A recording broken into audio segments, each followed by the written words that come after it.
Hello there. Ace Attorney, yeah. Hello, Fancy Count. How are you doing today? Hey, Yenny, of course. Love to see you here. So,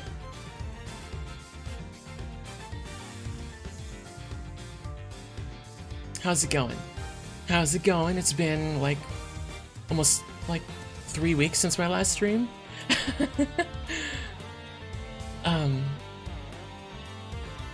But no, I felt like I probably should do my first playthrough on stream like this. I wasn't sure about it at first, but I decided to do it anyway.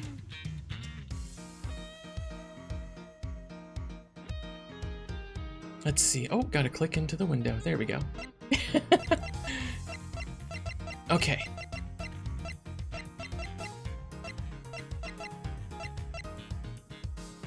Oh, you saw my Twitter? Thank you. Thank you for following. I really appreciate that. I really appreciate that. But as the title says, the title of my stream says, I've, let's see, let's check this out. This game right here. This is my first playthrough. I never looked at the fan translation. I waited 13 years to play this. Oh my god. I refused to watch the fan translation or play it because I always had an insane level of hopium that this game would eventually come out.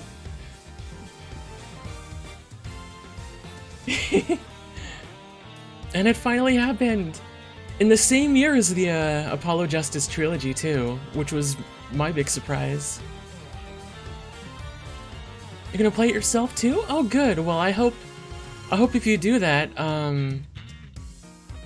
maybe you try and get ahead of me or something, or you maybe if you're curious to see my reactions, if you play it yourself, you could watch my VODs later or something. But it's entirely up to you. I'm just glad you're here for a little bit. Thank you. Hey Cash! Sorry, I meant to say hi earlier. Ace Attorney is my favorite series ever, so you can imagine how much I screamed when I saw this in the Nintendo Direct. Oh, but this title theme is amazing. Let me go through the options. I know that there's arranged original. Okay, I'm gonna go with the original. I'm gonna go with the original while playing. How's the volume, by the way? Is the game audio okay with my Oh yeah, okay, so I want low transparency. Volume's good? Okay, good. Ooh, hide UI elements. Oh yeah, I'll want that.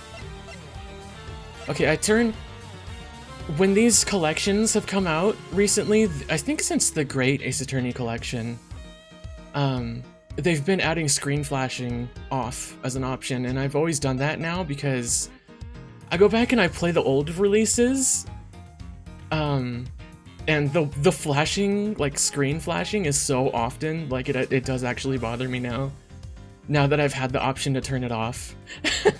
I'll keep the screen shaking on though.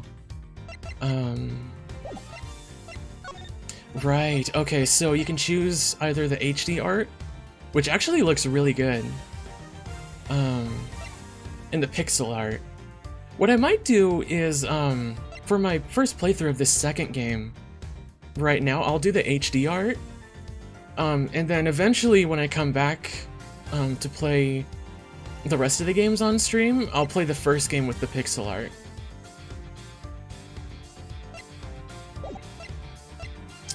Let's see.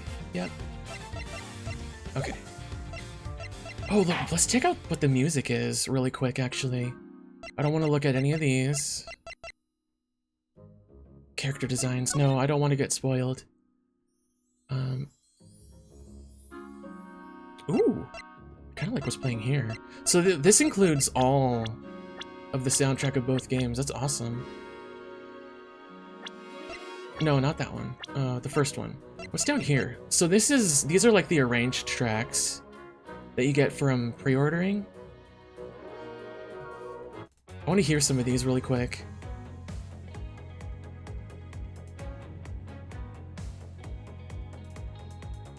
Ooh, I kind of like this. So when you pre-ordered this game, you get these bonus tracks here that you can actually have play in the game if you want. But I'm gonna keep it all original.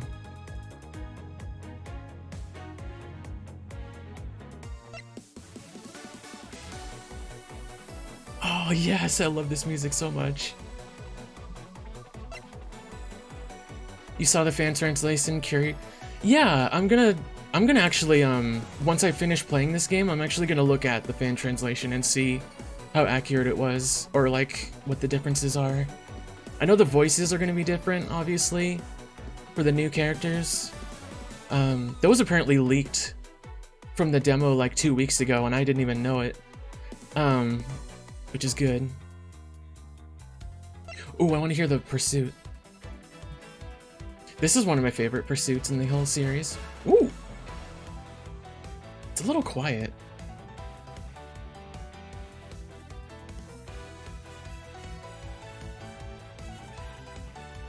Dude, oh my god. Friggin', I listened to this kind of like instrumentation, and I'm like, this would fit so perfectly in Marvel vs. Capcom.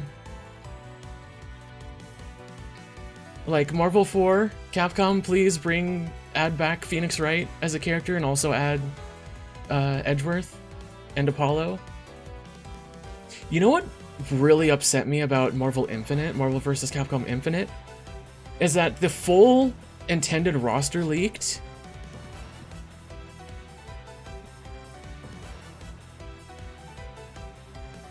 Oh, thank you, Fancy. Thank you. No problem. I'll still talk a little bit before I start.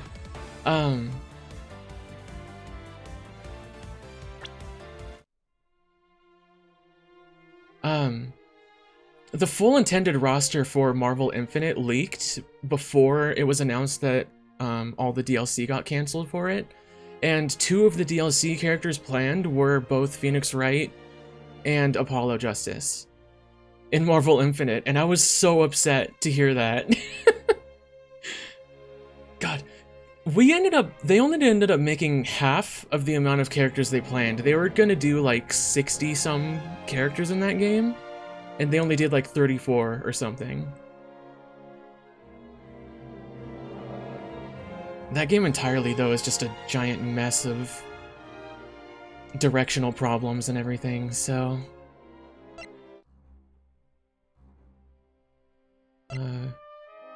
Police investigators? I don't think I've ever heard these.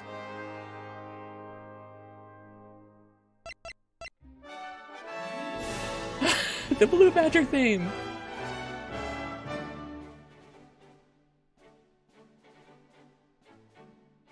Yeah, the one with, yeah, Max Dude started, or no, commissioned, that he's involved in, yeah. I'm keeping an eye on that. I actually went ahead and bought a copy of Marvel Infinite on Steam through Humble Bundle. It was only like $5 for the game and all the DLC. So I'm definitely gonna try it out once they're done with that update.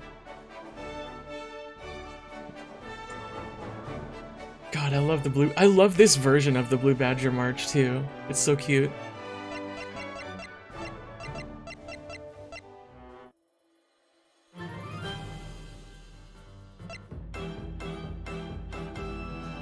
Hey, Tilthin, hello! Just listening to some music while I talk for a little bit before I start.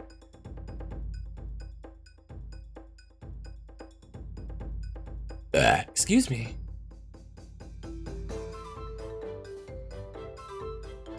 Oh my god, the marimba is almost perfect. I know, I have a couple of the anniversary,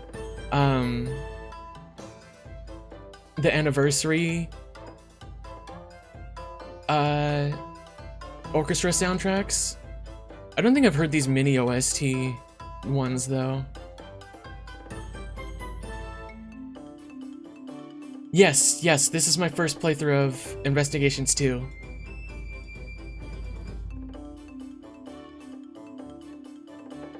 I played the first Investigations when it first came out in America, like 14 years ago. And I was so sad that the second one never came out here.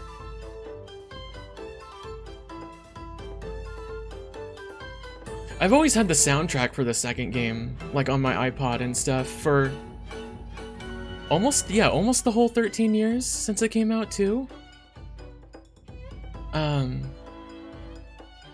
Ooh, you should definitely play the first at some point. I wouldn't be able to tell you, if this game is like directly a sequel to the first one, because I don't know. But the first one is also very good. It's just that the fifth final case for the first game drags on a lot, though. Like, that's the only negative I have for the first game, is that the final case is way longer than it should be.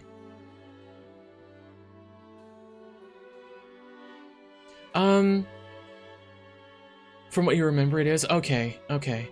Do you have to play one to play the other case games? Technically, no. If you mean this collection, like Investigations 1 and 2, probably listen to Cash on that, because I think they know more than I do. But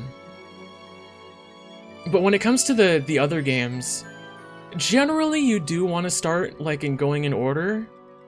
But technically you don't have to. You can start at any game, because like 2 and 3 give some context from the first game in it to catch you up.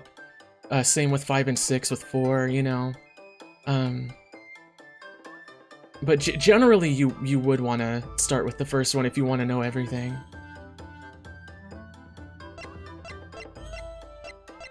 Verity Gavel, oh my god, I love that name, it's so great.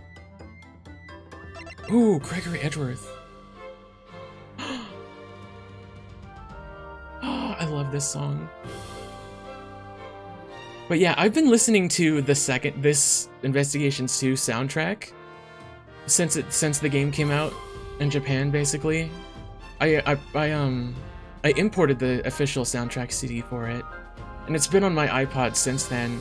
But I've never been able to hear the context of like what the character themes are and stuff like that, so I'm so excited. Okay, I think I'm gonna start here. Accolades is just the achievements, right? I don't think there's spoilers, or there shouldn't be. Ooh, cool! The music still plays in the rest of the...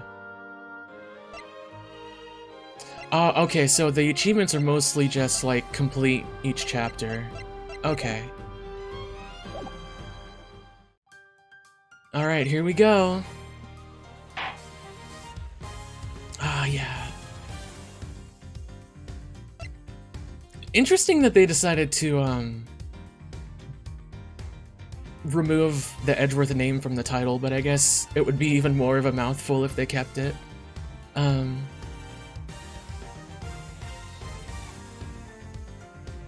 Yeah, no, I've been super excited all day to play this. I've held off. I got my physical Switch copy of this game too.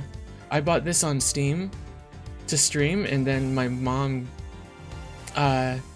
gave me money to buy the physical copy for my birthday.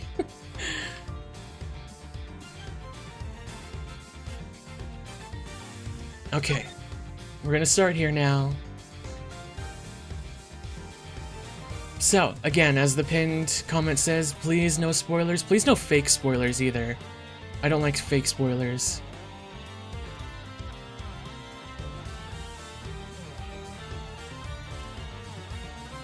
Alright, everyone ready? Let's go!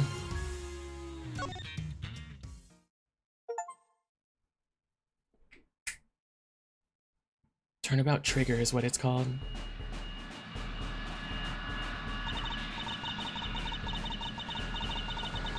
Oh!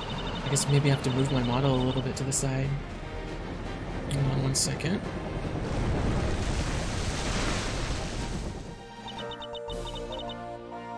So you can see more of the text box.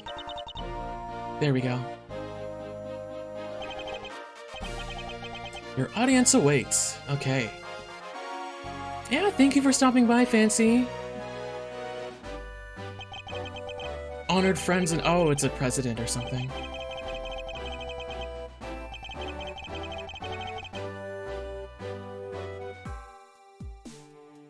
Ooh, that's rough frame rate.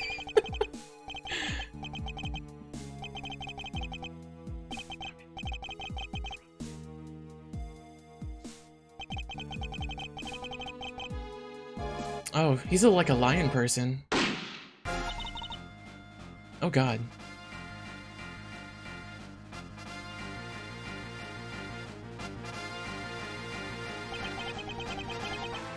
Cole Edgeworth, yeah! Nice.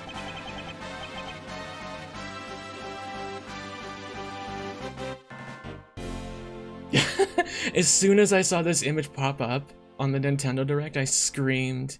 I was so happy.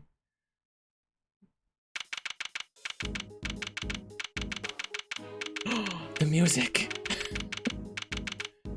March 25th, 246, Gourd Lake. Gourd Lake? Yay! Back to Gordy. Oh, the music. Oh my god, the art is so good, actually.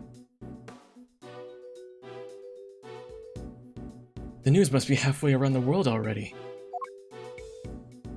I wonder, should I try and do like voices for the characters?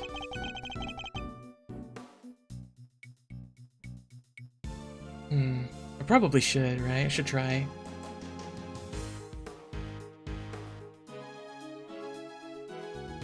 After all, it's not every day an attempt is made on the life of a nation's president. Oh, geez. My name is Miles Edgeworth, and I work as a prosecutor. I came as soon as I got the call. The moment the phone rang, I knew it was serious.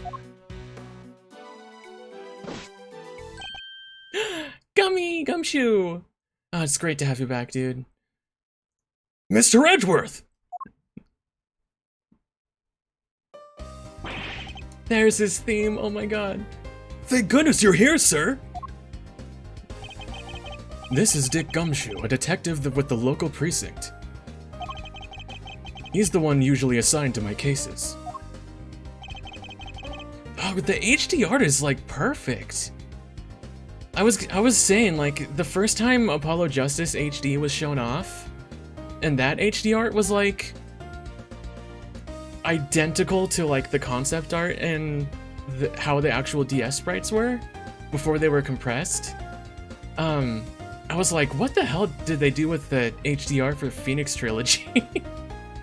Like, that is not... I mean, it's sort of accurate, but not as good as this or the Apollo HD.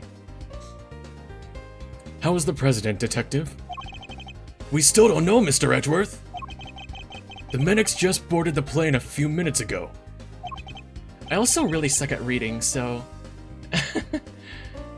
I'll stutter a lot. I see. I hope he's alright. Then I suppose you'd better show me the scene of the crime instead. Right away, sir! Oh god. Hey! I said hey! Yeah, you, Ruffles! Oh. Who's that? Oh no. She's gonna be annoying, isn't she?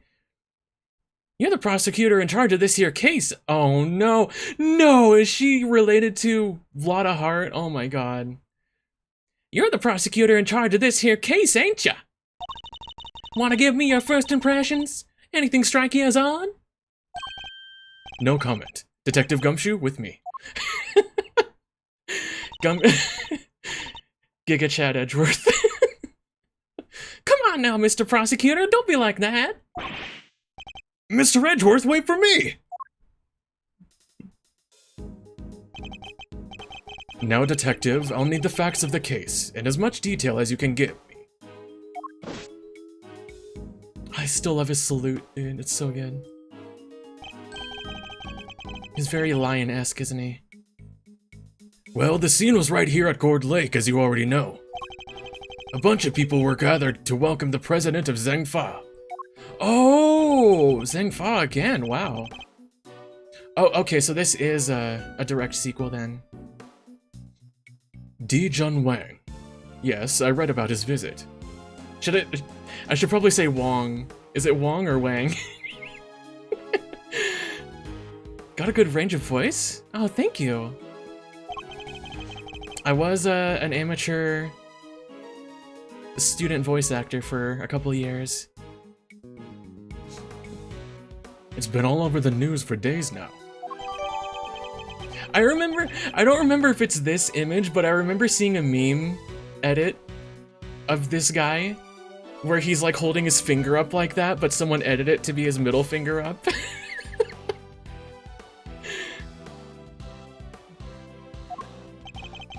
It was raining until just before he landed. Luckily it let up and he went on stage as planned. And then, smack dab in the middle of his speech, bang! A gun goes off and everyone runs for cover, terrified for their lives. Apparently. Apparently? Truth is, I only just showed up myself. I don't know a whole lot more than you do, sir. You were summoned on short notice as well? Sure was. Right in the middle of my day off. Oh, poor Gumshoe. He never gets a break. I was at the office taking advantage of the peace and quiet to prepare for my next case. And then the boss himself calls you to the scene. Never a dull moment, huh, Mr. Edgeworth? I love that smiling animation, it's so cute. The boss? Yeah, Chief Prosecutor was right here in the park. Saw the whole thing. First chance he got, he yelled at the top of his lungs. Hey, hold on one sec.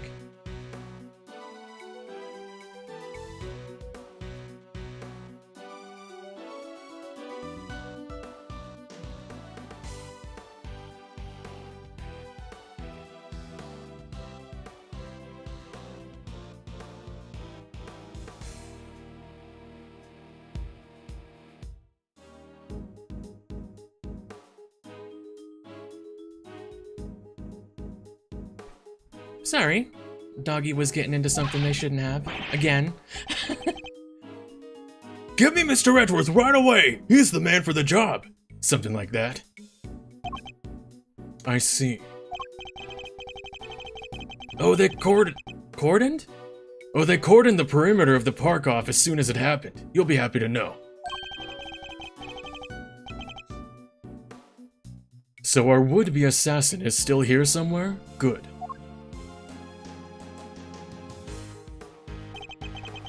Now all you gotta do is find them in the middle of that crowd before they strike again! Gumshoe?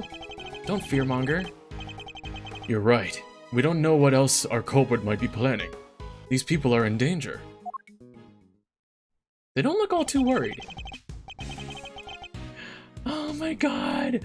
Like I said, I've listened to this music for years, but I've never been able to hear it actually playing the game.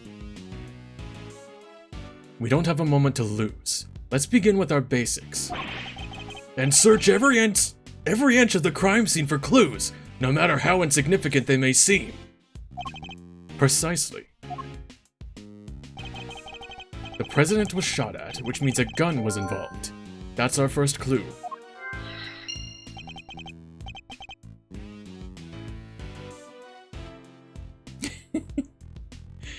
Thank you. Thank you. I appreciate your compliments. Alright, duly noted. Detective Gumshoe, how exactly was the security detail surrounding the president's speech organized? Well, sir, our officers were mainly focused on securing the perimeter of the park. The president's people took charge of the rest. He has his own team of bodyguards. See those guys over there? Maybe we should ask them a few questions. Yeah, I do see them. They're both identical. They're twins. If I want to talk to them, I'll need to walk over and press X. Awesome. Sir, the president's bodyguards are over there. Ah, so they are. Okay, so... Oh god. Oh no, it's not analog. Oh god, I'm using a control stick. And it's like, very fidgety, but that doesn't matter. Can I help you? You're one of the president's bodyguards, correct? Could you tell me how his security detail was arranged during the speech? 2 of our senior operators were attached to the president. The president, excuse me.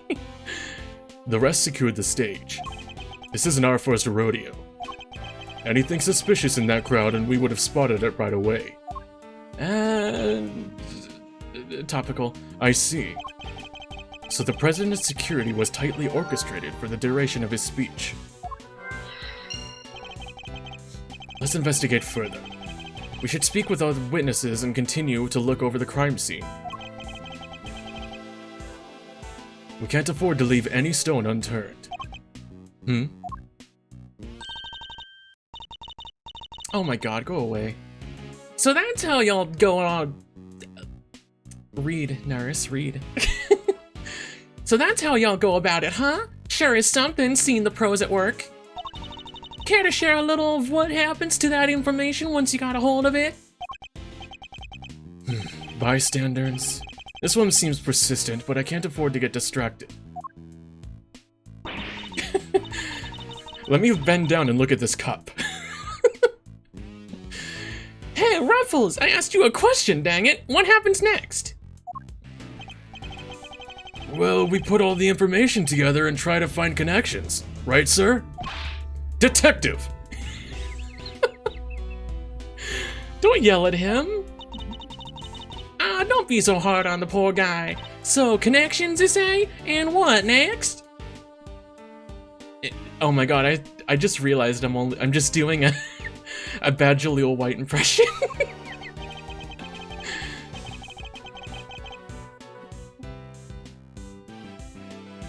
Hello, Henry. Hi. Well, I guess you'd say we connected the dots. Connect one piece of information to another. It's Mr. Edgeworth's forte. He's a logic master. I can view what information I have with L1 and then connect them with triangle. Okay. I should try it now. Just a quick... Okay. Ooh. Some of the sound effects are actually kind of crunchy. I don't know.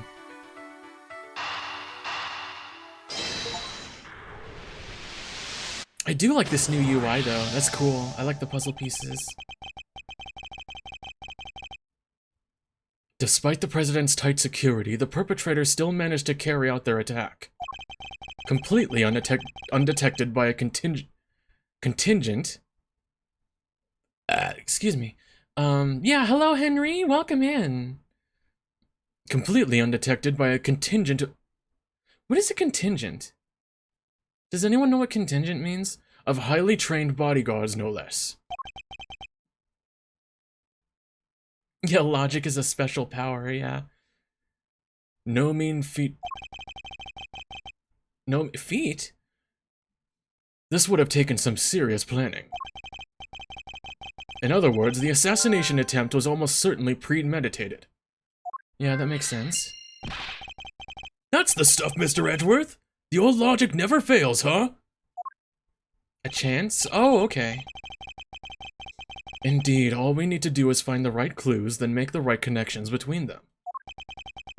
Make the wrong connections, however, and we'll only wind up further from the truth. I will have a heart attack, which means I must make well-reasoned connections if I intend to draw logical conclusions. Oh my god, yes, the classic UI.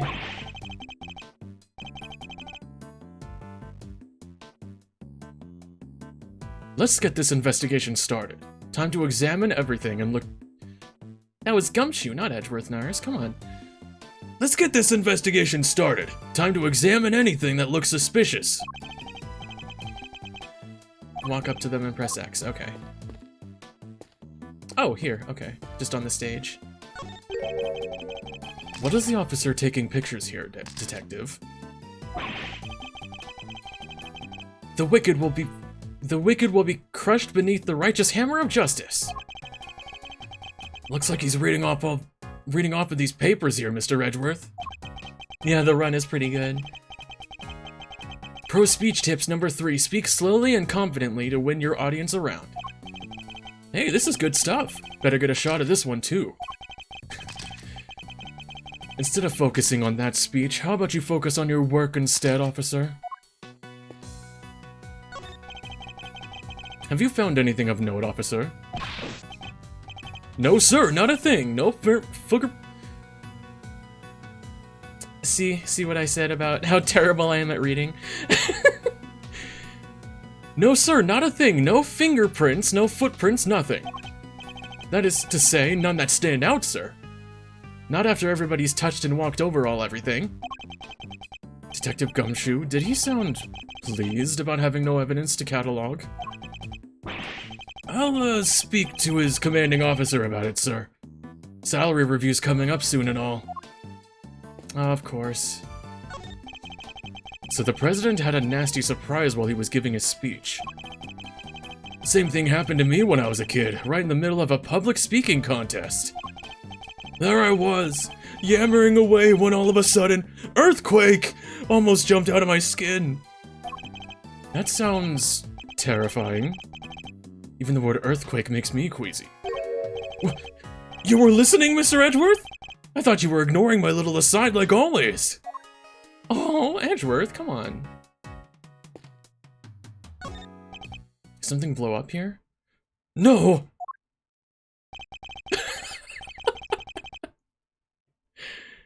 I was as surprised as you, sir, but there's no mistaking it. It's Gordy!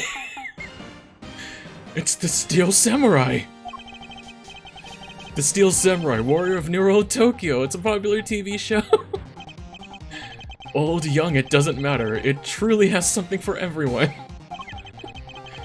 Beats me why they had a Steel Samurai balloon at a welcome party for a foreign president. Larry? It is a little odd, although now that I think about it, what better hero to represent our nation? The hero of Japan, everyone. I must scour the scene and inspect anything that catches my attention. Okay. The flag has a bullet hole. The flag of Zhangfa. The key motif is a blazing red phoenix. Wait, what's this? Something the matter, sir? You don't see it, detective? There's something unusual about this flag. Compare it to the one on the other side of the stage, if you will. Oh, that's a beauty right there. Just look at it flapping in the wind. It's immaculate. Yeah, it's flapping in the wind, all right. Exactly, which is how a flag should look. And yet, here we see quite a different picture. One thing in particular stands out, don't you think? Right, of course. Is it... Yeah, give up. Come on, spill the beans. You can lead a horse to water.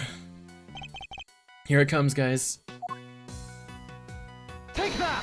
Oh, not Eureka. Damn it, I thought he was gonna say Eureka. Look closely. Do you see the hole? Whoa, look at that! You're right, sir! And note the burn marks around the edges. That's a bullet hole. There's no mistaking it. A bullet hole? So you're saying a bullet went through this flag? Okay. Breaks your heart, don't it? It does. What villainy could have befallen him? Witnesses said he popped right about when the gun went off. Oh. Yeah, someone shot through the flag and hit the balloon. Looks like we got a case of cold-blooded samurai murder on our hands. This is sacrilege! I won't rest until the culprit has been apprehended. Detective, we cannot let this vile assassin escape.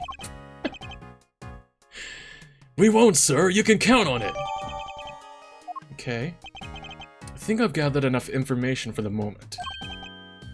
Alright, cool.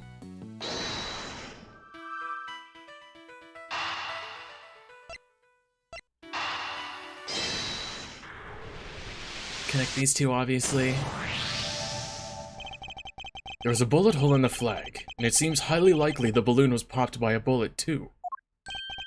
Which means 2 shots were fired, right, sir? Possibly even 3. The president was shot at as well, remember? Equally, the hole in the flag and the hole in the balloon could have been made by the same bullet. What we need to know is how many gunshots there were. Oh, that was easy. Alright, on with the investigation. Ruffles! Ruffles! Y'all figured out something, huh? Care to share? Who exactly is she, and why does she keep shouting at us? Rubbernecker, I guess. Seems pretty interested in the case. Come on, give me something here. We do need to speak with some witnesses to find out how many gunshots there were. Fine, let's see if she can tell us anything. Oh, she's cute. I like her hair. Whoa, what's with the... Oh, she's a hiker, of course. The bear trap. There y'all are. Tabby Oh, the pun names. Tabby Lloyd at your service. I'm looking into the case for, well, just for me right now, but... Looking into the case? Miss Lloyd, was it? Hey, Butter. Well, what can you tell me? Any exclusive details you want to share?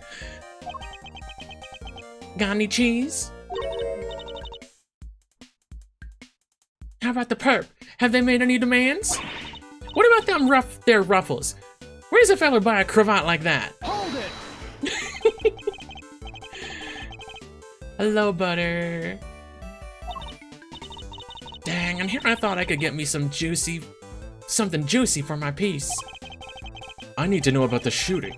Can you tell me how many gunshots you heard? Why, I most certainly cannot. Oh, come on, dude. I beg your pardon? I can't just be handing out leads for free. That stuff's my livelihood. How am I? I'm doing great. I've been waiting for this game for so long. Oh, come on, don't hold out on us. Don't hold out on us. We all gotta share sometimes. Me? Hold out on you? Well, if y'all aren't gonna be like that, I'll be moving right along. Goodbye. Wait! Wait for exactly... Huh? If you got nothing for me, I'm gone. We're fresh out of moves here. Out of moves, I wouldn't be so sure. What do you mean, Mr. Edgeworth? As you know, Detective, I like to play a little chess. In my mind. And what does one do in chess when an opponent adopts a defensive position? Why, the board offers any number of options, but some are more effective than others. Sorry, sir, but this is all going way over my head. No matter how impenetrable opponent's defense may seem, it can always be overcome. Watch and learn, Detective, as I shatter my opponent's resolve with the power of words. Edgeworth, you're not on Twitter, I'm sorry. When attempting to draw out an entrenched opponent, one must employ certain tactics. Let us picture the board and see if we can anticipate our adversary's next move. Oh my god, I love the art, it's so good. Now, here we are in the chess dimension. We must analyze the state of play. Y'all ain't getting nothing out of me, not until you give me something in return. Ooh, those were updated. My opponent has dug herself in deep. Her defenses won't be easily broken. But I can't afford to try her patience by taking too long to plot my next move. In other words, I must be conscious, not just of my strategy, but all... Oh, whoops, hold on. Hold on, gameplay...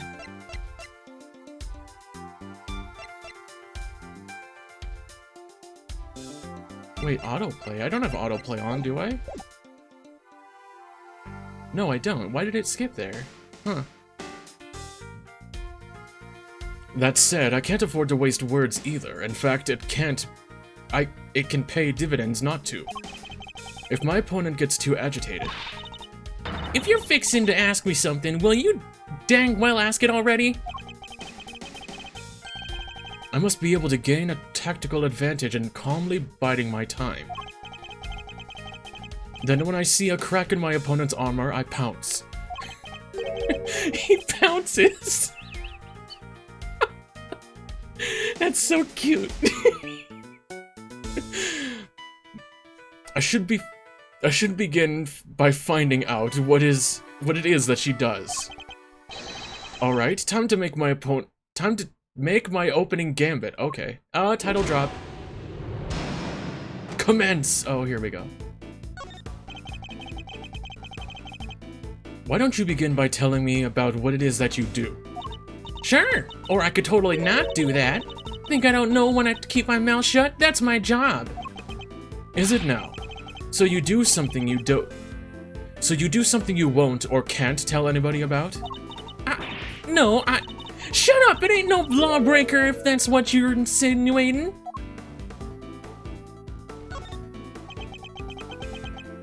Oh, wait. I'm a law-abiding, everyday citizen, and you got no reason to say otherwise. Forgive me, I meant nothing by it. If it's something you can't tell me about, I imagine it must be very important work indeed. Ooh, way to gas her up. Huh? Well, sure, I guess. Leastways, it will come once I bag me my first big scoop. Definitely Lotta. Definitely related to Lotta in some way. I see. It's a scoop you're after. So you're a journalist, is that correct? Dang! Sure, if you're friendly neighborhood, I'm your friendly neighborhood reporter. The hungriest cub on the beat. That's the mystery of what she does for a living solved. Perhaps our hungry young cub has gathered information vital to the case. Let's make that our next line of inquiry. Yay! With the opening moves concluded, the mind game approaches. What else does she have to tell us?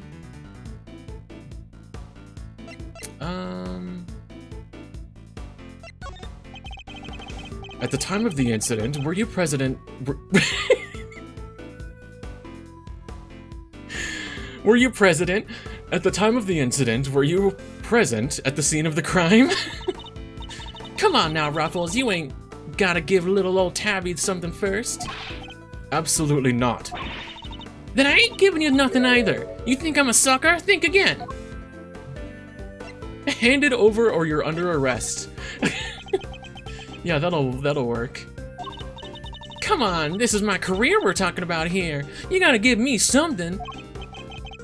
Sadly, the more you know, the more you might find yourself in danger.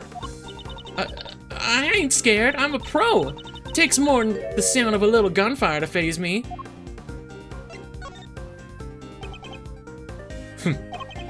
You may be a pro, as you put it, but I'd say you're still a little wet behind the ears. You say you heard gunfire, which proves you were here at the time of the crime. Therefore, you must have seen something. Double dang. Fine, I was here, I saw it. Came to report on the big speech, wound up reporting on a shooting. And you won't get no more out of me than that. I'm done with your tricks, Ruffles. If she came to report on the event, she may have made a record of some kind. A record I would very much like to get my hands on. This is quite the clue as to where to take the conversation next. You're a reporter, which means you must have been making a record of some kind. You got more questions, you gotta give me something first. That's the deal. I am not in the habit of making deals. Now tell me what I need to know. Sorry, Ruffles, can't help you. Time to deploy my clue. There we go. No self-respecting reporter would leave the house without a means of putting things on the record.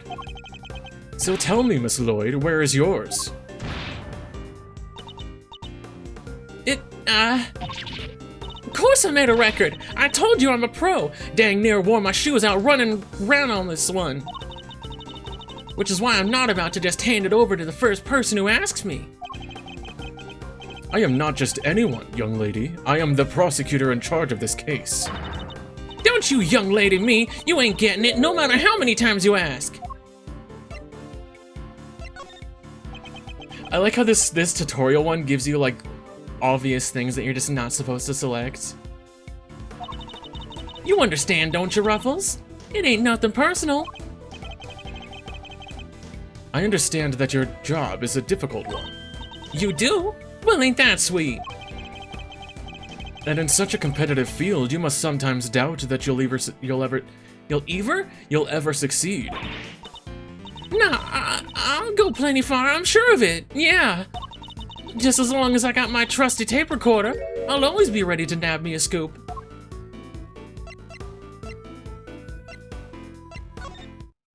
Ah, here we go. Now we get to be a little forceful. Intriguing. A young reporter hungry for success.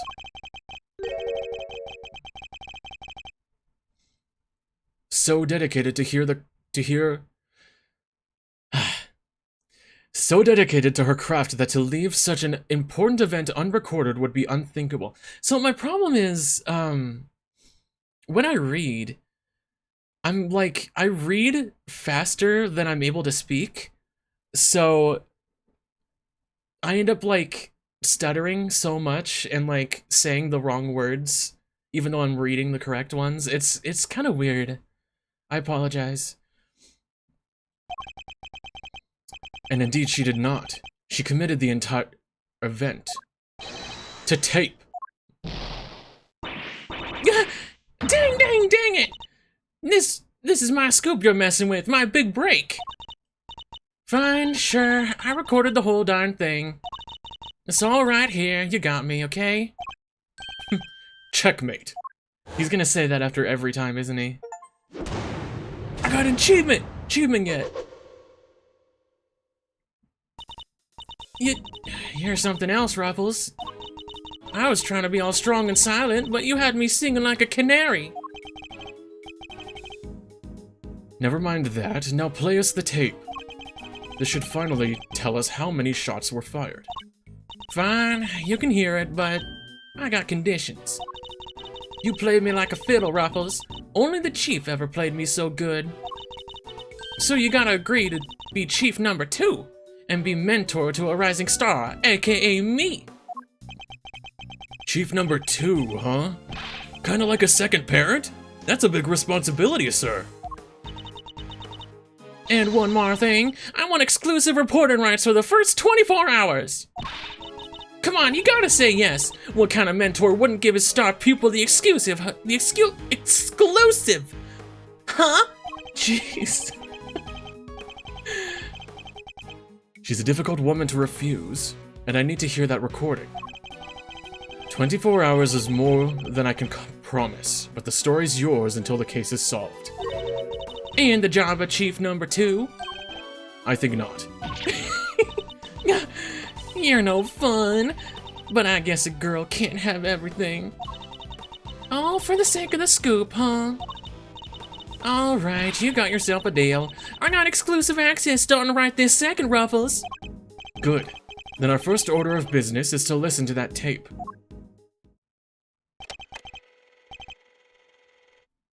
Kashak! What voice should I give Wang or Wang?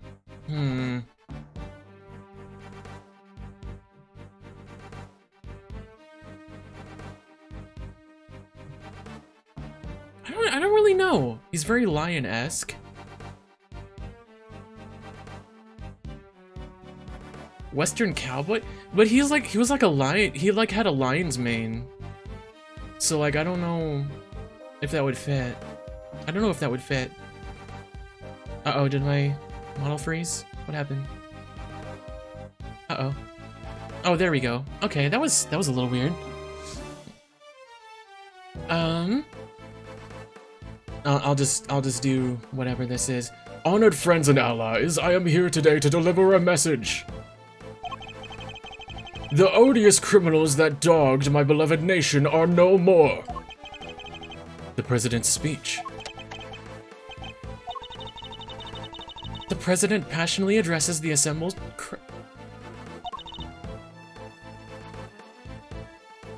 Who's... Okay, well that's not Tabby. As if trying to shake off the reports of his declining popularity by sheer force of will. Oh, that's her, okay. That there's me! Can't beat a little live commentary to set the scene. The meeting's scheduled just after the speech, correct? He seems pretty pleased to be able to put the whole Yatagarasu situation behind him. Oh, maybe that's different people. As well he should be. This is a great day for all of us. Whose voices are these? Oh, there were these two old guys standing right in front of me. They were whispering away to each other the whole darn time. I know their voices from somewhere. Wait, the part where the gun goes off is right after this. The president thrusts his fist into the air as the excitement reaches fever pitch.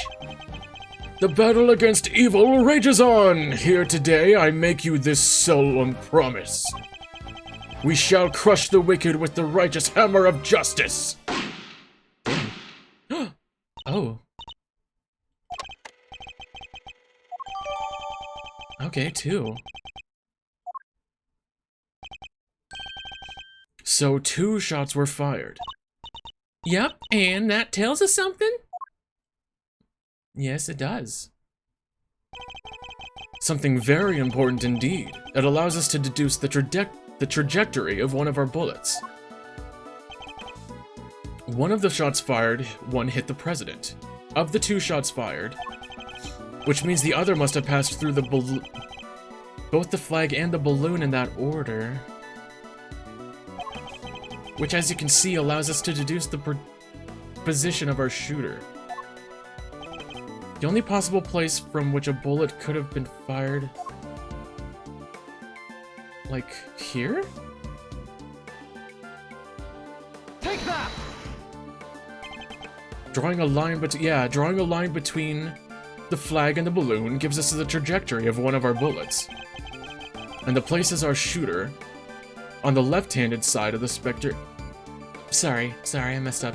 And places our shooter on the left-hand side of the spectator area. Okay. You're a genius, Mr. Edgeworth! Detective Gumshoe, I'll need to examine the left side of the spectator area. Roger that, sir. So, you need me to clear all those people out of the way, I guess? I do. And with what evidence remains to be found may already be deteriorating. So I'll need you to be quick about it. Yes, sir! Chief? Hey, I'm talking to you, Chief! I suppose you mean me, Miss Lloyd. I surely do. You gotta let me help out. This stuff's my forte. I'm the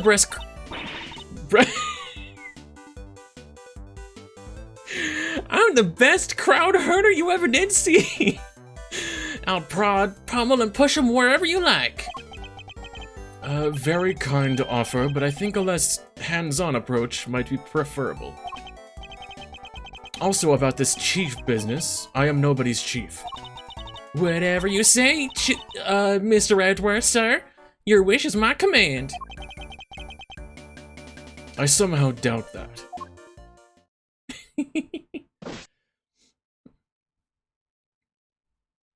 Ooh, it's getting hot in my room. Hey, it's Winston! Here you go, sir. It's all ready for you. Miss Lloyd here cleared everybody out just like that. You should have seen it. Oh, you ain't seen nothing. The chief, my other chief, that is, she sends them running twice as quick. Oh, okay, so a lot of hearts are boss then, probably. She sounds like quite a formidable character. Perhaps I should go easy on the poor girl. Thank you, but you really shouldn't have. All the running around. Your clothes are covered in mud. Allow me to pay you for the cleaning. It's the least I can do. Oh, that's nice.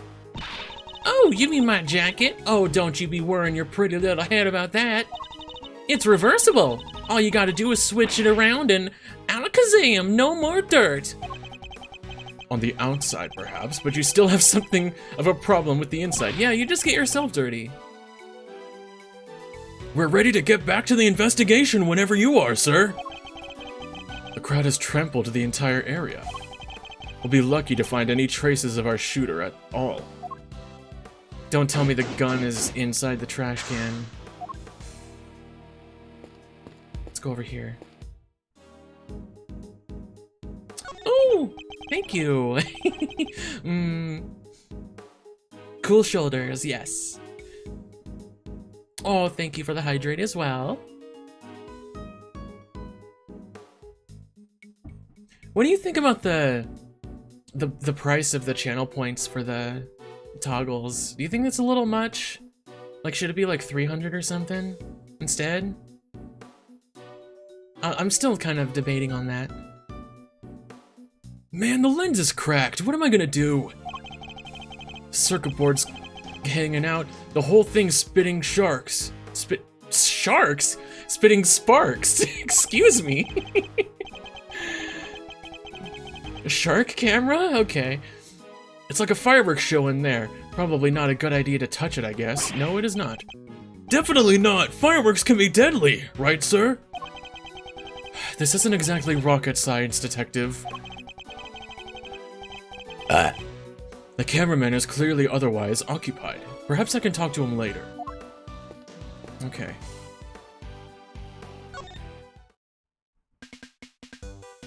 Oh, nice. You say you attended today's ceremony in order to gather material for an... oh, sorry. To gather material for an article of some kind? You bet I did. It ain't that kind of thing that happens every day. And when did the ceremony begin? Right after the rain stopped. We got lucky. It was raining all morning before that. Anyhow, the president's plane touched down right around 1:45. And the speech started at 2 on the nose. What about the shooting? Must have been 20 after? So 20 minutes after the ceremony began? Yeah! Shots rang out, tearing through our air that only moments before had been alive with cheers.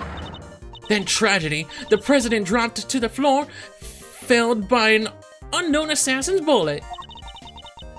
It's 2:25 on March 25th, and I've been reporting to you live from the scene here at Gourd Lake. What was that all about? Sorry, just making some voice notes. On a roll, yeah. Gotta get those ideas down the second they come into the old noggin, you know. Ain't every day you get to report on the assassination of a president, after all. It's dramatic, it's emotional. It's got everything I need to write an article that puts the readers right there on the scene. And did the president really drop to the floor? Officers on the scene said his bodyguards escorted him straight onto the presidential plane. Wait, yeah, so they parked the plane right behind the stage? That's kind of cool, actually. Like on the water, that's really cool. Hey, y'all can't blame me for getting a little carried away now, can you? I'd better take any testimony she gives with a good-sized pinch of salt. Stop it, calling me a reporter and all that. It's kind of weird when someone else says it. Still, Tabby Lloyd, a reporter at large, does have kind of a ring to it, don't you think? But you are a reporter, aren't correct? Sure am, a reporter in training. What? Have you even had any articles published? Fixing to look up my work, huh? Well, that might be tricky. And yet you call yourself a reporter nonetheless? Well, I soon will be, won't I? This here, just like Lotta, being a paranormal investigator when she hadn't even done anything yet. Well, I soon will be, won't I? This right here's a big old scoop, no mistaking about it. And I got the whole thing on tape, didn't miss a second. And it's all thanks to my trusty mic and my even trustier tape machine. And I'm all about I'm about to set the journalistic world on fire, just like my mentor before me. Mentor. It's Lotta, right? You know the Chief, Ruffles? My mentor, my inspiration? No, but you have mentioned her repeatedly. Did I? Can't rightly say I remember. What kind of reporter forgets a thing like that? Well, it's just like the Chief always says. You gotta treat information as irresponsibly as you can. Yeah, that's Lotta. And what kind of mentor says that? Oh, you should have heard her the day she gave me this here tape machine. You'll be sure and bag yourself the juiciest, sleaziest scoops you can now, you hear? Wonderful. So you're the kind of reporter who sees fire under even the faintest trace of smoke. Nah, I'm the kind of reporter who puffs on the fire till the smoke about chokes you. How is that any better? Alright, let's see. My badge. Hey, I've heard about these! How come it ain't stuck to your jacket or whatever? Because that's not the custom. It is too! All lawyers wear them, I done seen it. So, what's the story with yours? No comment. Guess these legal eagles gotta make themselves feel superior to us regular folk somehow. I would like it to be on the record that I made no such comment. That's good. Still can't believe that they just handed me the chance to bag myself a real scoop. Oh, that's so nice of you to say, Yenny. Thank you. So what was this article that brought you here today? You bet it was. I've been prepping for days now. 2 whole days, in fact. So a member of the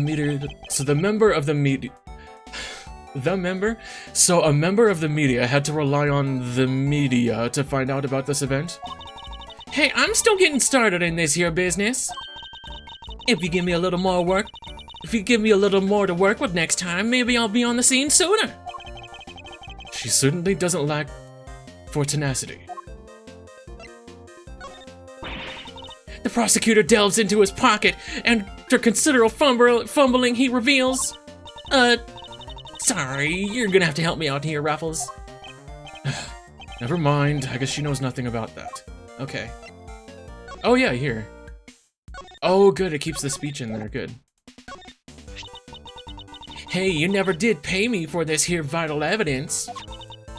Alright, let's get some basics down first. Favorite food, favorite drink? Oh, it's gotta be tea! Mr. Edwards loves tea, even has his own special blend at the office. Well now, so our prosecutor likes to put on airs and graces. Airs and graces? And why is the detective answering on my behalf? Who better, sir? There's nothing I don't know about you after all. Is that so? Tell me more. Don't you dare, detective! Oh my god, this is so funny. Oh, okay, that's okay, well, alright. What about you, Winston? Hello. Wait, no, the gun's in here, isn't it? You even gonna pick through the trash yourself? A prosecutor's life ain't easy, huh? Detective Gumshoe? Right away, sir! The faithful detective scrambles through the garbage as the prosecutor looks on, his hands unblemished? I've never seen that word. Let's see now, come to Papa, little treasures. Is he enjoying himself? Bingo, a popsicle stick! Gotta love the jokes they put on these. Detective! Sorry, sir. Relevant evidence, relevant evidence. Huh? Oh, a fanny pack. I think we got something. Good work, detective. Let's take a closer look, shall we? Yay, the 3D examining. By examining a piece of evidence from all angles, we can uncover hidden details. We sure can! Just tell me which way you want it, sir. It says pipe on it. You can rotate the item. Okay. Alright, I think I know. Let's open this up. Oh my god. Are you serious?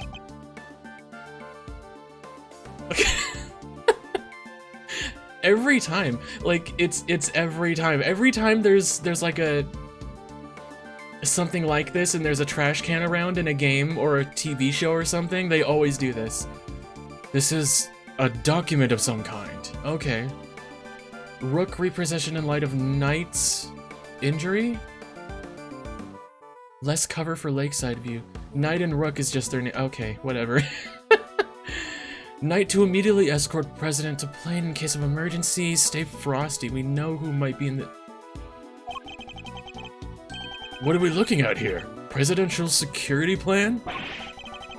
It's a diagram of the president's security arrangements. It shows how the president's bodyguard were positioned. It even has his people's names on it. Rook and Knight? I think that... Correct me if I'm wrong, but I think I may have seen the fan translation names of these characters were pretty much the same thing. I think. So his bodyguards aren't natives to Zhengfa. I heard he uses some private security firm. But why not employ people from his own country? I know why not. You want to hear a little tabloid exclusive? I keep saying exclusive. That's not even a word. You really know something? Exclusive is the word. Sure I do. I was over at their embassy not so long back, sniffing out a story. While I'm there, one of my sources tells me that the president's got more enemies you got hairs on your head, including a bunch of bigwigs in the National Police Force. Interesting. So he's unable to trust his own domestic law enforcement? I wonder if one of these enemies could have been behind the attempt on his life. Probably. But what is going dump? But what was it doing dumped there in that bag? You raise an interesting point. It's a document relating to a matter of national security. It would surely be highly classified. Hey, there's something else in here. Yep. Jesus Christ. My. What's a gun doing in there? Sir, this bag, it's gotta belong to the... Yes, it could well have been disposed of by our would-be assassin. A revolver. It would have taken a lot of nerve to dump it here amid all the chaos. Could this be the work of a professional? Probably. That would explain the security plan too. I think we need to take a very close look at our latest find. Yeah, yeah, the bullets, right? 2, yeah. 2 spent bullets in the cylinder, matching the 2 gunshots heard on the recording. That proves it! This must be the weapon that was used! Okay, what about, oh, how do I zoom out again? Right, there we go. Any fingerprints on here? This part is called the grip. That's correct, Edgeworth. I've held a few guns in my time, though they've never felt quite right in my hand. This one's no exception. Okay, what about... Oh, the red light. It could be lined up with the target to make aiming a bit easier. If I press this here... Yup, definitely a red laser. Could the assassin have used a laser sight to target the president? Why would you do that for a handgun? Yeah, Resident Evil, like, yeah. Revolver data jotted down in, Organizer. That bag was a real find, huh? Just goes to show a bag in the hand is worth 2 in the trash. Nice work, detective. Now there's something else I'd like to ask of you, if you don't mind. I need you to take the bag and the gun to forensics and see if they can find any prints. On it, sir. A good set of fingerprints could really help this investigation along. Got the results for you, sir. Instantly, wow. That was quick. You bet it was. Told the techs it was ultra super high priority. But, they came up empty. And they checked everywhere? Inside and outside, top to bottom, sir. They even took the bullets out of the gun and dusted them. I should have known it wouldn't be that easy. Alright, Winston, come here. Well, this is quite the situation, wouldn't you say, Mr. Edgeworth? Who is he again? It's Payne, Mr. Edgeworth. Winston Payne. We work together at the prosecutor's office. He's a prosecutor? What brings you here today, Mr. Payne? What indeed? Why, only the invitation of the chief prosecutor himself. His voice. I recognize it from the tape recording. So he's actually relevant here, unlike in the first investigations. Was he one of the men who was standing in front of Miss Lloyd? And where's the chief prosecutor? He had to leave, I'm afraid. He's a busy man. They let him, and only him, out through the cordon. So he had me summoned on short notice and then left before I even showed up? Rude. Yeah, that is kind of rude. Okay,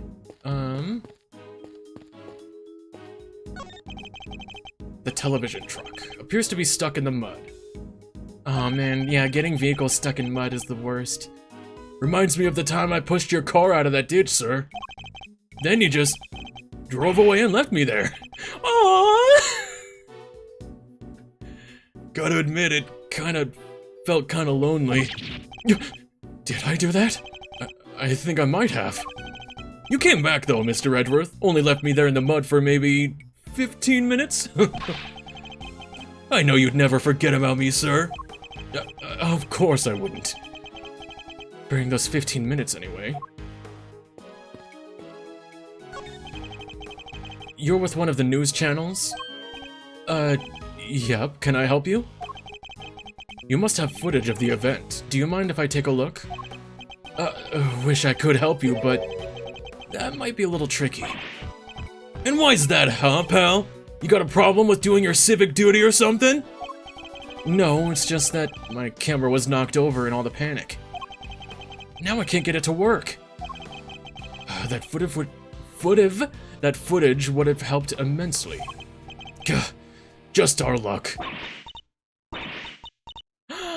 Is it her? What the? You look like you need a little help, Mr. Edgeworth. I know that voice. Yes! Yes! Right in first chapter, that's great. Kay! She ran all the way around instead of jumping down in the puddle. Honestly, I leave you alone for 2 seconds, but don't worry, your hero is here to save the day. That's right, the one, the only Kay Faraday. It is Faraday Friday. Hero, only you would give yourself a title like that. So you're not a great thief anymore?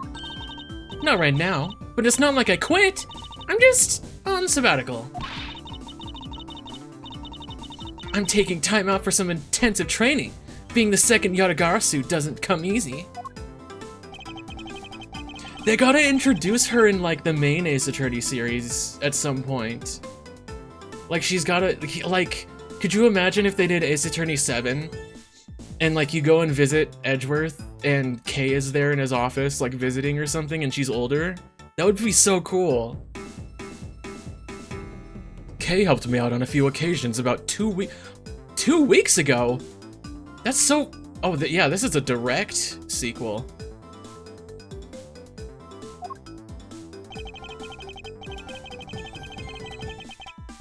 The case of the Yatagarasu, a mysterious thief who seemed to appear and disappear at will, and who claimed only to steal the truth. She calls herself the second Yatagarasu.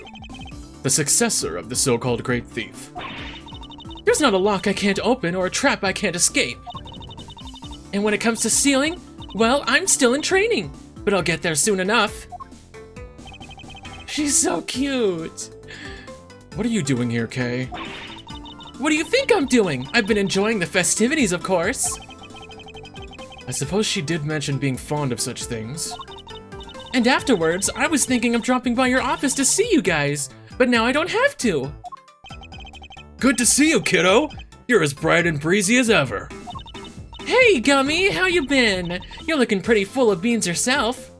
He's not Matthew, Kay. He's not Matthew. Your first time seeing her? You've never seen Kay before? Oh, she's so cool. So, Kay, are you really here to save the day? Yep. Prepare for your jaw to hit the floor. Your best pal in the world here only went and took pictures of the whole shebang. Did you now? Then you'd better show them to me. Wow, your jaw didn't even drop an inch. What's a girl gotta do to impress you, huh? I know, right?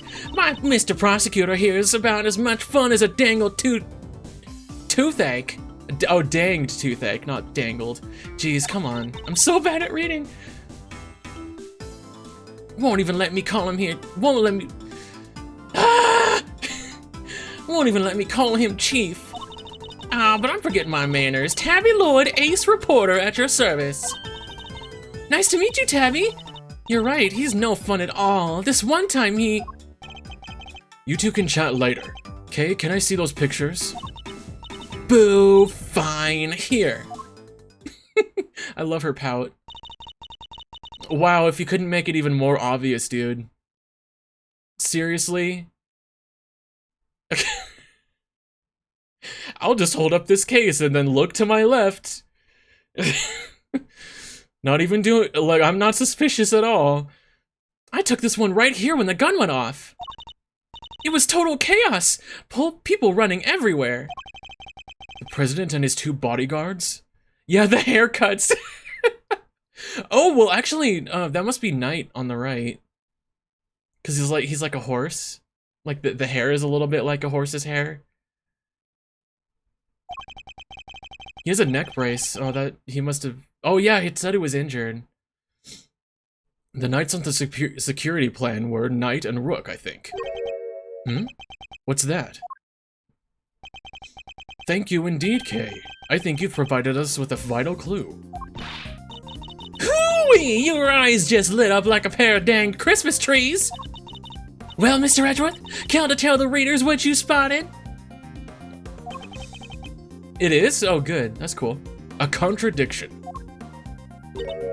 Huh? A what now? I don't see nothing strange. Allow me to show you. This picture shows the moment of the incident, but another piece of evidence shows something different. I need to highlight the point of contradiction. And then employ my powers of deduction. My powers! First to find the contradiction in the photograph. Okay, I think it's him, right? It's him... Oh, no, here. Okay, yeah. Yes, this is it. Oh, yeah, and then I compare it to something... Yeah, that's right. Yeah, you have to find... Dude, it's been so many years since I played Investigations. It's,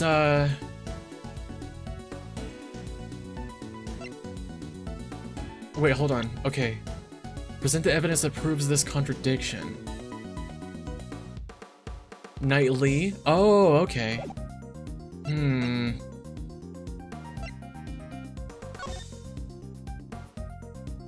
Oh, the trajectory of the gun. Wait, no? Let me think. Left side of the spectator area. Okay, I don't think that...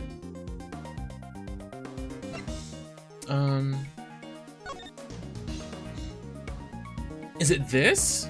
Because there's no red light on his face? I'll try it. Yeah. Look closely at the picture of the president in the newspaper clipping, if you would, Miss Lloyd. Yeah, he's got no eyebrows. Now look at Kay's photograph. Compare the two carefully. Huh? What am I looking for here? Well, I'll be. Indeed, there's something on the president's forehead. But that doesn't mean, Edgeworth, come on. That doesn't necessarily mean that the picture was taken exactly... Like, he had a different face in the photo, so this is clearly after the picture was taken. Edgeworth, come on. Indeed, there's something on the president's forehead, something that wasn't there in the other picture. What is that? Some kind of birthmark? Yeah, guy's got a big red birthmark right in the middle of his forehead. I highly doubt a birthmark just sprang up there since the other picture was taken. Oh, that's not his point, okay. Did he get bitten by a bug then, maybe? Yeah, that's it. That's right there's a big old bug bite. And here I thought it was something important. The look on your face? You should know that the road to the truth is paved with just such seemingly trivial details. Ooh, again with the face. All right. Duly noted, Chief. Okay. Oh yeah, here we go. So let's see. The laser sight and the red birthmark. That's pretty obvious. I have solved the mystery of the red birthmark. Really? So it wasn't a bug bite? No, what we're dealing with isn't something that would itch for a day and then disappear. Oh my god, I have a bug bite right now on my leg. That's been there for days. It doesn't go away after one day, come on. It is in fact the beam of a laser sight. Then our killer was aiming to shoot the president square in the forehead. And shortly after this picture was taken, a second shot rang out. Yeah, that's gonna do more than itch. Indeed, I fear But the two shots rang out, and neither of them hit him?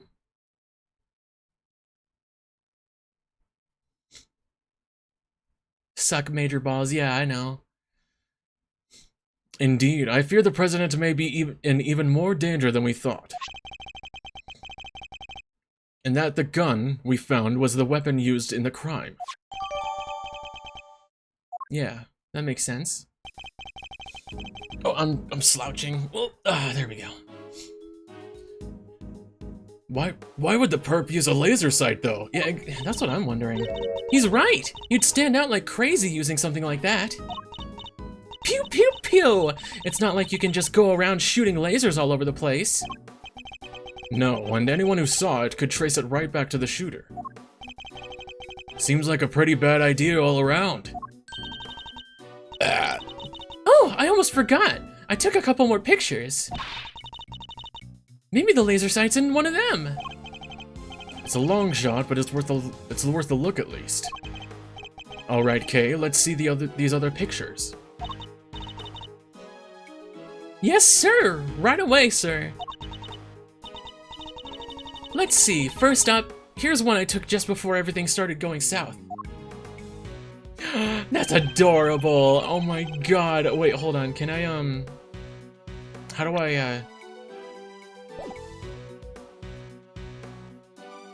I oh, there we go. Yeah, I want to take a screenshot of this.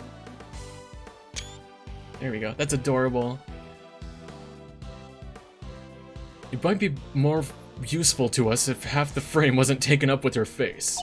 Hey, she's cute! Come on. They actually put the word selfie in this. No way.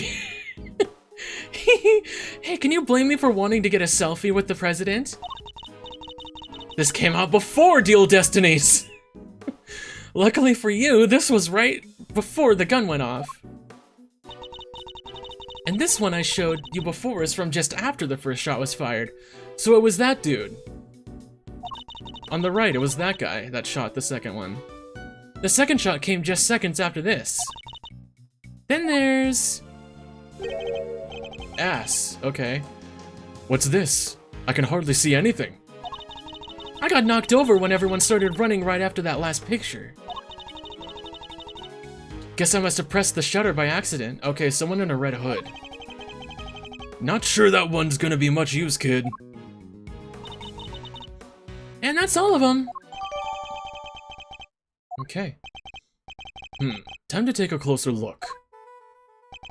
Let's examine the picture from before the shooting, because I saw through the UI.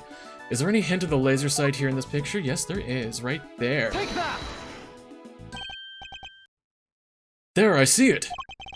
No, they were gonna shoot Pain. No! Leave Pain out of this. What is it, sir? Look closely at the person with the red hood. Whoa, there it is! Indeed. That's our laser sight right there. So that's our perp! The one in the red hood must be... the shooter, yes. We found them! And all thanks to yours truly! Indeed, you led us right to the greatest treasure of all, Mr. Great Thief. The truth. You must have captured a... well... you must have captured our would-be assassin in one of your other pictures, too. Let's take another look. Yeah, and then you compare... after. Take that! I wish his voice... I wish the quality of his voice was a little clearer, like it was in the Phoenix trilogy. That's okay, though. Look, right there! Oh, he's going for samurai dogs! Aww. Larry must have got his job back. A red jacket. That must be our suspect. Looks like they took advantage of the confusion to make their getaway. Luckily, we can see exactly where they were headed. Oh, the samurai dog stand! Precisely, which means they escaped towards the right-hand side of the spectator area.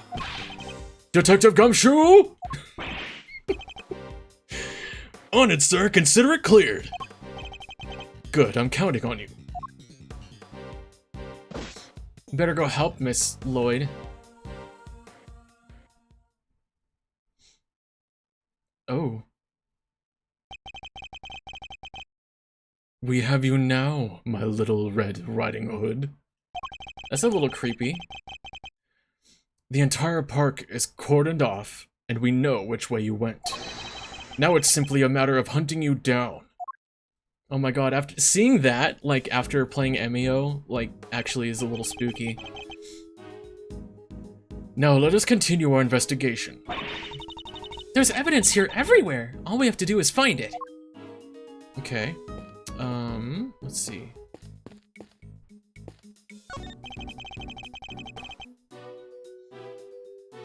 There are toy rifles lined up along the counter. Oh, how funny. Hello, Siege! Hello! Welcome!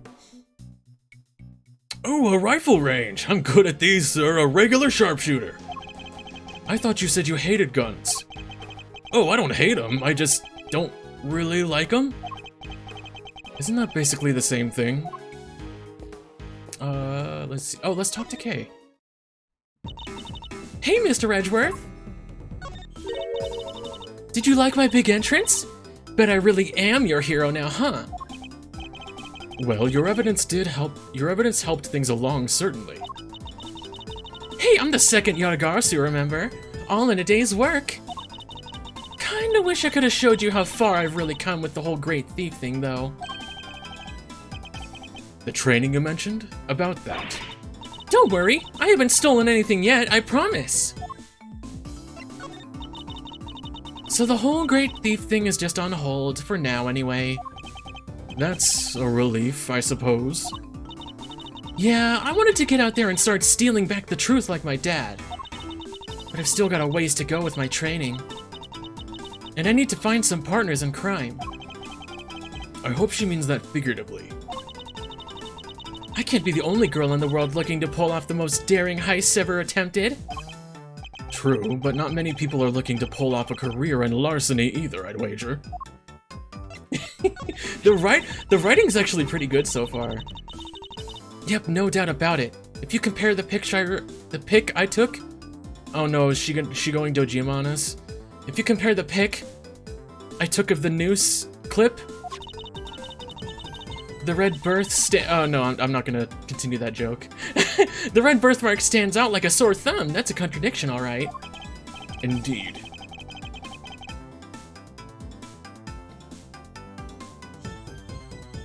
Though I very much doubt it's due to a birthmark suddenly appearing. Oh, that reminds me. I might have to steal that line of yours. The road to the truth is paved with seemingly trivial thefts. Funny, I don't remember that being the exact sequence of words I used. Why just rob a house when you can rearrange the furniture too? You may call it rearranging, but I call it irretrievably corrupting. I'm so bad at reading big words. Let's see.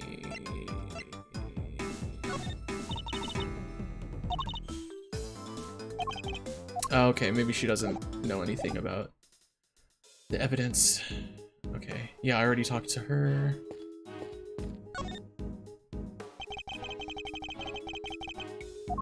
Ooh, there it is. Oh, wait. It's like a button of some kind? The word stumps you a little too? What's this? A red button. Hey, do you think it's part of the hood? Could it have been dropped by a red hooded suspect? Yes, it certainly seems likely. $3 for one game. That's a lot. Inflation is a bitch. It says samurai dogs next to now with Sakura relish. Just in time for spring. Sakura, huh? What does that taste like?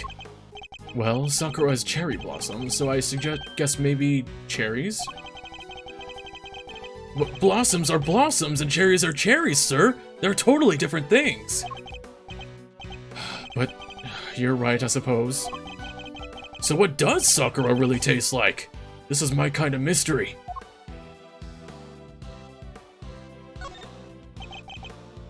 Flimsy-looking food stand made of plywood, and it sells samurai dogs. I got $1.50 if, you know... You're not actually suggesting I subsidize you eating on the job. Oh, I didn't mean to... That is, maybe when we're done? Fine. When we have finished investigating, you can have one. And only one, understood? Sorry, sir, I never should... I never should have... Wait, did you say I could have one? Yes. Why, is something the matter? No, it's just... I wasn't expecting you to... Thanks, sir. Poor Gumshoe, oh my god.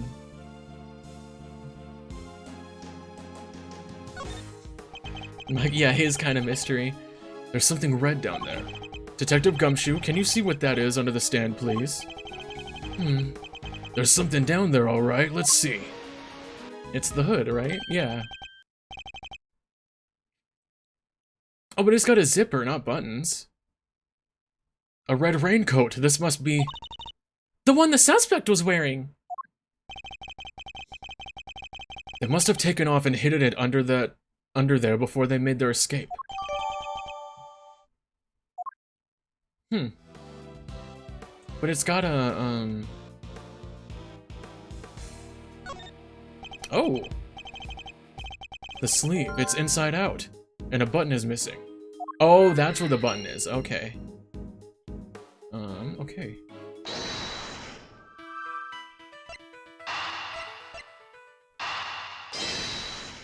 That's pretty obvious. The button we found seems to have come from this raincoat. It must have been pulled loose when the killer took it off. Huh. The right sleeve's inside out, too. It seems it was removed in a hurry, fast enough to tear a button off, no less. I surmise our assassin disposed of their gun and bag in the trash immediately after shooting at the president. Then they slipped into the panicked crowd and moved from the left to the right side of the spectator area. This was because they knew the trajectory of the bullet would point to a shooter on the left side. Finally, they removed the raincoat and hid it under the samurai dog stand. The killer would have needed to get rid of the coat as soon as possible, hence its hurried removal. The fact that the right sleeve is inside out is a testament to how quickly it was taken off. Yup, that and the missing button. The question, of course, is, why didn't the same thing happen to the left sleeve? I don't know. Oh yeah, only the right sleeve is inside out. Indeed. And the button on the left sleeve is still securely attached. So what does that mean, Mr. Edgeworth? If we're to answer that question, Detective, we'll need to inspect the raincoat in more detail. Let's see. Zoom in. The right sleeve is inside out, yeah. And you can clearly see where the button was torn off.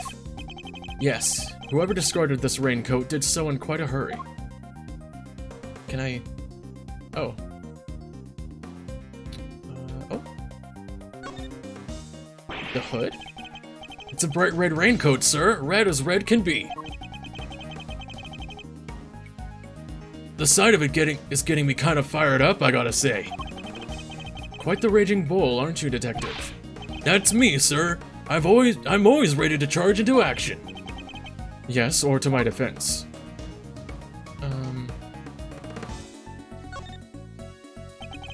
Let's take a closer look at the inside of the raincoat. Detective Gumshoe? Yes, sir. Oh, shit. This is a blood stain. And considering where it's located, I'd say the blood belonged to our would-be assassin. So we're looking for someone with an injury. Not just any injury, Detective. An injury on their left arm. Their left arm? Oh, yeah, that would make sense. How do we know that? It's simple. The right sleeve is inside out, suggesting that the suspect removed the raincoat. Slow down. In a hurry. Conversely, the left sleeve is just as we would expect it to be. Therefore, ergo, the suspect's left arm was never in the sleeve in the first place.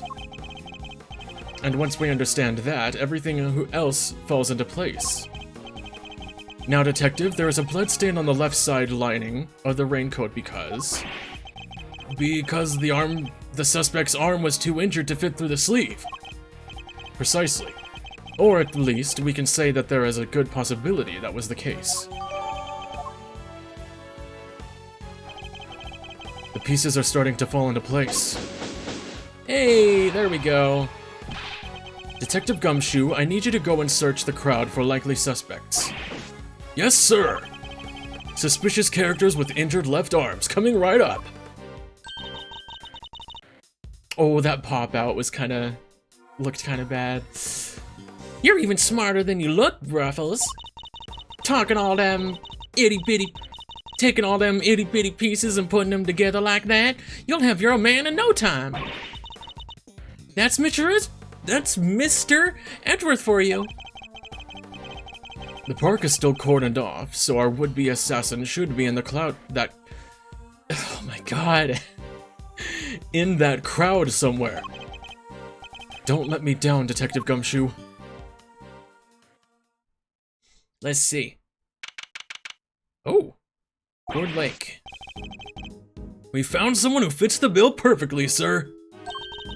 Way to nab the assassin, Gummy.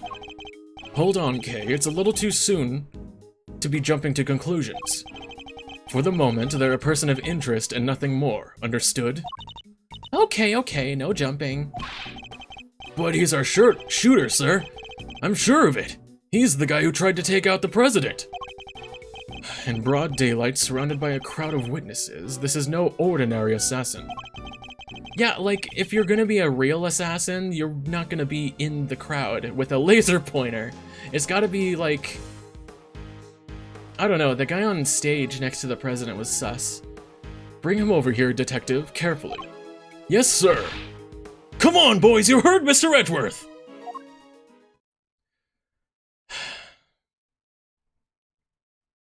I can't fucking believe it.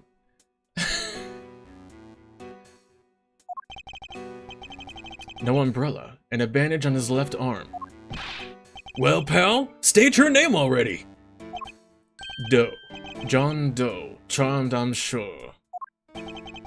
John Doe? Not a name you often hear in real life. That's the That's the default name. That's the default anonymous name you give someone in a court case. Come on, Edgeworth. You've seen this guy before. What are you doing?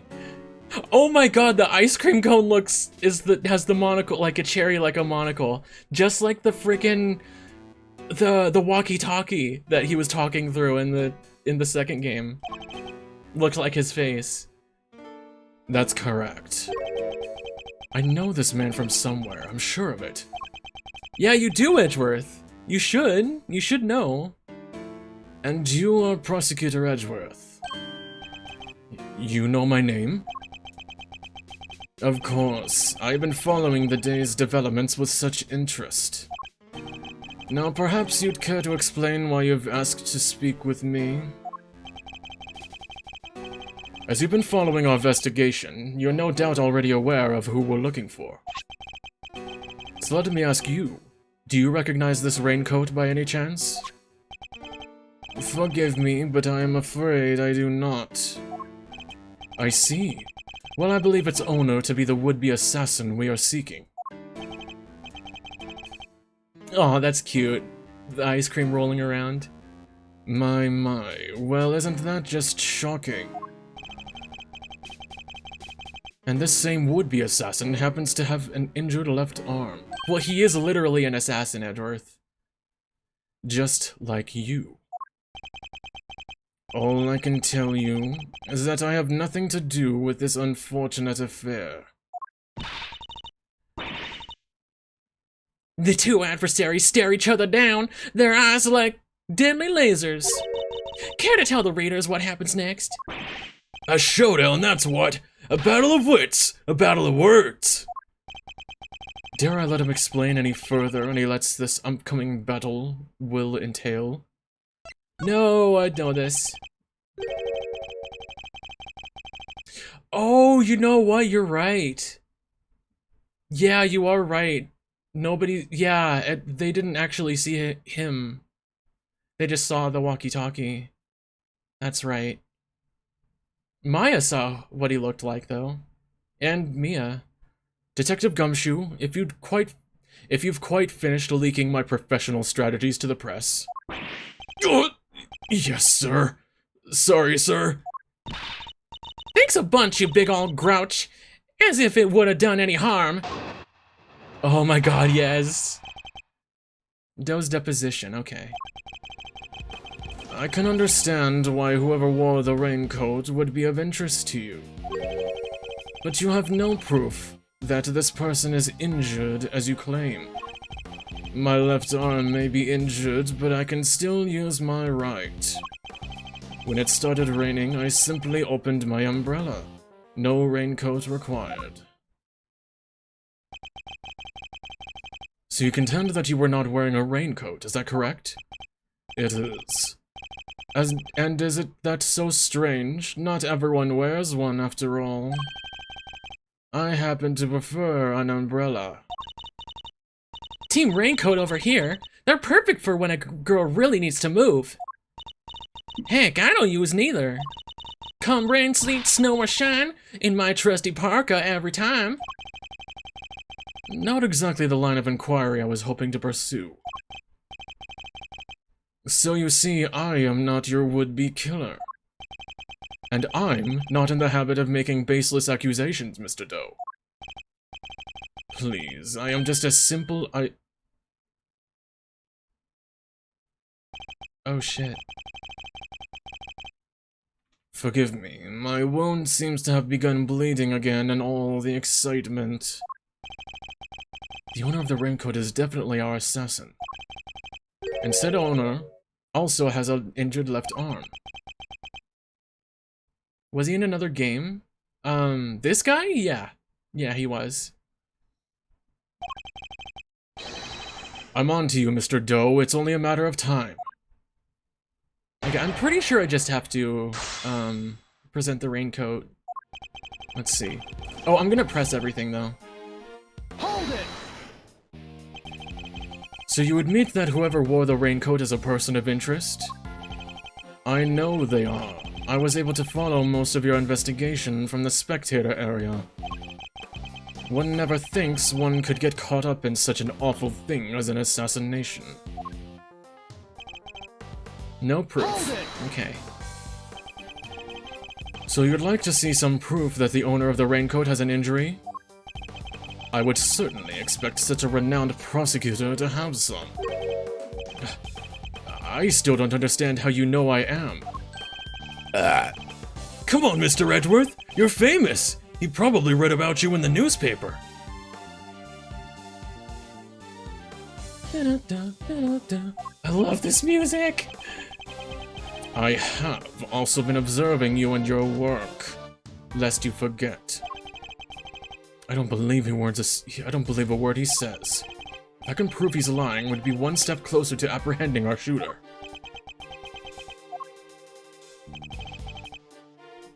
Hold it! That looks like quite a serious injury, Mr. Doe. How long ago did it happen exactly? Oh, not long. That's all you've got? That's all you're going to say on the subject?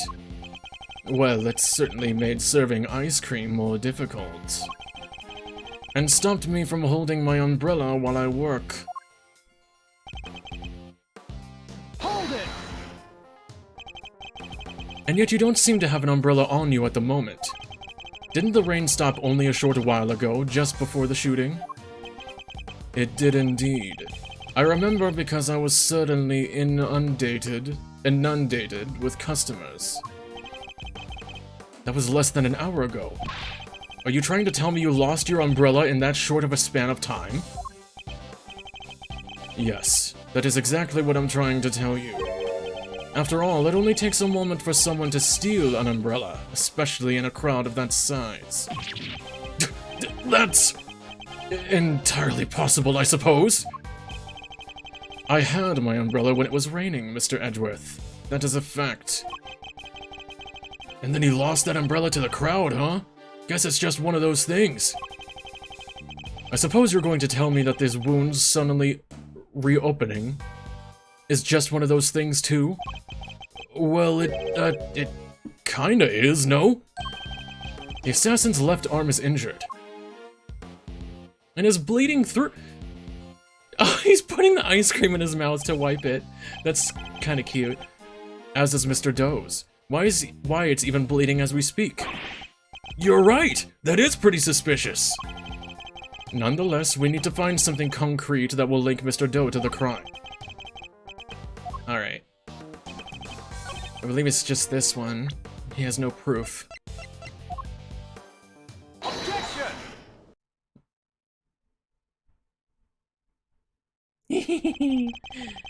You seem like a careful man, Mr. Doe. But not quite careful enough. After all, you're left something behind. Something of vital importance. I'm afraid you must have me confused with somebody else. The coat does not belong to me. Or do you claim to have some kind of proof to support your accusation? Your arm isn't troubling you too much, I hope. Your wound seems to be bleeding again. I'll survive. Although I can't pretend it's not something of an inconvenience. You have my deepest sympathies. Because if it wasn't bleeding quite so badly, you could have perhaps made a clean getaway. What exactly are you insinuating? As we have already established, whoever wore the raincoat is injured. And now I can prove that person was you. With this decisive piece of evidence. Ah! The ice cream is sweating!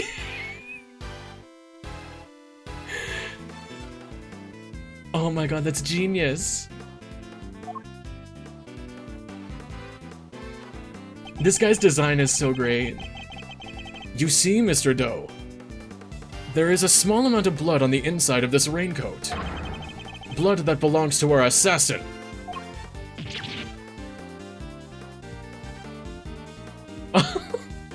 It's so adorable. Attempted murder of a foreign leader? Causing diplomatic incident? They'll throw the book at you. You can give us the silent treatment all you like, but we don't need to talk. A simple blood test would give us the answer we require. All it takes is for us to compare the blood on your bandages with that on the coat, and that will be that. We have the evidence. Why don't you make it easier on all of us and come clean? Admit that you were the one who attempted to assassinate the president of Zangfar. I am not your assassin. You're stubborn, I'll give you that. But if this were a game of chess, you would already be in checkmate. Not quite, Edgeworth. Now do the honorable thing and admit defeat. Edgeworth, you're kind of getting ahead of yourself here. He doesn't look like a man with moves no left. He doesn't look like a man with no moves left to play. Very well, you have me. I'll admit it. I was the one wearing the coat. He confessed! Say the word and I'll slap the cuffs on him right now! But I did not shoot at the president. What? Mr. Edgeworth, the only thing you have proven is that I was wearing a particular raincoat. And as far as I'm aware, this is not a crime. True. It's true. I am no assassin. I am a simple ice cream seller. One who happened to be wearing a red raincoat while watching the president speak. I was as surprised as anyone when his bodyguards sprang into action and the shots rang out. That's when the spectators, not specters, spectators, panicked and started running and screaming for their lives. They were all ghosts. Now, are you finally satisfied that I am telling the truth? As if! Your story stinks! You don't scare me. The evidence is on our side, you know. Look, it's right there, plain as day, the assassin, and they're wearing a red raincoat. Intriguing, but that is not me. Oh, come on!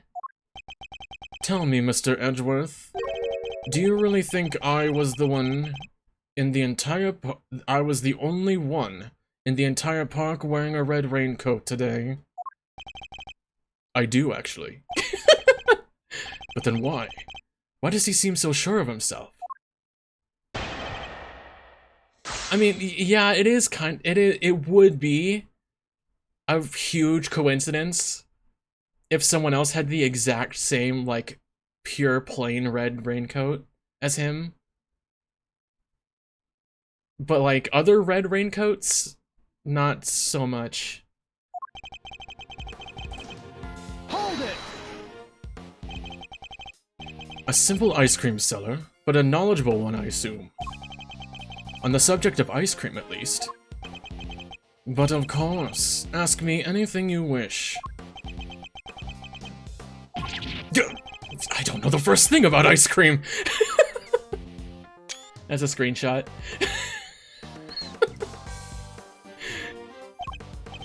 You know what the, most important thing about making ice cream is, of course. Mr. Edgeworth? Why, the most important thing about making ice cream is to approach it with a virtuous heart. And what does virtue have to do with anything? Without proper reverence for the craft, I'm afraid all you'll ever make are sweetened crystals of ice. There. I hope that you now see. I am nothing more than an ice cream seller. Okay. Hold it! Why a raincoat? Why were you not using an umbrella? Is that so strange? It was a rainy morning. Most people were wearing a jacket of some kind. Well, I'd say it's a pretty strange choice considering you couldn't get one of your arms into it. Better that than have one of my hands occupied by an umbrella. I had ice cream to serve after all. Then why go to such lengths to avoid testifying to that effect in the first place? Forgive me. I simply hadn't remembered until now.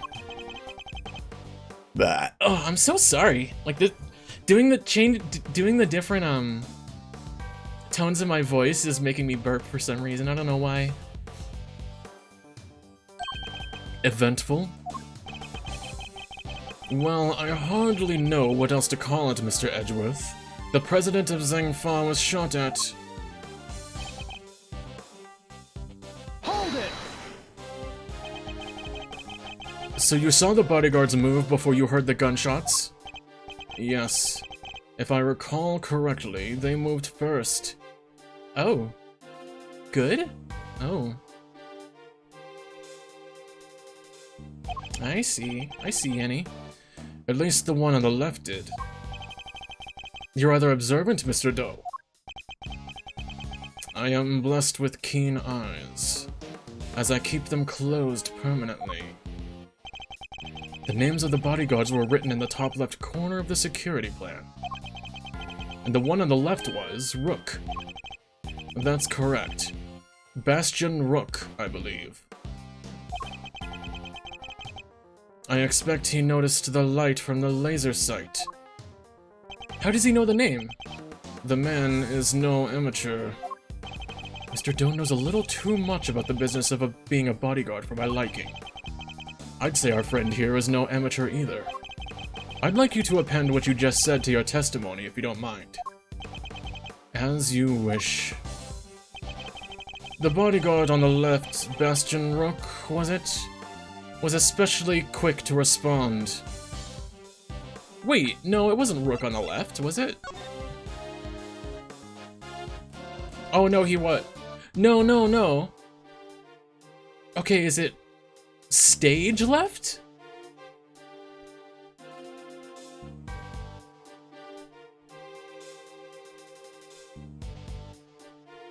Because if he means, like, stage left, then that would mean that this paper here is outdated. Because they had knight on the left, stage left, instead of rook. I'm gonna press it first. Hold it! So the bodyguard on the left was the first one to move? By the smallest fraction, yes. He reacted admirably swiftly.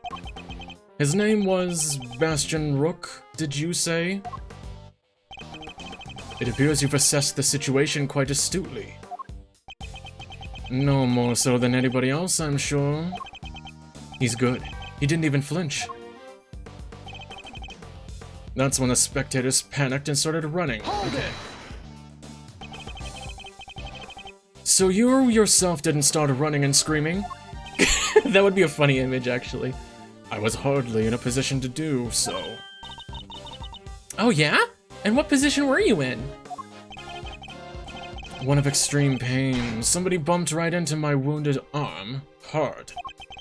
It was excruciating. It was excruciating. I thought my eyes would pop out of my head. Yeah? Well, they clearly didn't. Of course they didn't, Kay. In any event, the shooter was wearing a red raincoat. We have photographic proof of that, and yet... Mr. John Doe here swears it wasn't him. The guy's lying through his teeth, I tell ya! No one gets away with disrespecting Mr. Edgeworth.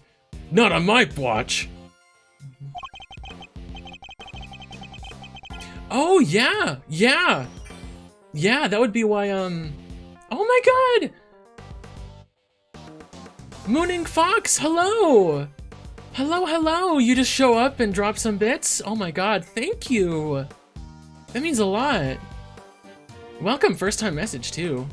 Welcome. My name's Narris, I'm a hugely thick goblin girl. As you can see. I'm very wide. Oh, let me move myself back over, sorry. A little bit more over, there we go. So you can see the full text. Oh, and hey, Brigsby, hello. You here too, thank you. Welcome. Calm down, detective. We will get the truth out of him by catching him in a lie. Oh.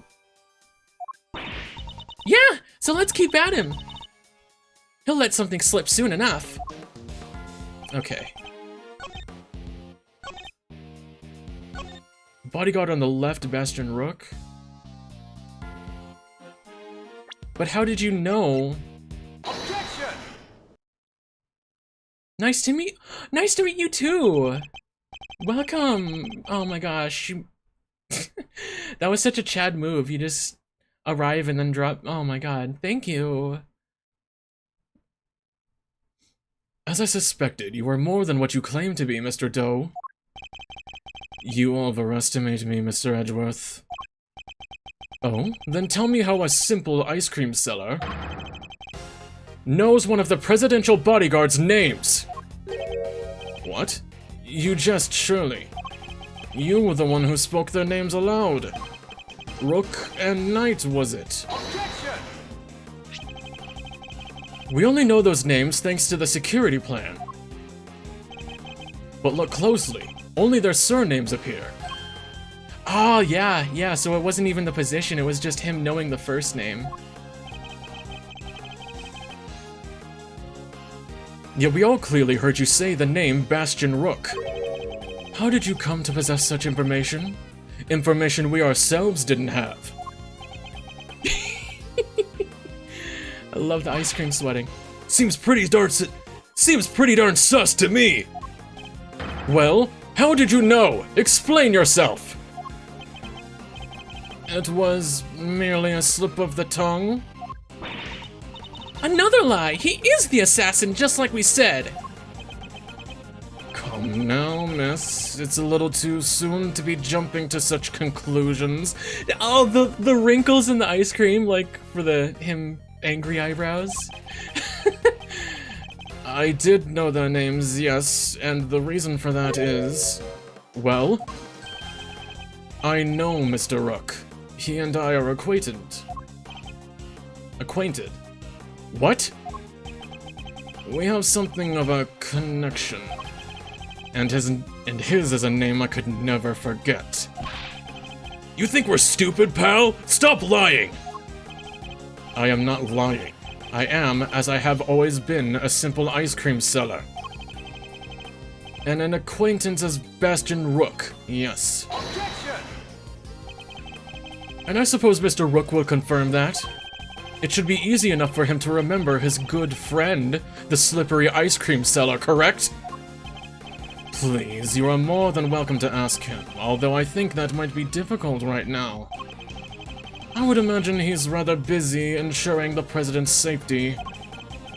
But suppose you are able to speak with him and he does deny that he and I are acquainted. How will that help you prove I was the shooter? Objection! Yeah, actually, that makes a good point. If you weren't the shooter, why take off your raincoat? Because it was no longer raining. In fact, it had grown quite warm. Far better to let my wound breathe, no? Or would you rather I had let it fester? Is he actually going to worm his way out of this? Answer yes. What are you waiting for, Mr. Edgeworth? Hurry up and arrest that man! He's clearly guilty. If I were you, he'd be in jail already. You might be willing to arrest a man without sufficient proof, but I am not. No! Come on, Mr. Edgeworth! There's gotta be something you can do! Shocking scenes here as the culprit seems all but certain to escape justice.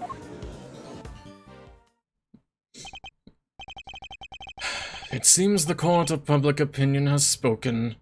Very well. As I will clearly be viewed with suspicion no matter what I say, I might as well share what I know. What you know? What's his angle here? I saw them.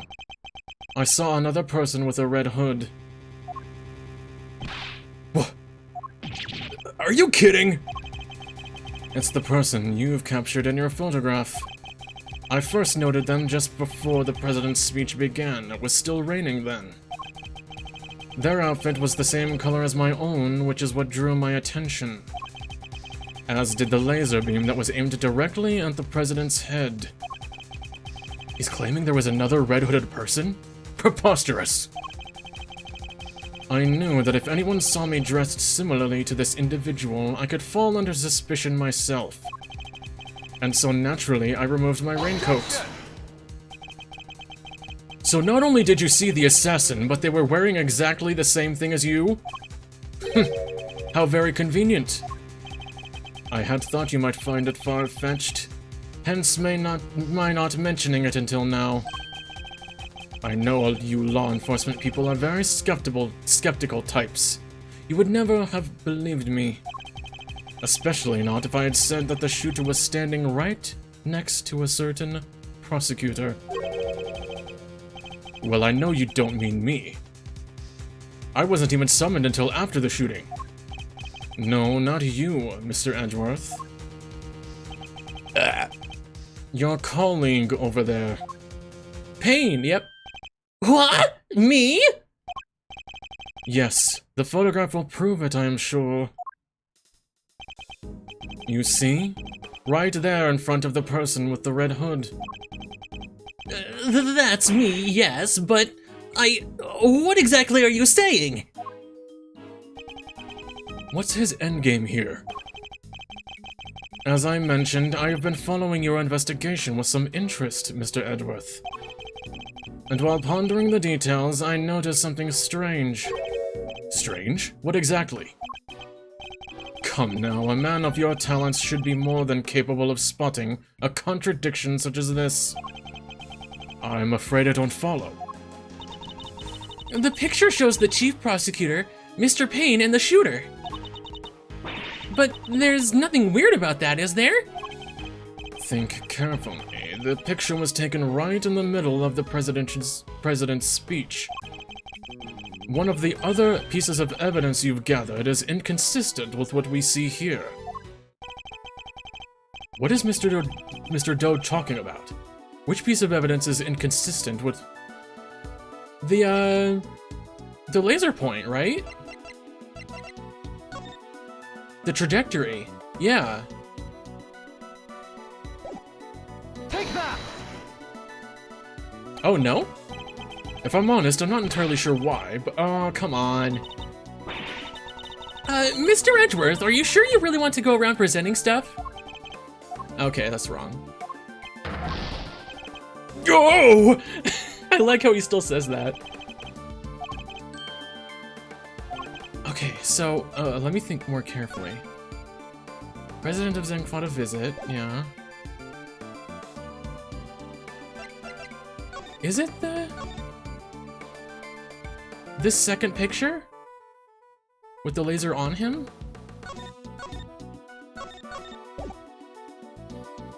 Take that! Oh, come on! It won't even let me select the second picture? Okay.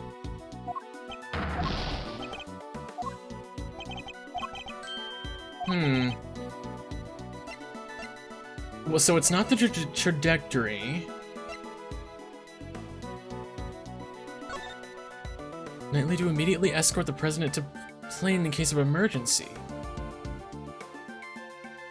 We know who might be in the audience? Oh, Rook repositioned in light of Knight's injury.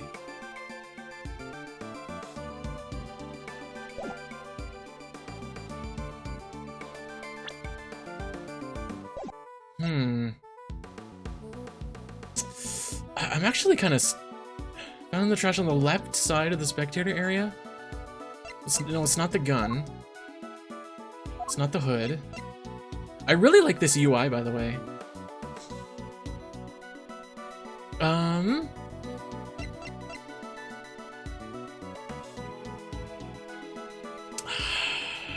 gonna try it. Still, wow, okay. I'm gonna save here then, because I really don't know. Okay, have a good nap, Siege. Thank you for coming by.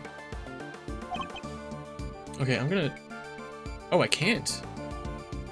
Oh no, I can't save. Have a good nap. It wasn't that, it wasn't that. So this? No, are you kidding me? What is the answer?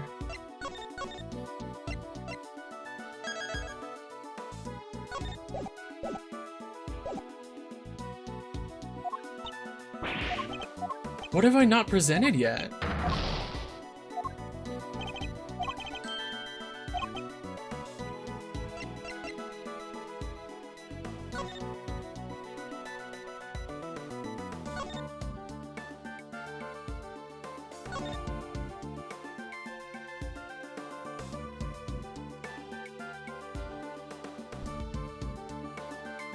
I'm stumped. Wow, already.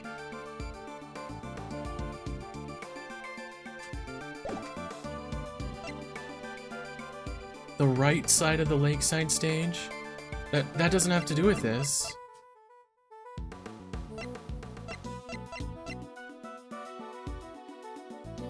I already presented this, didn't I?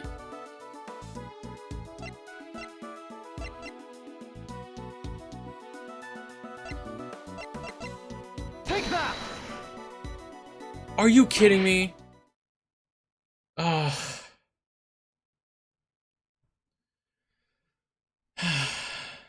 Well, I even read the text that's in the tape and it didn't make sense to me. Ugh, of course! The tape, it contradicts the photograph. How? Ah, so you have noticed at last. What's he going on about, Mr. Edgeworth? Someone's missing, right? Someone who should be here. Who? The chief prosecutor?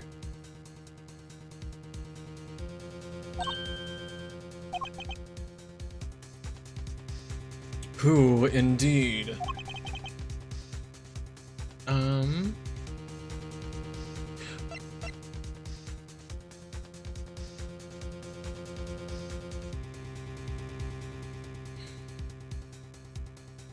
Tabby. Take that!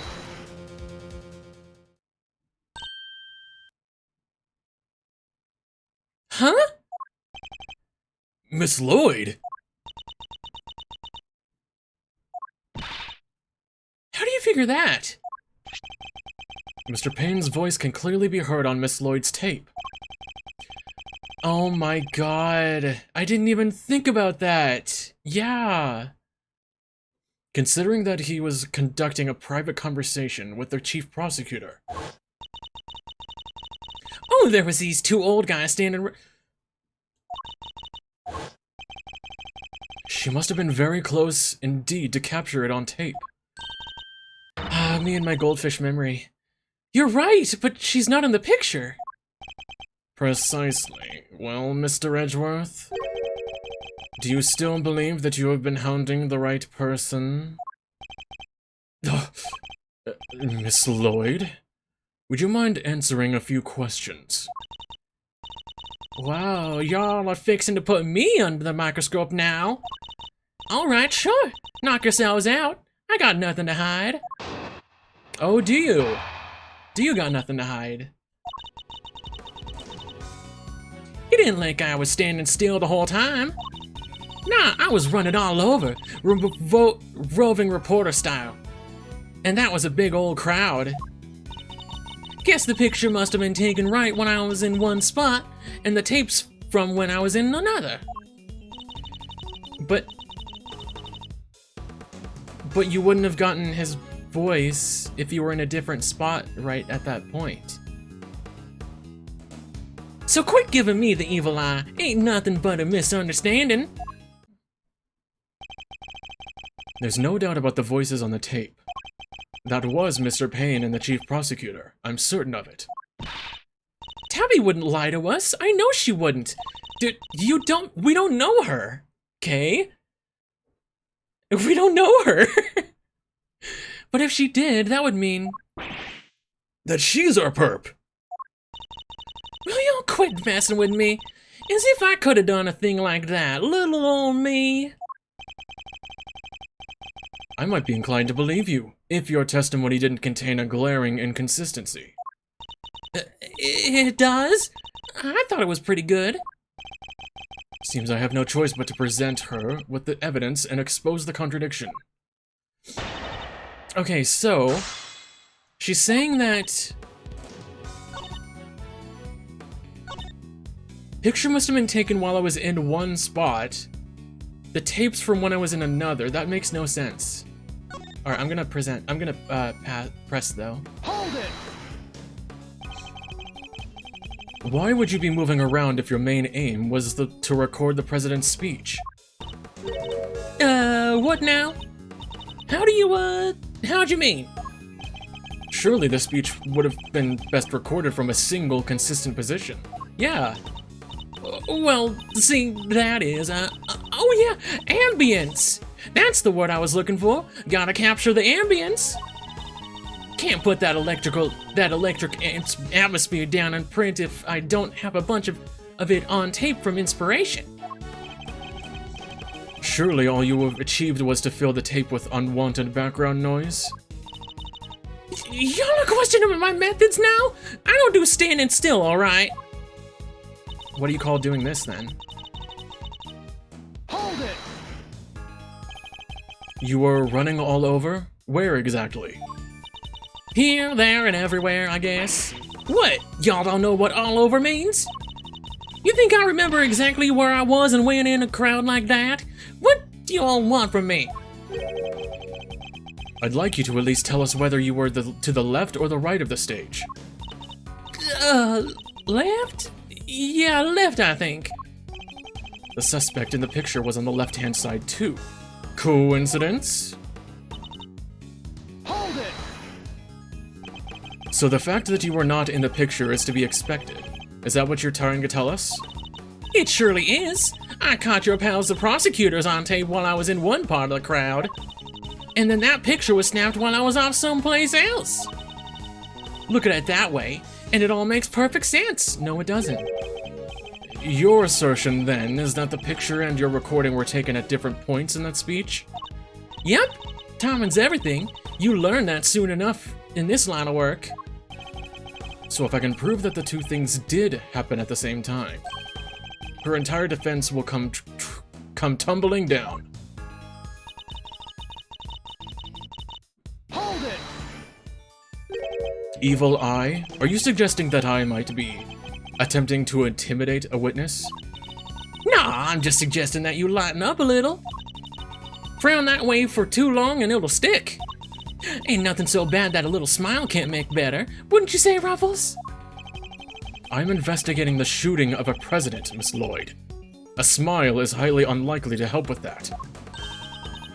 So proclaimed the prosecutor, all the while beaming from ear to ear. Paragraph ends.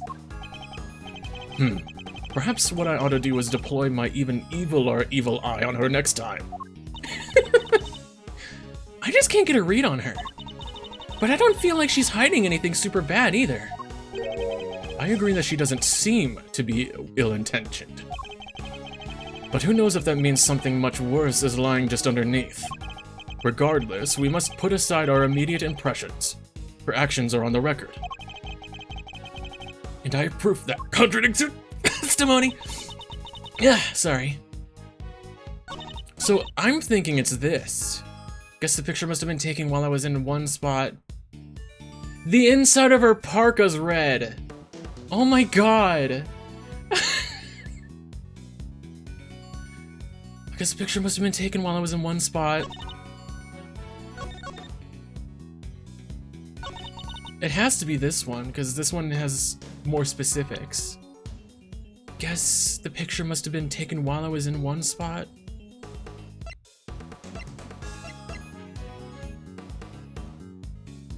It can't be the tape again, can it? Objection!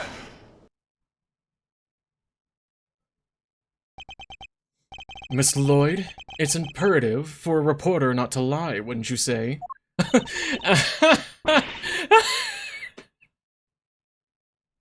Edgeworth, you poor soul. You're danged right it is, and I don't lie. And yet the photograph and the recording were definitely taken at the same time. What? You can't prove that. Oh, but I can. The evidence is right here in these pictures. This one in particular shows something that lines up precisely with when you were making your recording. Thank you, Yenny. Stretch. Thank you. What part of the picture indicates this must have been taken the same time as Miss Lloyd's recording? The fist up in the air, right? Take that! See here? The president has his fist raised. And what about it? Would you be so kind as to play us the tape again? See, it ain't that simple. What if I were to tell you that you don't have a choice? You don't make it easy, do you, Ruffles? Remember, we are concerned with the moment the president raised his fist. No criminal organization, no matter how big, is above the law. There it is. Yep, she says it right then. There, that's the moment right there! Correct. We've now confirmed when it occurred in the recording. Which means Tabby should be in the picture too. She's right there, yeah. She had her parka inside out. And she is right there for all to see. For Miss Lloyd is in fact the person with the red hood! What? So you're our shooter, huh? No, I don't even own a jacket like that. That's right. From everything we know, the owner of the red raincoat is John Doe. He owned it. He said he owned it. We have already proven that the raincoat belongs to Mr. Doe. You, Miss Lloyd, were wearing something else. Something that also happened to have a red hood. So there were two people with red hoods all along? Indeed. Mr. Doe's last statement was true. Wait, but we only found one raincoat. Where's the other one? Our ice cream seller never mentioned a raincoat, only a red hood. So tell us about your jacket again, Miss Lloyd. Huh? This old thing? Well, the best thing about it, like I said, is if you get mud on it and such, it's reversible, see? So you just turn it inside out and Just as I thought. The inside of her hood, it's red. That's right. And when the incident occurred, that's the side of the hood that was visible. What's going on here? What were you really up to, huh, pal? Wait, I never even wore it that way around. Perhaps if you would allow us to examine it, we could confirm that for ourselves. And y'all are gonna confirm that how exactly? It was raining right up until the president's speech, correct? That must have been established already. She's wearing a damp inside parka right now? That's so stupid. And as you yourself said... Heck, I don't use neither. Come rain, sleet, snow, or shine, it's my trusted parka every time. If you haven't reversed your parka since the rain, then the inside should be dry. Wait a sec now. I got this big old backpack on, see, so I can't take off my jacket. Yeah. Maybe I could show y'all some other time.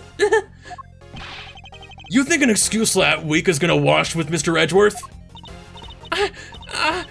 Oh. Well, what are you waiting for? If you're innocent, take it off and show us. It wasn't me, I swear. I never shot the dang president. I could never. If that's true, Miss Lloyd, then your best option is to cooperate and tell us the truth. Is there a particular reason why you chose to wear a parka with a red hood here today? I'm sorry, Ruffles. There's something I never told you. Something I couldn't. But I'll come clean, I promise. Just go easy on me now, you hear? Oh. Who did that? Who said that?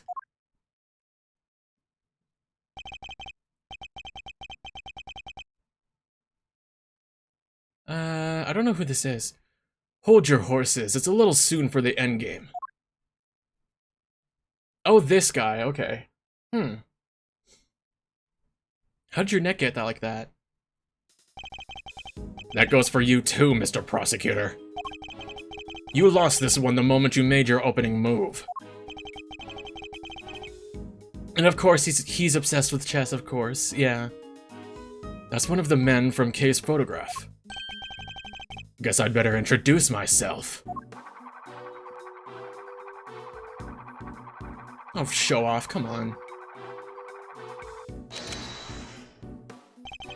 The name's Bronco Knight. Oh, that's a great name. Oh my gosh. The name's Bronco Knight. I'm the president's personal bodyguard. And second in command of his security detail. Point that thing somewhere else, pal! What the heck's wrong with you? Sorry, can't help myself. I'm just too much fun being this good. You're not a member of law enforcement, so how did you get a gun? This old girl's on loan from Zhengfa, temporarily issued to us presidential bodyguards. Anyway, never mind that. I got 2 tidbits of news for you. You want the good or the bad first? Choice is yours. How does he... Oh, no, I guess that makes sense. I was about to say, how does he have gray, like... short, like, buzz cut hair? But no, the root of blonde hair is always darker. I'm indifferent, whichever you prefer. Really? You're giving up on the first move advantage just like that? Whatever, you're a loss. Guess I'll push out the first pawn then.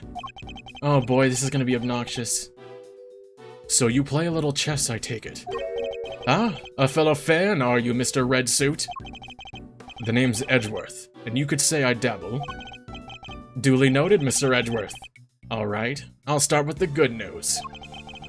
The president's okay. Didn't suffer so much as a scratch. He didn't? That's a relief. Particularly for the young lady here, that means there is no longer a murder charge on the table. That is good news, huh, Tabby? Yeah, 'cause I'd never... Now for the bad news. The only reason the president's alive is because we bodyguards did our job. And one of us did, anyhow. Our boss. Put himself in the line of fire. You're referring to your colleague, Mr. Rook? Yes, it's game over for him. No way! Rook is dead? A genuine loss. So, you're saying that Tabby? Yeah, your friend here killed my colleague, my brother-at-arms. Oh, you're sus, dude. Like, you... Right at the time of the at the sound of the shooting, you were looking off to the left. Oh, heck no, I didn't do it. I didn't kill anybody. I could never. I'd shut your mouth if I were you, murderer. Sure, we did what we had to do. Sacrificed one of our pieces to protect the king. But to lose someone like him during a castling, is a real shame. Castling? What's that even mean? It's a chess term. Of course it is. Very simplistically speaking, it's a move where a rook switches places with a knight. I get where this is going, I think. Then why didn't he just say so? Mr. Knight, was it? Yeah, what? We'll need to see the victim's body right away. And if possible, I'd like to ask the president a few questions. Sorry, no can do. And why not? That's the third piece of news, and it's the piece you're gonna like the least. I thought you said there was only 2. The National Police Force of Zhengfa will be handling things from here. What? Hey, Dad. How are you? You better be kidding, pal! This investigation was assigned to us. We're not about to hand it over. You're the Edgeworth, right? The one who solved the Yadagarasu case? The president mentioned you. I'm honored to have warranted his attention. Makes sense that the chief prosecutor would assign this one to you. Wait, did the chief assign me to appease the president? But that was a mistake. A big one. He should have given the case to somebody with a spine. Oh, you're one to talk, Mr. Broken Neck. You're free to take it up with President Wang. And if you enjoy diplomatic incidents, that is. Oh! You just woke up? Oh, good morning. You're coming with me. We'll continue this on the presidential plane. No. I never did nothing, I swear. We can do this the hard way if you like, but in Zhengfa, justice is served one way or the other. That. Ruffles, come on, you gotta help me out here, please. Miss Lloyd? She was the one in the red hood. There's no denying that now. It is, yeah. This is a different series. Seeing them their full body. But I can't help feeling we still don't know the whole truth behind this case. I'm innocent. You gotta believe me. Can I really let this happen? Is this really how it ends? The look in her eyes, the crack in her voice as she begs me to help her.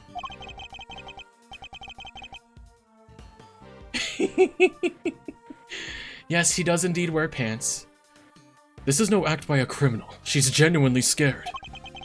And if I let him take her, we'll never know what really happened.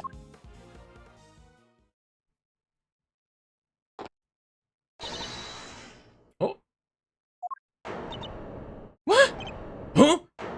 What the? Get your filthy hands off!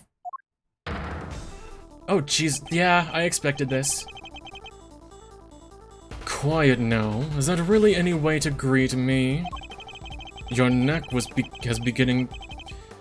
Your neck has barely begun to heal, and you've already forgotten who I am? I'm disappointed. It's you!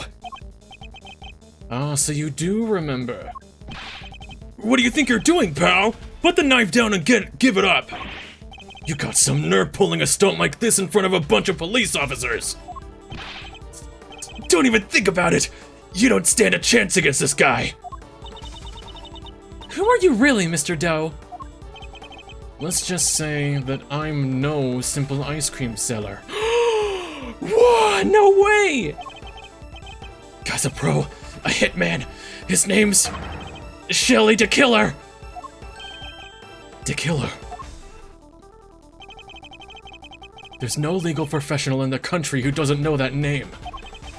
An assassin capable of taking down any target, any place, any time. This isn't the first time our paths have crossed. It's been too long, Mr. Edgeworth. But of course, this is the first time we've met face to face. Ah, that explains it. You're the assassin we've been looking for? In a sense, yes. A certain someone did indeed hire me to carry out a contract. And that contract did indeed specify that I was to assassinate President Wang. I swear I've seen his picture in one of my old files before, but... how could I have been so careless? My bandage proved useful for bringing a knife into the park undetected. No metal detector? Seriously? But I miscalculated in other certain regards. You didn't bring a gun? Now, shall we play a little game, Mr. Knight? I know how fond you are of such diversions. The stakes must be high in order for it to be fun, of course. Shall we wager, say, your life? What do you want from me? I would like for you to allow Mr. Edgeworth to remain in charge of the case. Oh! He what? What are you up to, DeKiller? I would simply like our mutual friend to see things through to their conclusion. Huh? But why? Bastion Rook was a man of great skill, one with whom I feel a certain connection. It is only right that the truth behind his death be brought to light. With Mr. Rook's departure, the case is now yours to investigate, is it not, Mr. Knight? I'm simply asking you to transfer that authority to Mr. Edgeworth. It's not something worth losing your life over, surely. You're just using the investigation as an excuse to get close to the president. Am I really? I suppose it is true that in order for the investigation to proceed, we will need to enter the presidential plane. Do you think I'm gonna let you near him? I am his chief bodyguard. Wait, no you're not. No you're not. You're the second in command. Are you? Right as he said. And here I thought you were only the second in command. Rook's not around. That means I'm number one. Okay, so it was this guy then. Way to go, dude. Way to make it obvious. I wonder if you have what it takes to step into such capable shoes. Oh, the dead Rook was Kid the Killer's lover? I could see that. I could see that. You, Here, profiles. You see this guy? And this guy? These two together? Maybe. Of course I do. I'm the leader now, me! If that is indeed the case, then I would ask that you make a choice worthy of a leader. Oh, nice call out. Will you needlessly throw away your life, or will you allow the investigation to continue? Ugh. Is he really doing this to gain access to the president? Does he even need to? What is he plotting? You have no objections, I trust, Mr. Edgeworth? Come, let us continue the investigation. What do we do, sir? It would seem we have little choice but to do as we're told. That said, listen, detective, and listen well. Oh, don't cut off right there. Oh, okay. I'll buy us some time and as I investigate. Meanwhile, you gather the other officers. Have them surround the plane and make absolutely certain that there is no way he can escape. Yes, sir. You got it. No! That was a... Wow, that was a... This is a long first case.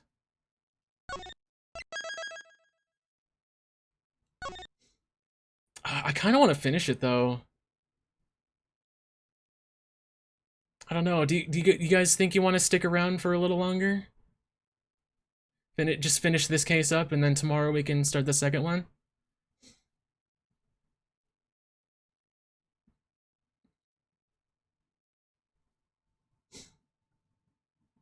Is it possible for me to? Yeah, I can. I can keep going. I don't mind. I was just thinking, oh, I should probably take a quick break just to stand up for a few minutes, let my dog out, feed my dog, you know? So I will do that.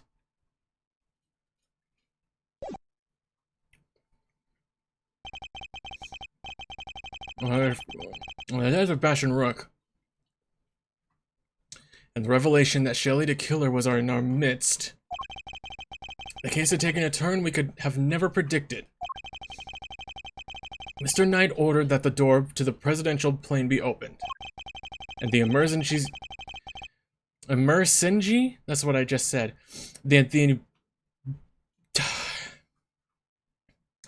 And the emergency personnel attending to Mr. Rook's body was asked to leave.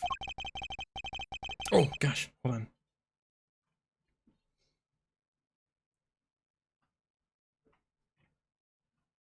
Ah, okay. There we go. Had a piece of gummy stuck in my throat. Emergency, yeah. With the scene cluttered... Oh my god! Read! Read! Read! With the scene cleared, we stepped cautiously aboard. Oh my god. So the conclusion we're trying to get to is, who killed Rook in here, basically, and it's obviously the guy jealous that he was second in command. That's what I'm assuming at this point. Like, he made it so obvious with how he talked that he was extremely jealous.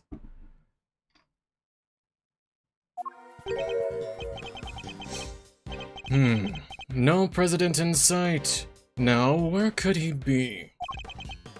Who knows? The slow turning head. So he's hiding behind the bulkhead door over there, is he? As courageous in the face of danger as ever.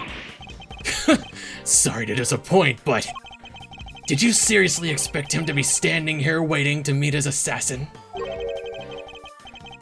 As we have already established, my interest lies only in the successful conclusion of this investigation. Now, Mr. Edgeworth, if you would be so kind as to examine the body. Wow, still holding him like that, okay. Excuse me. My only option right now is to play along. The rest is up to you, Detective Gumshoe. So the attempted assassination of the president has become the murder of a bodyguard. You look like you could use a little help there, Mr. Edgeworth. Oh my god. Not that I need it, but yes. That's what I thought! There's nothing else for it. Kay Faraday, great thief extraordinaire, will just have to take it from here. Oh really? You mean you're going to solve the case for me? Nope. I thought not. But I will provide vital assistance. Now let's get to scouring the crime scene from top to bottom. Okay. It will take Detective Gumshoe a while to assemble our backup. So I'll need to draw this part of the investigation out for as long as possible.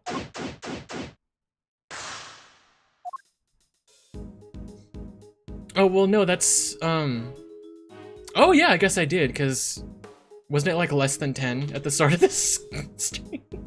I'm a gassy girl, I'm sorry. Who's the little bird?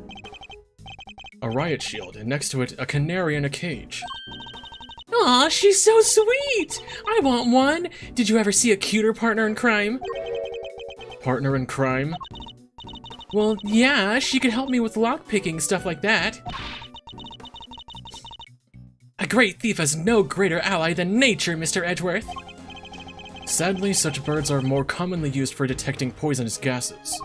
Aw. Wait, this one isn't actually for that, is it? Okay, riot shield.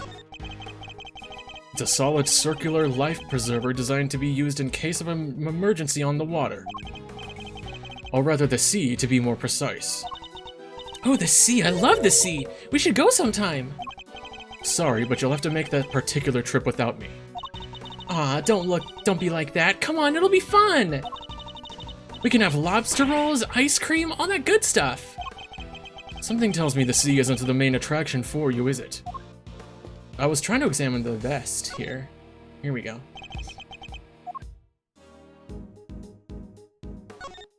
There's a bullet in it. This looks heavy. So this was what the president wears, huh? Must be made of something super special. Yes, to protect him from bullets. What? So it's not just for show? Of course not. This is a bulletproof vest. Oh, so that's what one of those looks like. Why didn't you just say so? Now I feel silly. Okay, what are these, like, anal bead things here? These personal safety alarms are very colorful. Looks like they get a lot of use as well. I like the president. He seems like a thoughtful guy. Buying these for his kids, maybe his wife too? Why would they all be here if that was the case? No, these are for his own personal use. Objection, Your Honor. It is simply not possible for one person to use this many personal alarms. Why, you ask? Because he's human, and therefore possesses only 2 hands. 20 hands wouldn't be enough to count the number of objections I have to that objection. Oh, what's this thing? A curious figure of a curious animal with a curious expression is staring straight at me. Oh, look! That's a big lever right by its butt. Don't even think about it. Oh, I wasn't thinking anything, I swear. I imagine that lever opens the panels beneath my feet. I see. So he's standing on a trapdoor. I strongly advise you not to pull it. Do so and you will regret it. You know, I'm okay with taking some advice. Especially when it's from a professional killer. What's in the documents? Documents of some kind. We could always steal a glance. Oh! Oh, wait. March 19th. March 24th. Ah, okay. So they updated it. Another security plan. Oh yeah, like the one from the trash can. Precisely. But wait, something feels off. It's the date.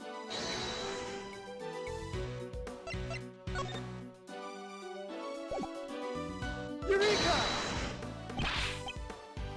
What? How is that not the answer? It's the dates are different. Miles. Fine. I'll do the one that the game wants me to. Eureka! The two plans are different. Yeah, I pointed out the date. And it was different. That should have counted. Was the security detail reorganized at some point? Huh? Oh, you're right. Yeah, we made some last-minute changes yesterday. President's orders. Why the urgency? Because of what happened the day before. The killer here tried to take him down. He infiltrated the security detail, posed as one of us. Rook figured it out first, but not before the guy got within striking distance of the president. Oh, jeez. Oh, that's how he hurt his neck. If our leader hadn't stepped in just then, we'd all have been out of a job. But he made it, and our friend here wound up with a seriously twisted arm. Rook put a bullet in it for a good measure, too. And where were you while this was happening? You were the first one I overpowered, were you not? Oh, that's embarrassing. Shut up, kid! Ah, now I get it. Yeah, the neck being difficult. Busted up my neck so bad I can't even look to my right. That's why he was looking to his left. I was somewhat astonished to have sustained an injury at all. A testament to Mr. Rook's skill.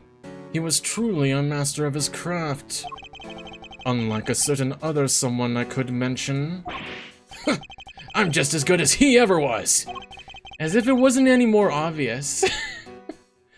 You were a pawn to his queen, my young friend. What the heck do you know? So that's why you remembered Mr. Rook's name? You admired his skills as a bodyguard?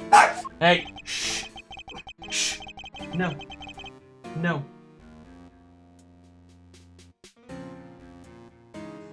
No bark. Indeed. While I was serving on the team, I learned the names of all operatives. But his in particular stayed with me. It joined the very short list of those who have ever successfully wounded me. Oh, okay. So that's the connection he was talking about.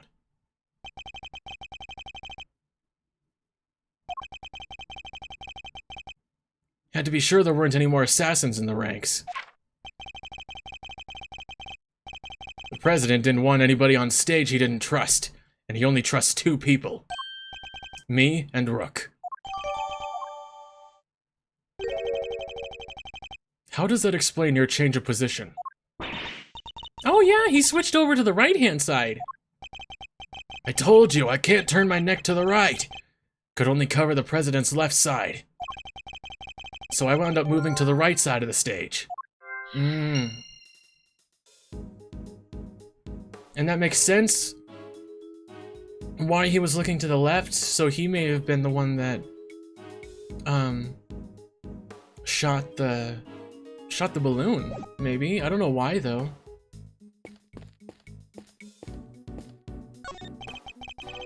Someone has left an inflatable boat on an oar here. Probably so it was ready to go at any time. Wait, but there's only one oar! You can still row with one oar, you know.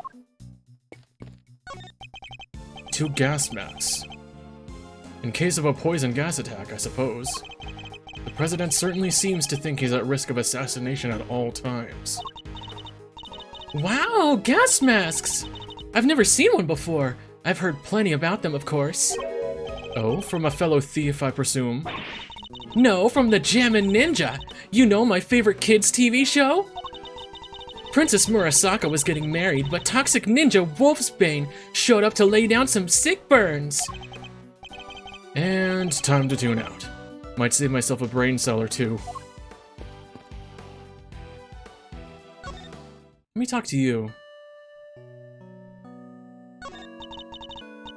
I didn't do it. I'm a reporter. I beg scoops, not souls. But then why lie about your jacket? And the laser sight? You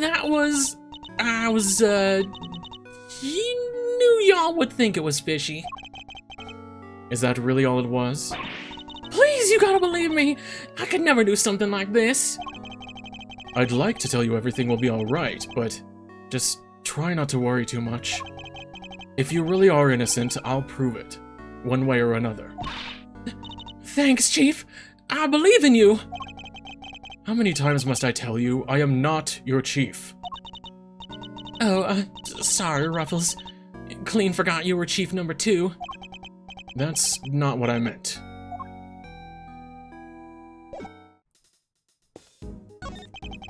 There's a wide selection of protective equipment here. Bulletproof vests, hazmat gear.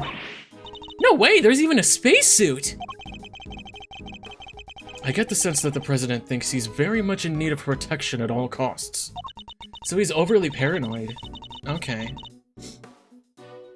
But what if he was in a gunfight and there was poison gas everywhere? And he was in space! What would he do then, huh? Then he'd simply put on the bulletproof vest, then the hazmat gear, and the spacesuit. That's probably easier said than done. What is that? There's like a plushie in there. It's a bank of monitors, displaying camera feeds from in and out around the plane.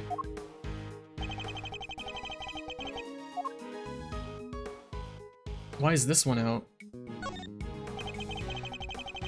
These monitors are displaying the cockpit and parts of the plane's exterior, but I don't see anything out of the ordinary. Oh, okay, so that's not...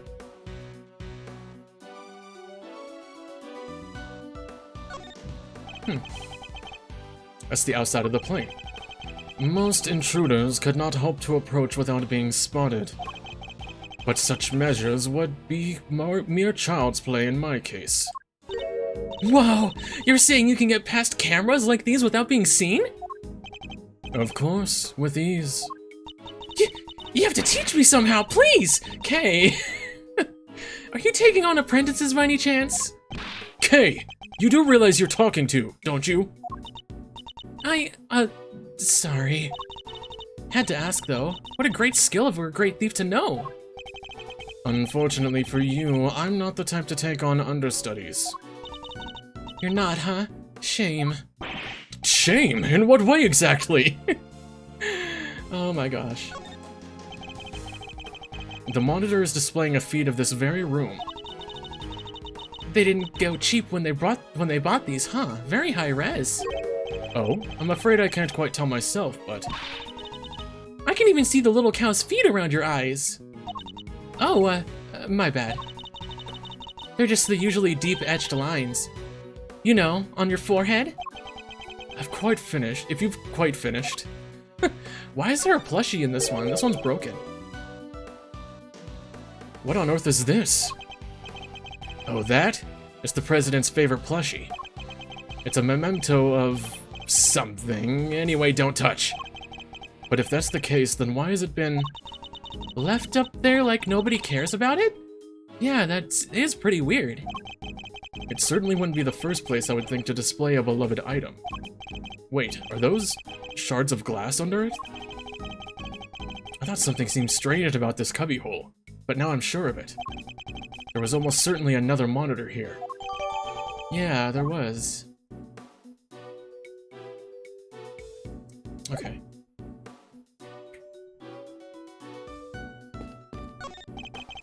The president is on the other side of this door.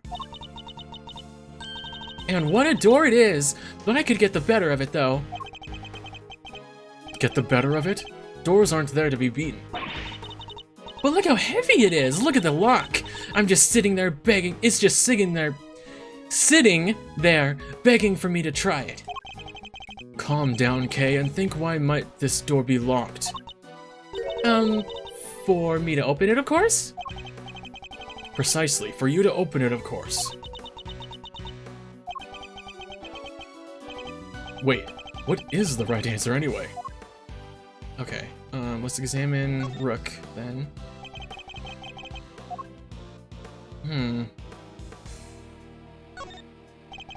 It's a bulletproof attache case. Bodyguards use them to shield their clients from gunfire.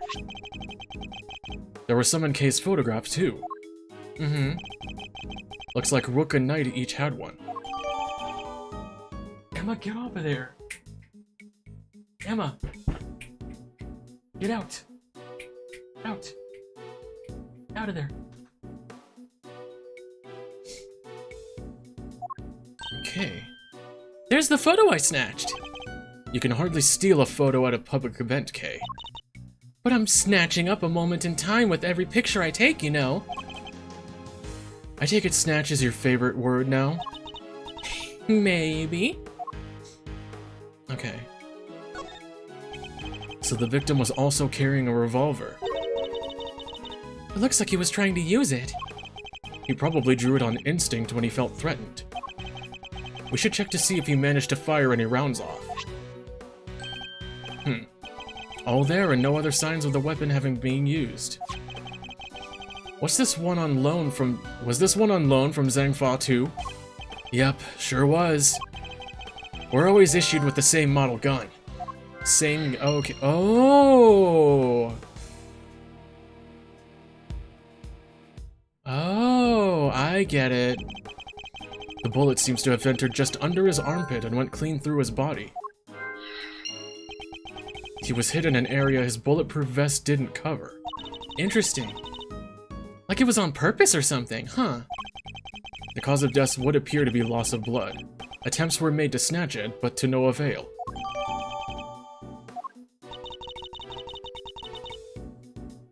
The medics must have been brought in to try and save him. Sadly, it was too little too late. Okay, It's the victim, Mr. Bastion Rook, bodyguard of the president of Zhangfa. He's one of the guys that brought the president inside as soon as the shooting started. There we go. Which means he continued to do his duty right up until his dying breath. At least he'll get posthumously promoted? Okay, it's better to know when to say nothing at all than to end up with your foot in your mouth. What do you mean? I mean, bodyguards don't even operate on the same ranking promotion system as the police in the first place. Yeah, they don't. The blood? Yeah, there we go. It's a trapdoor connected to the lever of that curious figure. If someone were to open it, everyone would fall through. Mr. Rook, Mr. the Killer.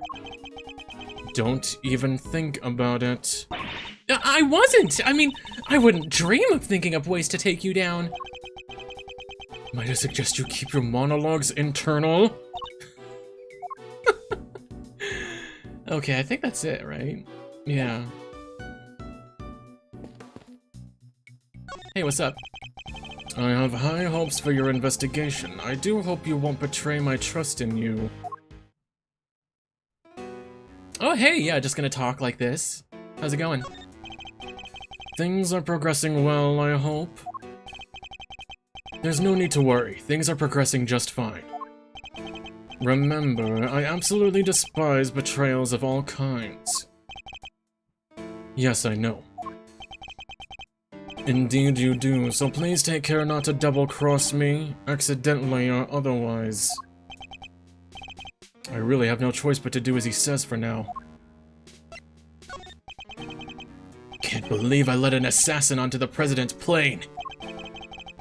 You know very well it was for the good of the investigation, Mr. Knight. Don't give me that! I know what you really want! You do indeed, because you heard me say it already. I wish to know the truth behind Mr. Rook's death. But you did also say you were asked to assassinate the president. By a certain someone? You seem to have forgotten that there are more pressing matters at hand. I don't often carry out unpaid work, but it's not entirely unheard of. Fine. I'll get back to the investigation. Good. I'm expecting great things from you. Okay, so we should do, oh, no, not that. Let's use our mind. Okay,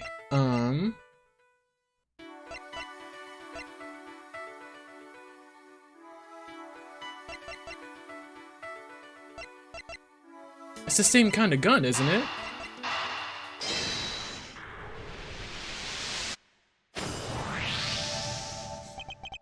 Or they're just gonna stand there and not get in a more comfy position? Yeah. He could be sitting in the president's chair there. The two guns are exactly the same, meaning it's likely that the one found is also from Zhengfa.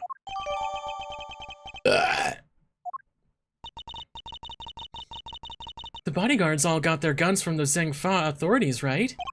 Yes. Are they, like, super rare or anything? No, I don't believe so. This model isn't exactly easy to come by in this country, but it's certainly not impossible either. Boo, and here I thought they might be valuable treasures. Yes, it is something of a shame. Whoa, I just mentioned treasures and you actually responded for once? I only mean to point out that if the guns were rarer, it would be much easier to trace them. Which would have made them treasures of the evidence variety, I suppose. Ah, I see. Everything's a treasure hunt one way or another, including this investigation. You could say that. Oh, right then, it's treasure hunting time. On with the investigation. She certainly seems a lot more enthusiastic all of a sudden. Okay, the president was targeted during his speech. Premeditated attack.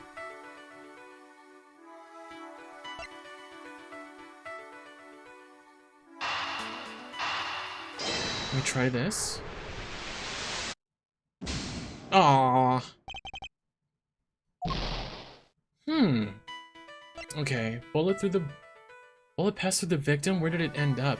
Oh, wait. So he was shot like from this trajectory, and it hit the monitor.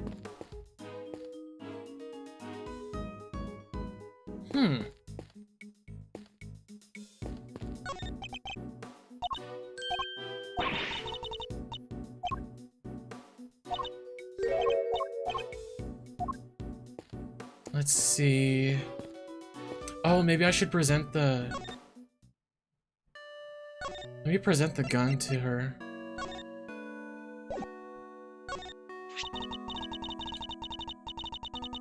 Suddenly, the prosecutor pulled out a revolver and pointed it right at the innocent young reporter. Her tragically short life is over. Almost before it had begun, she crumpled doll-like into a watery grave. Perhaps if you'd actually been shot, I could understand you saying such awful things, Miss Lloyd.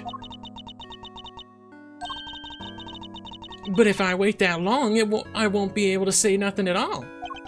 True. Oh, come on, really? So she must have... Oh, okay, no, she doesn't know about that.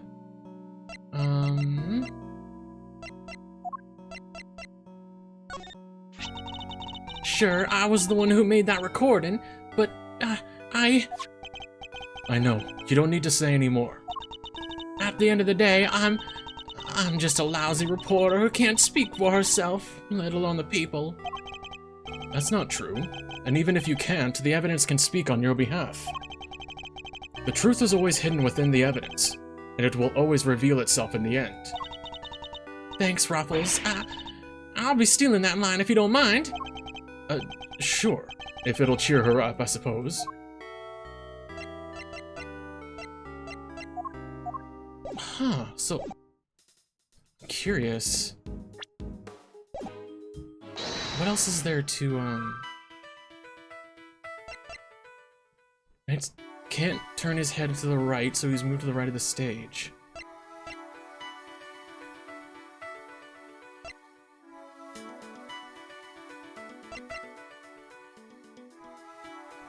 I don't... I thought I investigated everything, didn't I? Yeah.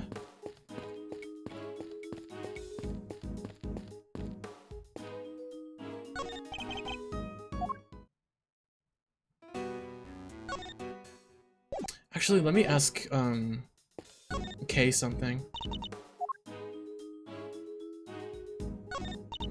So, there were 2 red-hooded assassins? Well, I don't know if we can say that with any certainty just yet.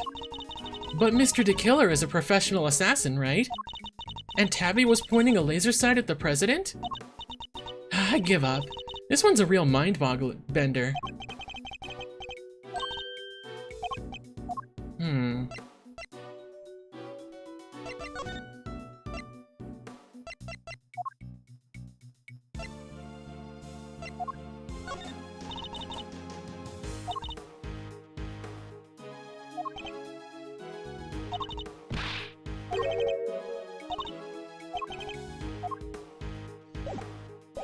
Huh.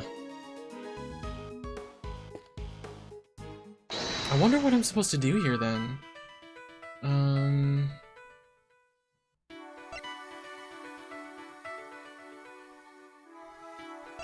Wait, didn't I like... Hold on a second.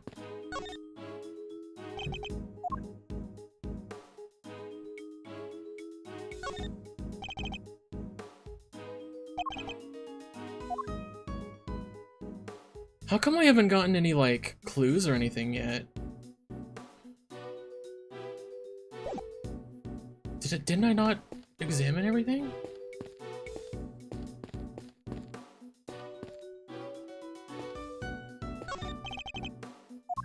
Maybe I should show it tonight?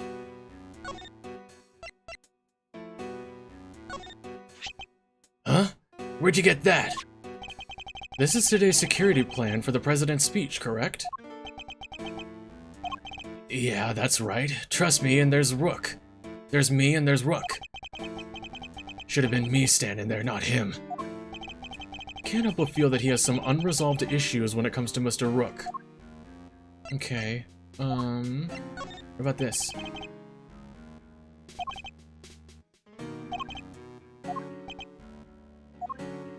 Okay. I bet not even Rook saw it coming. And who could blame him? Guy like that getting killed by some minor league hack?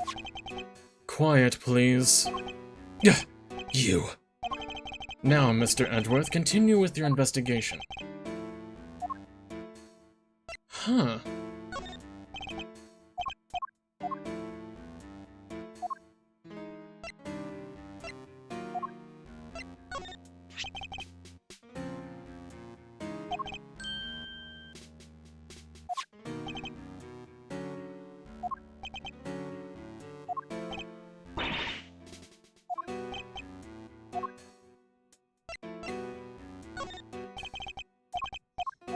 Huh.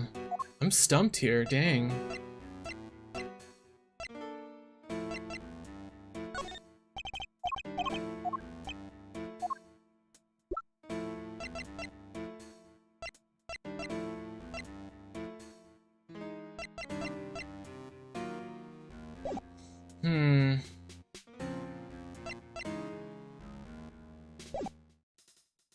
Cause... No, not...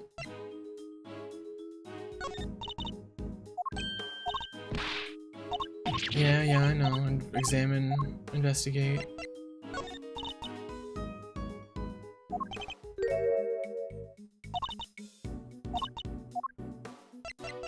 So she doesn't have anything to say.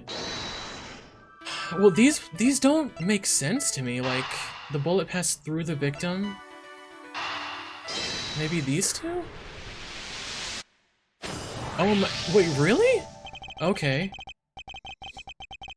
2 bullets were fired in total. We know this because 2 shots were heard. One traveled through the flag and into the balloon. The other took Mr. Rook's life. Really? That doesn't really make sense. Because it looks like he was shot in here, not outside. But there's a bullet in the president's vest too, right? How is that possible? How indeed. The numbers don't add up. However, there is one possible explanation. There is? After passing through his body, the bullet took Rook's life, then found itself lodged in the vest. That might... I don't know if that makes sense. He's right. If the president hadn't been wearing that vest, things could have been a lot worse. And he wasn't injured at all by himself? By the impact? Even when obstructed by a vest, a bullet can inflict serious damage. Sure, I've known guys who got broken bones that way. But the president's okay. He's made of strong stuff.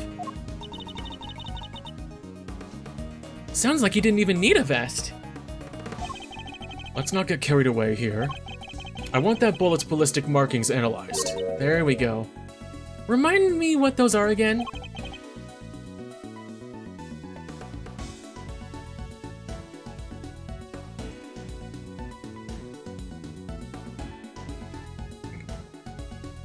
Guns leave a unique pattern of grooves on every bullet they fire. Sorry, I had to drink a little bit. By examining those grooves, we can use them to identify which gun it came from. Think of them as fingerprints of a sort. You can tell all that from a bullet? Then what are we waiting for? Analyze away! Might be easier said than done. That bullet hit solid armor. The impact will have completely flattened it. You'll be lucky if there's anything left for forensics to find. What? I was all set for some analyzing. Oh, we got it as evidence now. Okay. That's quite enough investigating for now. What is taking so long, Detective Gumshoe? Well, Mr. Edgeworth, have you solved the case? No, not yet. Is that so? Then perhaps interviewing another key witness might help you to do so. Another witness? Who? The president, of course. The most important witness of all, the man on the other side of that door.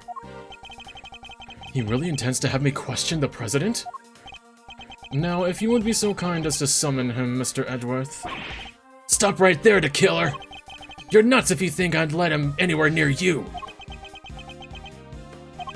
Well, Mr. President, I'm sure you are watching us through your security feed, aren't you?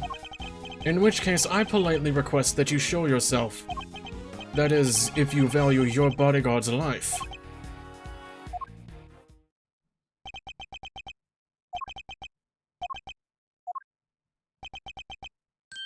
Well then, if nothing else, we now know what kind of a man you really are.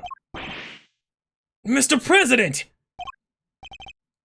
You can't do this! Let's all just calm down, alright? Come on, Detective, where at the blazes are you? The lights, what's happening? Listen well, Mr. Edgeworth. I would advise you to stay very still. It seems I will not be granted my audience of the present after all. Even with Mr. Nice Life as my bargaining chip. No, stop!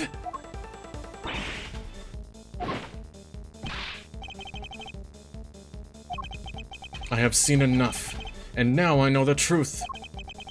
Where are you? Where did you go? Escaped, of course. I leave the rest in your capable hands, Mr. Edgeworth.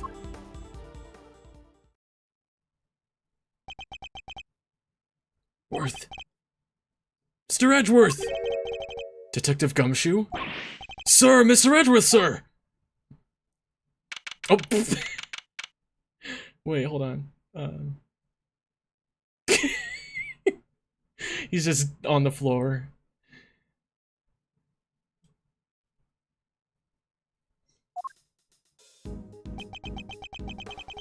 I must have been knocked unconscious. Sir, you're okay! Are you alright, Mr. Edgeworth? Oh, he took the The inflatable boat thing. Never mind me. He didn't hurt you, did he, Kay? Nah, I'm fine. Only I just woke up myself. My head will be sore for a while, but that's about it.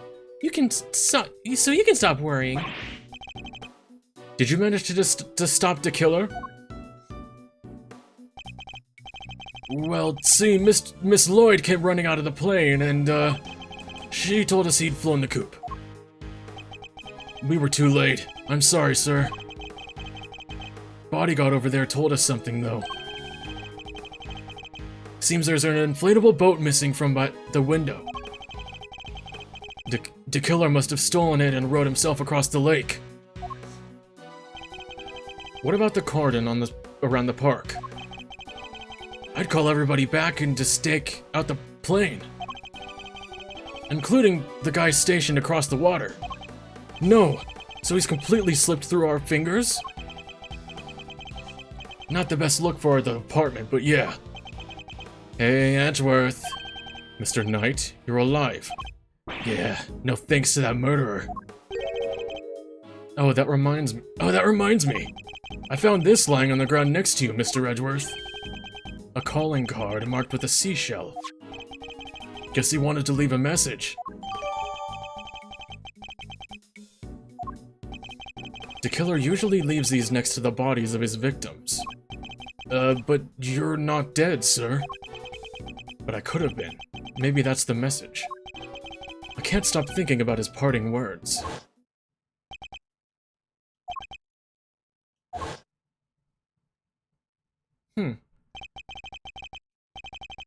The truth about what? Roger that. I'll clear out over here, sir. Over. What's going on?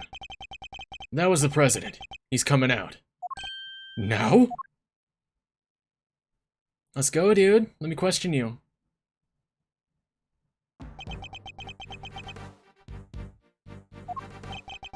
So he's the president of Zhangfa, Mr. Ji Dongwang.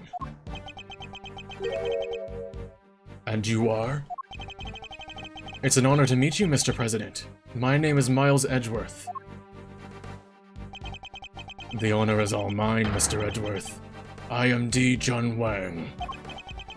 Your efforts are on behalf of Zhangfa have not gone unnoticed. You averted something of a crisis. You must be referring to the Yatagarasu case. Thank you, sir, but all I did was solve a few local cases of murder. You are too humble. I have been observing your investigation. You are an impressive operator, Mr. Edgeworth, even if the killer did get away. That's very kind of you to say, so he was watching through a security feed. Sadly, I must inform you that this is as far as your investigation goes. What do you mean?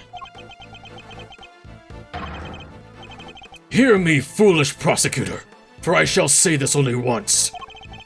Knightley has apprised me of the state of affairs. And from this point forward, the case will be handled by Zhangfa's police force, the finest in the world. Even with the killer out of the picture, they're still looking to get me thrown off the case? What do you think you're doing, pal? Nobody talks to Mr. Edgeworth like that. If it hadn't been for him, the killer would have... Detective! Forgive him, Mr. President, but I must confess to being somewhat confused. I fail to see how or why this case falls within Zhangfa's jurisdiction. You fail to see?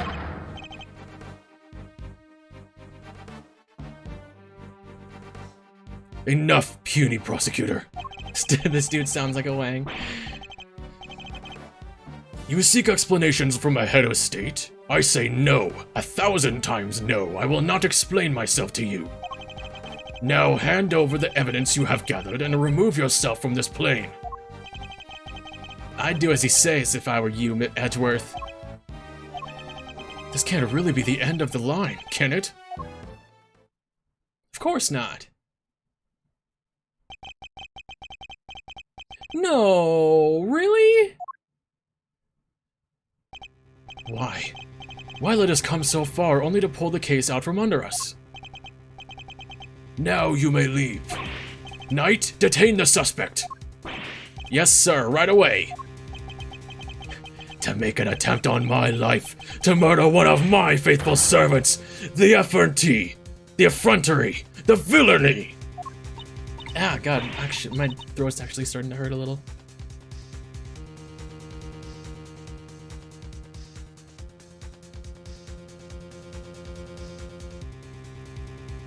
Good thing I have a carbonated drink to help a little bit. Oh, and thank you for the hydrate.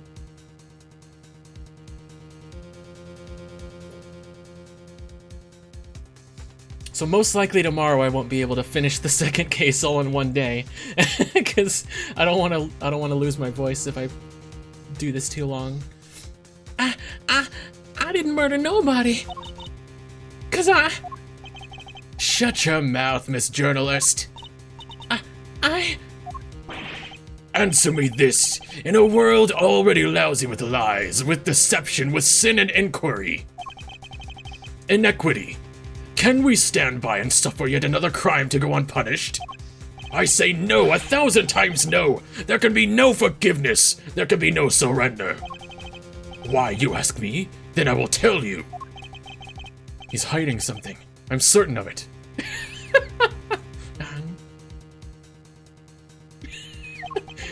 Just yapping. Dude, just yapping. And if I leave now, we'll never know the truth. Mr. Edwards, sir! There's gotta be something we can do! Mind chess! Think, Miles, remember. How many times have you faced situations like this in the courtroom? You've confronted the lies of witnesses and countered the arguments of other lawyers. Has the critical evidence always been laid at your feet? No. And yet you always got to the truth of the situation in the end. With your greatest weapon of all, your words. Yes, mind chess. Let's do it. Let's break this guy. Now let us analyze the state of play. Oh, he's breathing hard. Be gone, puny prosecutor, or do you dare defy the direct order of a president? He's not going to listen, and clearly he means to drown out any objection by means of pure rhetorical force. When an opponent is on the offense, the best thing I can do is bide my time and wait for an opening. As he said himself, he's a head of state, a seasoned politician. He won't open himself up to attack easily. I can't let him bully me into submission. I have to stay calm and alert. If I can read his movements and expressions correctly, I may be able to find my moment. My first aim should be to find out why he is insisting on Zheng Fa take over the case. The board is set. Time to make my opening gambit. Title drop.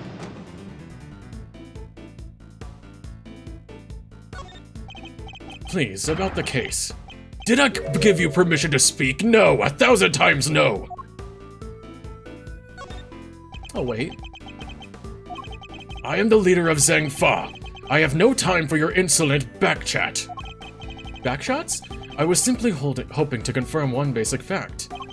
You say that the investigation will now be assigned to your National Police Force? I do! Now enough of your pointless questions.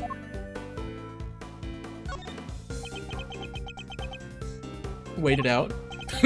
Good boy. The interior of this plane is the sovereign territory of Zheng Fa. You have no rights here. Is that so? Could it be that our current location itself is significant somehow? I should keep that in mind. It could be a useful clue. Could you at least explain to me why I am off the case? Imbecile! Cease your insolent jabbering! I need not explain myself to you. My reasons are my own, and they are none of your concern. Perhaps it's time to employ my clue. In the course of our conversation, I've deduced certain facts from your behavior, Mr. President. For example, you seem particularly aggressive when discussing our current location. You smarmy smart aleck. And you said yourself the presidential plane is the sovereign territory of Zhengfa. And from that, we can infer that you believe the rules of extraterritorial apply inside here. Is that correct? Oh boy, the same as the guy from the last game. Enough! Cease your objectionable whining. Objectionable whining.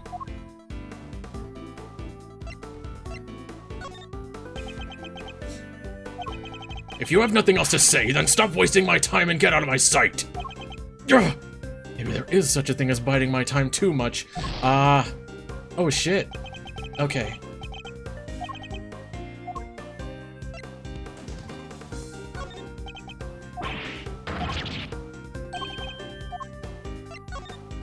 So I was supposed to be offensive there.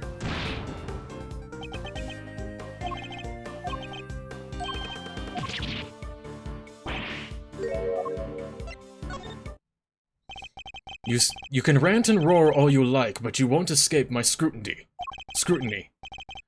It was unmistakable. The moment I mentioned extraterritoriality, that's a long word, you became visibly agitated.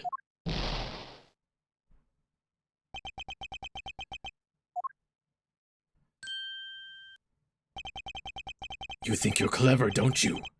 Let me answer your little question. It's true! Extraterritoriality applies! Your laws mean nothing here! And why does that matter, you ask? It matters because it means you are powerless! You have neither influence nor authority here! Interesting. So the extraterritoriality issue does have something to do with all of this. Let's dig a little deeper into the claim that the plane is sovereign territory, shall we? Oh yay, give me all my time back. Good. This next move will surely decide the victor. He may be the president, but nobody is untouchable. I just have to find the right angle of attack. You believe that extraterritoriality applies here, but can you prove it? Do you even understand what you were asking? Of course. If I didn't, I wouldn't ask it. Have you no shame? Calling into question the good word of one such as myself?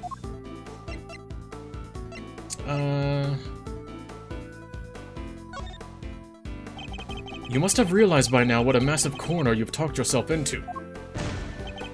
Oh no, it didn't work! Worthless, meaningless bluster. Some pathetic ploy to buy time, perhaps? Yeah, dang, okay. Let's try that again. I'll just bide. Yeah, I probably should have bided. Bide my time. I have no more time for this. You clearly cannot be saved from your own foolishness. You needn't worry about me. I'm not the one who needs saving. That would be Miss Lloyd, the woman who is being wrongfully accused of this crime. Your chivalry is admirable, but it changes nothing. The right to extraterritoriality cannot be denied. This is Zhengfa. If I want to take this any further, I'll need a clue of some kind. Let me try another track for that. Okay. Surely you see that you have outplayed your hand. Nobody asked for your opinion. You need only obey me, nothing else. You dare tell me how to govern? How to lead? You dare contradict me? On the matter of Miss Lloyd's guilt, yes I do. No, she is guilty. She is the culprit. There is nothing left to debate.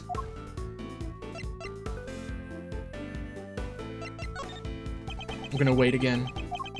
Who else could have fired from outside the plane? There is no other viable suspect. Fascinating. So he's claiming that Miss Lloyd fired at him from outside the plane. This could be a vital clue. Ah, that's the trick. Because she was outside, apparently, when she fired, so...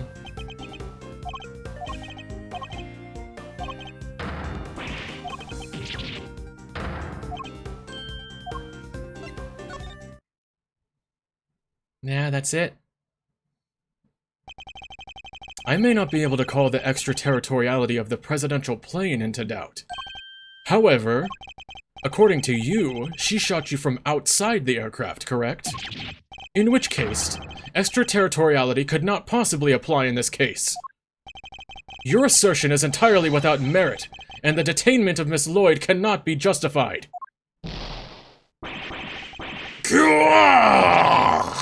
How could I have... bested by a mere prosecutor, but I am the president! The president! Checkmate. He is gonna say that every time. No way.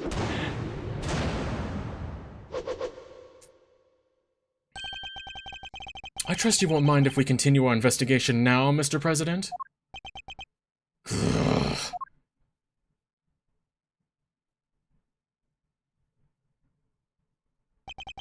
I hereby officially and unreservedly confer my approval. Considering it a gesture of the magnanimity and generosity for which my good office is known. Yes, for without a noble act such as me... What did he say? Sorry. Oh, he's just ranting. Okay.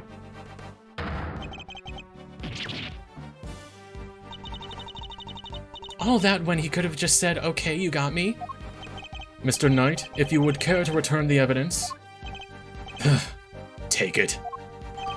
Hey, nice. We did it, Mr. Edgeworth! We sure did. And now the investigation can continue.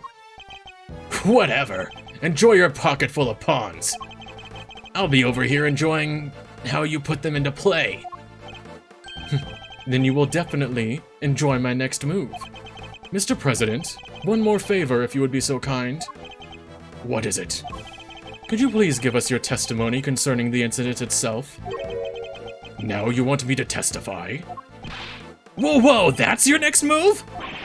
If you want the president to testify, you'll have to take him to court.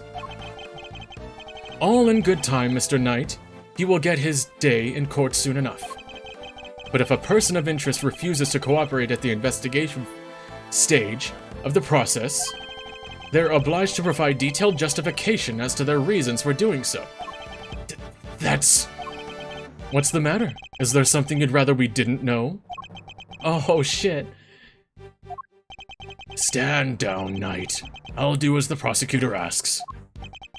Thank you for your cooperation. Now listen and listen well. Here we go. Where was I when the incident occurred? The stage, of course. Suddenly, Rook and Knight jumped in front of me. Then, bang! A shot rang out, and plain, unblemished balloon of red exploded nearby. Not hesitating for an instant, my bodyguards tried to escort me back to the safety of the plane. And then, the second shot. The bullet went right through Rook and lodged itself in the bulletproof vest I was wearing. That seems all too coincidental to me. I guess if you look at it in one way, the president is also a victim here. Yes, the victim of an attempted assassination. Rook was simply in the wrong place at the wrong time. I still think that Knight is sus, and that Rook didn't die until he was inside the plane. But we'll see how this goes. My guess is that there's something behind all this that he doesn't want made public. A cover-up, huh? I knew there was more to this case than meets the eye. And the president isn't the only one who knows the truth. Isn't that right, Mr. Knight? Time to get to the bottom of this once and for all. Oh, is this the finale? Maybe. Hold it! And how would you describe the incident exactly? Oh, you naive little man, do you really think your silly, simple question will shake me? I was involved in a craven attempt to silence me with cold steel.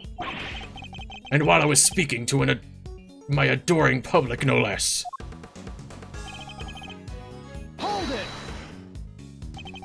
When they stepped in to protect you, were you aware of the fact that you were being targeted? Was I aware of the... No, I was aware of my audience, nothing else.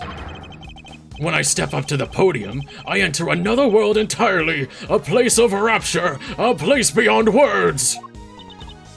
Yeah, I think that's called stage fright. I bet you were like a deer in headlights. A+ voice acting? Oh, thank you, Yanni. No, 1,000 times no, I remember every second. Each moment is indelibly etched into my memory.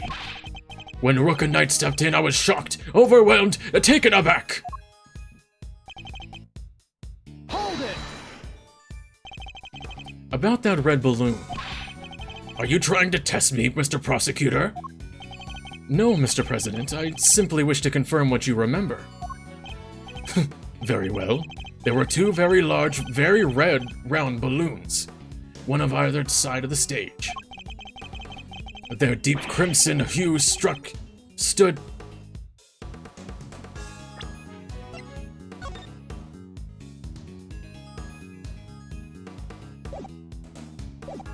Their deep crimson hue stood stark against the sky, just as the security plan said they would. The same security plan we found in the trash can, I assume. Rook and Knight leapt to my aid, and just before the balloon exploded. Hold it! You said they tried to escort you back onto the plane? Yes, that is exactly what I said. They threw open their attache cases.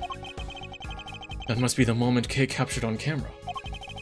And immediately moved to help me back onto the aircraft. And then, the second shot. Do you know where the second bullet went? Is this how you treat a foreign dignitary? Or do you really think such needling questions necessary? Whoa, what's he so upset about? Must you insist on going over the same details again and again? Even my patience has its limits. You know full well where it went. Hold it!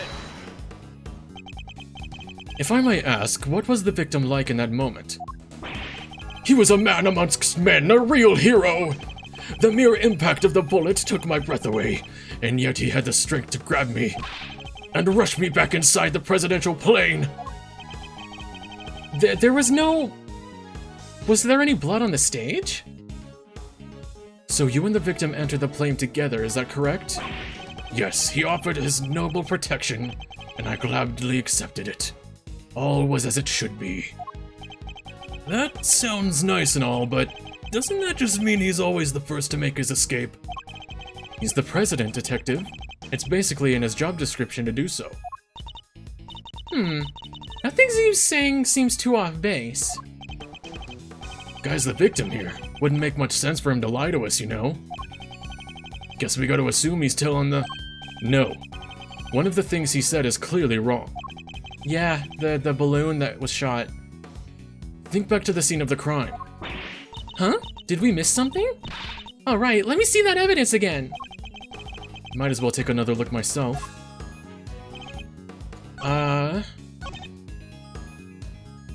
Balloon of red exploded by. I'm gonna try presenting this. Objection! Yep.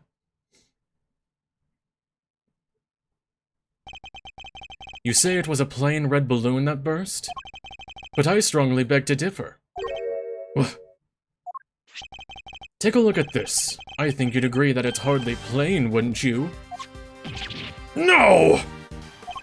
What? Who is that? Mr. President, meet the Steel Samurai. I would have hoped you might recognize him. Especially if you were hoping to ingratiate yourself with the people of this country.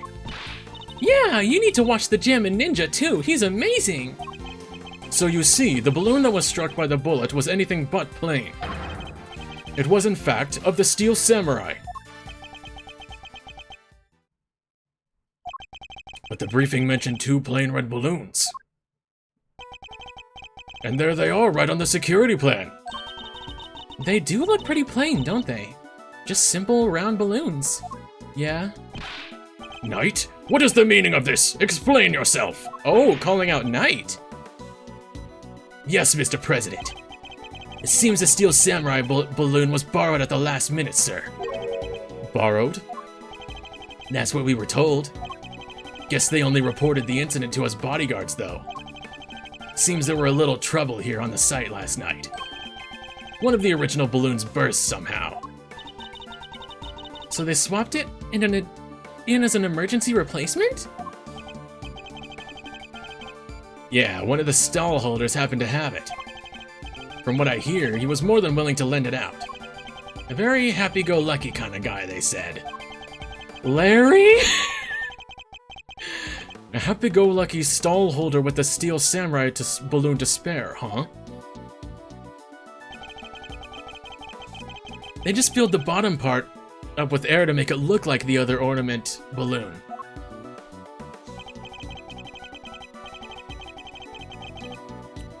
So while it was a Steel Samurai balloon, it was made to look like a plain red one above water. Is that the long and short of it? Knight, why was I not informed of this? Sorry, sir, we didn't think it was a pressing issue. And indeed, you saw it and knew no different, correct? Yes, I suppose so. Could he really have mistaken the Steel Samurai's pants for a plain red balloon? Edward always just gets so offended with everything revolving around the Steel Samurai. Still, Mr. President, I struggle to see how you wouldn't have noticed something different about the balloon. Of course! What's that outburst for? Now I remember. I could barely see the balloon. You couldn't see it. That's right, the wind was blowing too hard. The flags to the side of the stage were flapping incessantly. I called it. Oh my god, I called it! Fucking Knight is so sus. He made it so obvious. What the hell? The flags to the side of the stage were flapping incessantly, unblocking my view. Is that so? Like, did he really think that he did actually have to turn his head towards the direction he was shooting? Like, he could have literally just angled his right arm to the left without even looking. Yes, those two flags. They were being blown back towards me. There would have been a strong wind blowing right around this time of the incident. Strong enough to blow the flags in just such a fashion. But does that conflict in any way with our understanding of the case? Yes, it does. Thank you, Mr. President. Your testimony revealed yet another contradiction. It has? Yes, a contradiction that could turn this entire case on its head.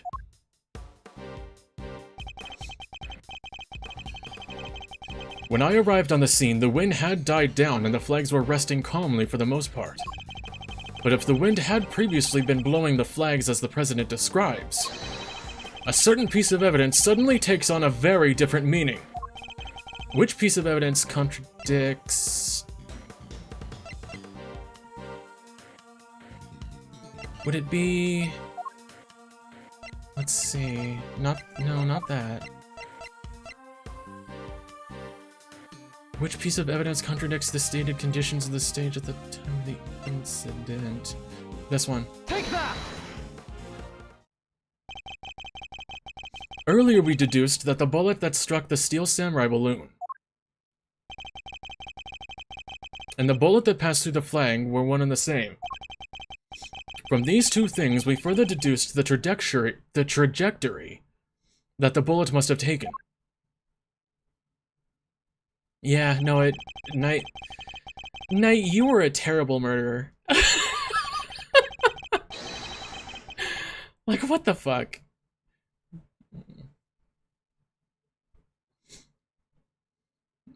But if the flags were blowing as the President describes, our conclusion becomes quite different.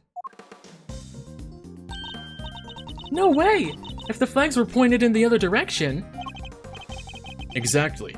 Our trajectory changes completely.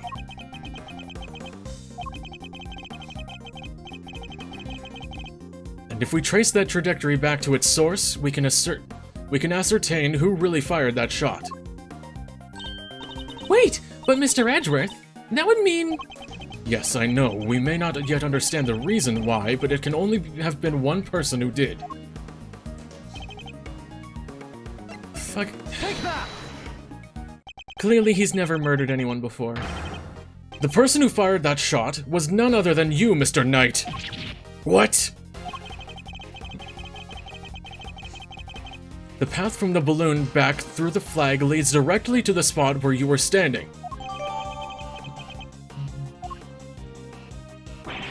But the guy is one of the president's bodyguards. Why the heck would he go around shooting balloons? This is absurd. What exactly are you trying to imply? That Mr. Knight, a man who has saved my life countless times, is my would-be assassin? Seriously, Edgeworth, we've put up with a lot from you, but this? We're President Wang's bodyguards. We're the pieces put on the board to protect the king. I'll handle this, Knight. Sorry, sir. Mr. Edgeworth, the wind was indeed blowing quite fiercely around the time of my speech. But the wind can pick up and die away in an instant, can it not? Therefore, I need proof that it was blowing hard enough to lift the flags during that crucial moment. The bullet in the bullet hole in the flag. The first shot was fired right around the time the president raised his fist. I have a piece of evidence that shows just that. It was,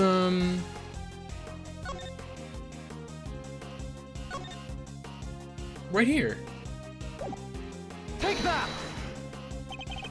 Your proof is in this picture right here.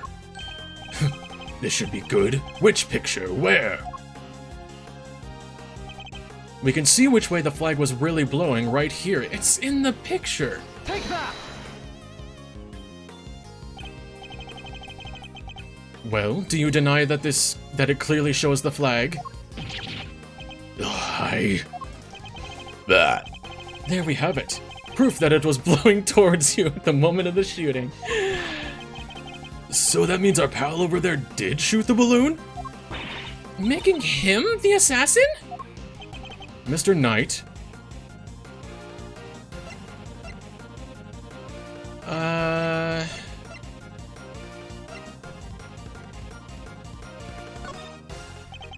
Mr. Knight is not the assassin.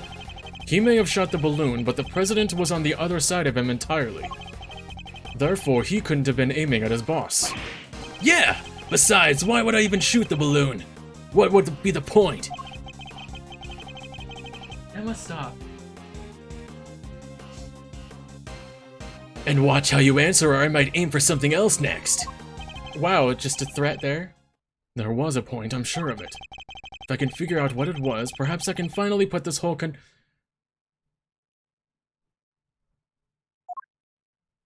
Was the...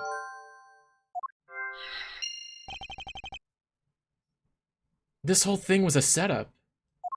For some reason. I don't know why, but...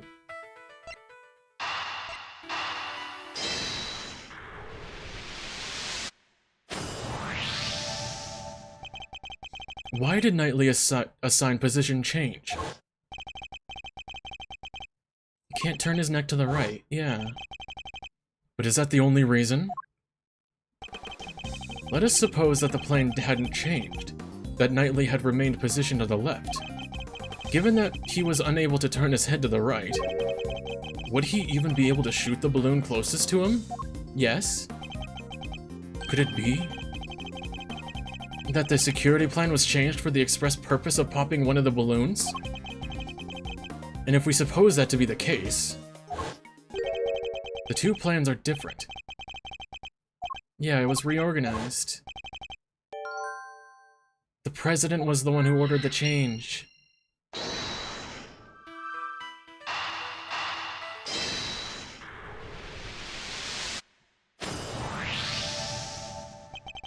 If I'm reading things right, the president knew in advance about the balloon shooting.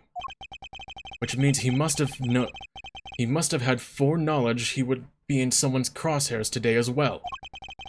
And if that's true, then everything else that's been bothering me falls neatly into place. How did the shooter get a gun past such heavy security? And why would they... Oh, this song is so great. And why would they then carry out the shooting wearing such a conspicuous item of clothing? Why use a laser sight that would give away their location in an instant? And how did the president suffer no injuries at all despite a direct hit to his vest? These are the questions that Knight and the president don't want us to consider. There is only one possible reason for Mr. Knight to have fired his gun. To create the illusion of an assassination attempt. What? Huh? Idiot. You do understand what you're saying. Oh, I understand all too well. I understand everything now. Most of all, I understand why you were so keen to take this investigation off my hands, Mr. President. You wanted your real plans to remain hidden. How dare you speak to me that way? Is this some sort of sick joke? Oh, it's no joke, I assure you. It is simply the truth as revealed by the careful application of logic and reasoning. Nothing more. The first shot was fired by Mr. Knight with the specific intention of hitting that balloon. The sound of gunfire and the bursting of the balloon were guaranteed to cause a panic. And then he fired again. He did? Yes, he fired 2 bullets, both of which were aimed at the balloon. As for why he did so, it's because the second shot was designed to create the impression that the president had been hit. So then, what's the deal with the one in the vest? It was probably put there beforehand. I'm willing to bet it was planted there long before the shooting ever occurred.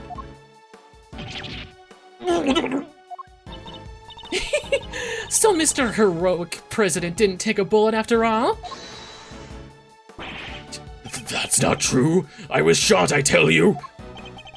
We'll be able to verify that for ourselves once we take a closer look at the bullet. At the very least, we can expect to find traces of Mr. Rook's blood on it, correct?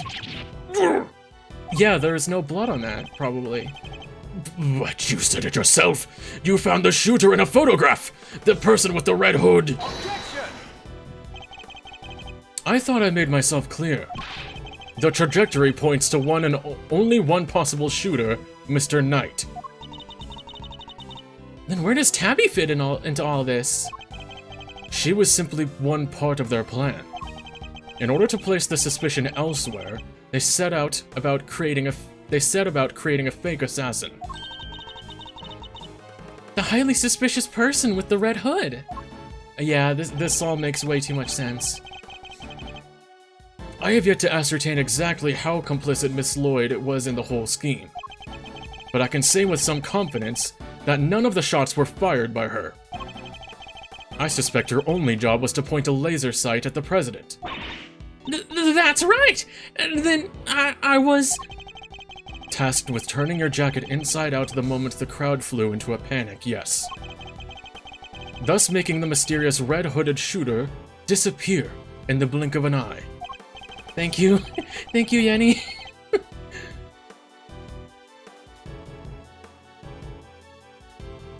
Also take a sip of my soda.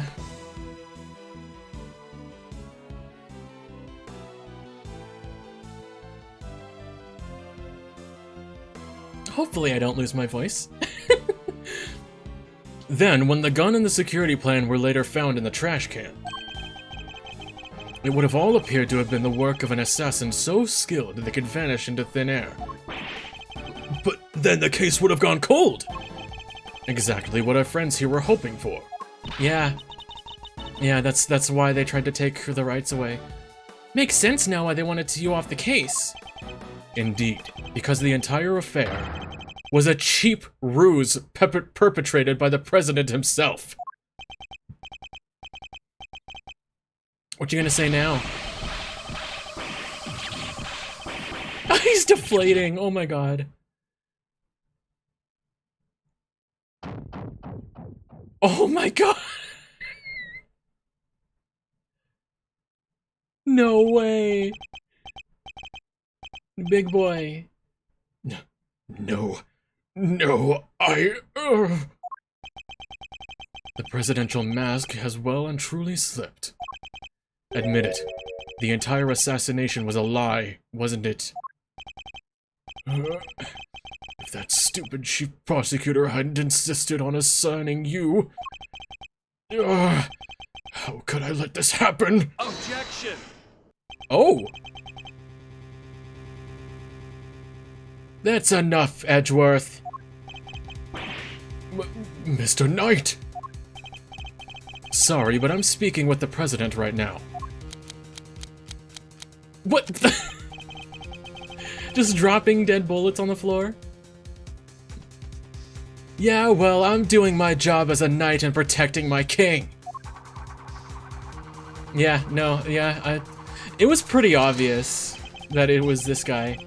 So go ahead, keep running our mouth. Perhaps it would be better if we stuck to threatening each other with words.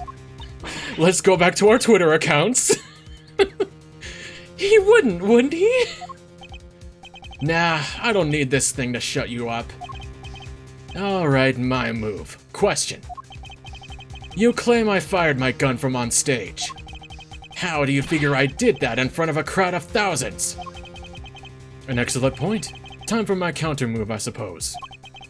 You had a certain something that allowed you to conceal your actions. A certain something, huh? Mighty specific. It was behind the case. It's so obvious! Take that! You use this to hide your suspicions actions. Oh no, I'm supposed to present the actual case itself, not the picture. Yeah, suspect enough to show I'm not your suspect.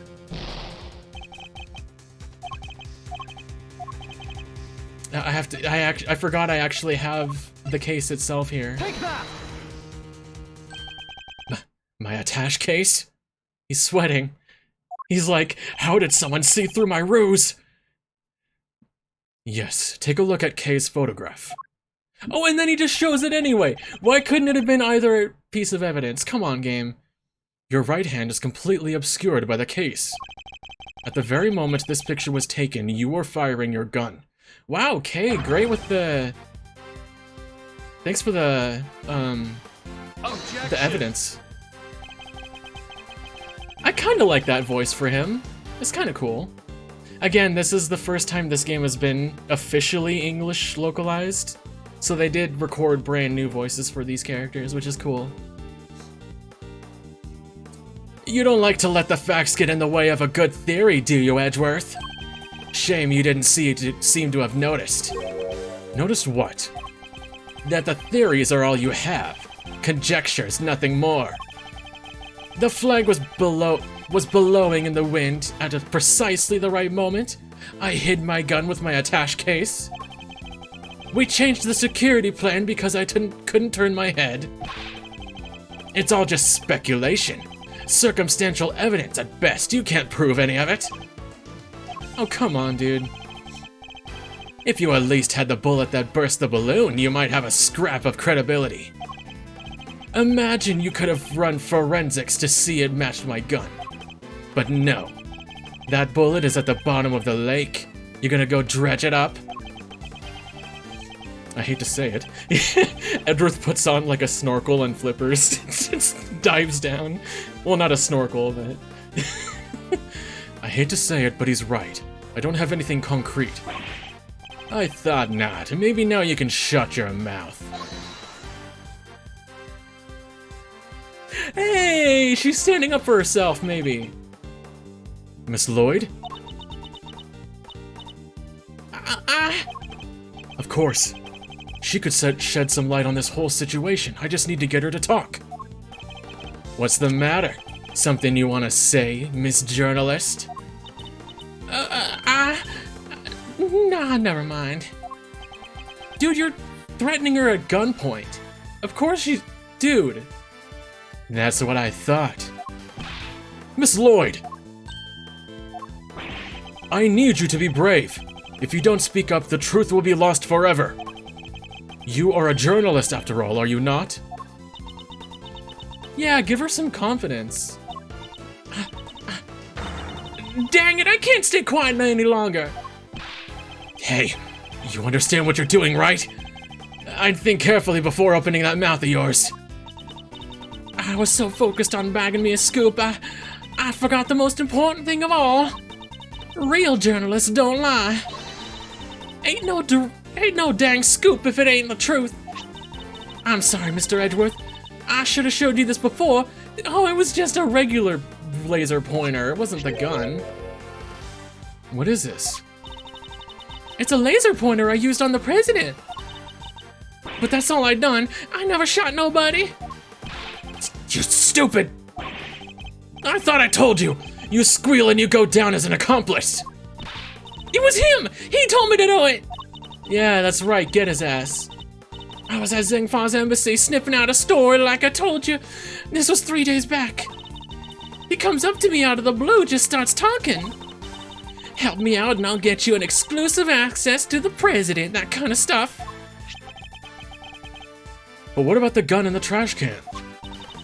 That I don't know nothing about. I swear it.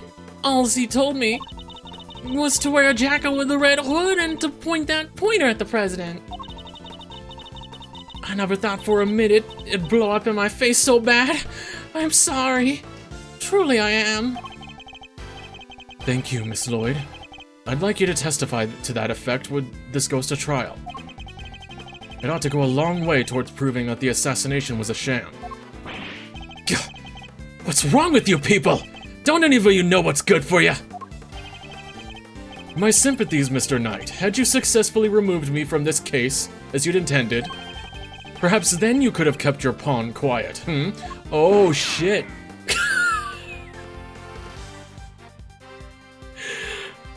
Oh my god, that's oh my god. Another screenshot.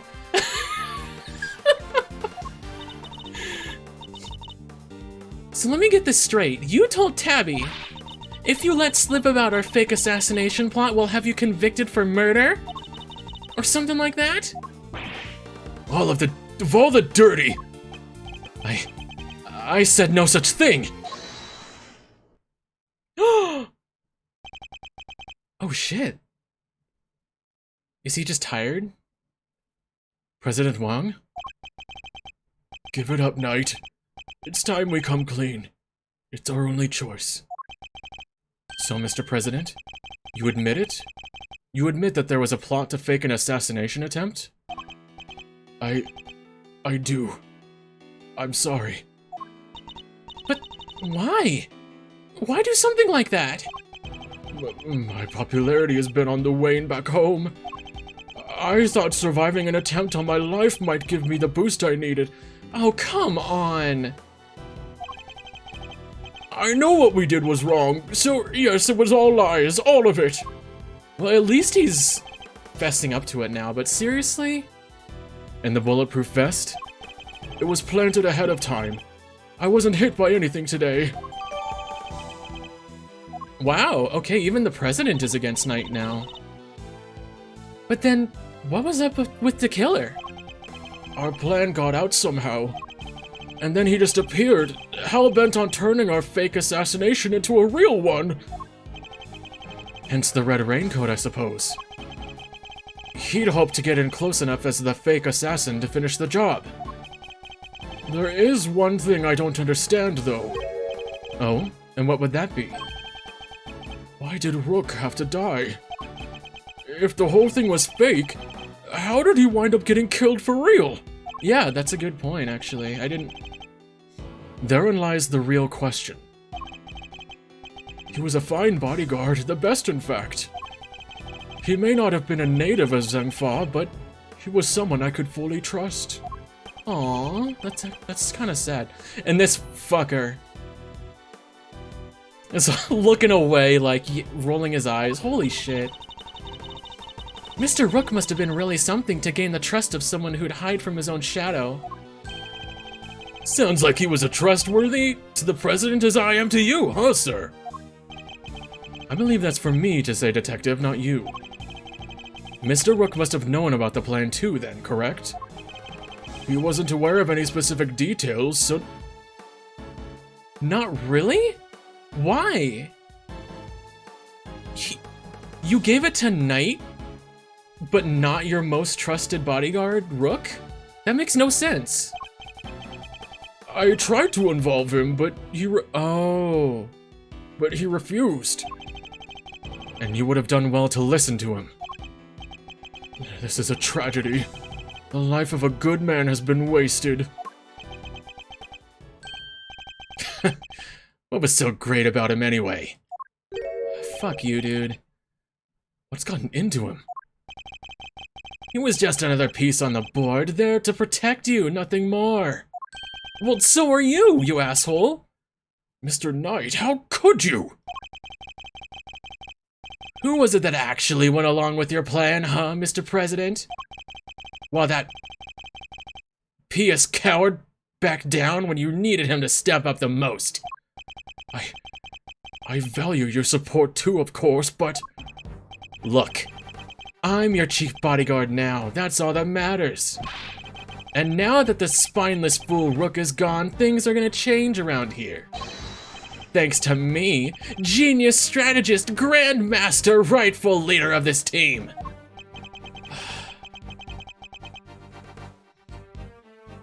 We are all well aware of your ambitions, Knight, but doesn't this seem a little imprudent to you? Why? My plan this time was perfect, as they always are and as they always will be. That's quite a statement.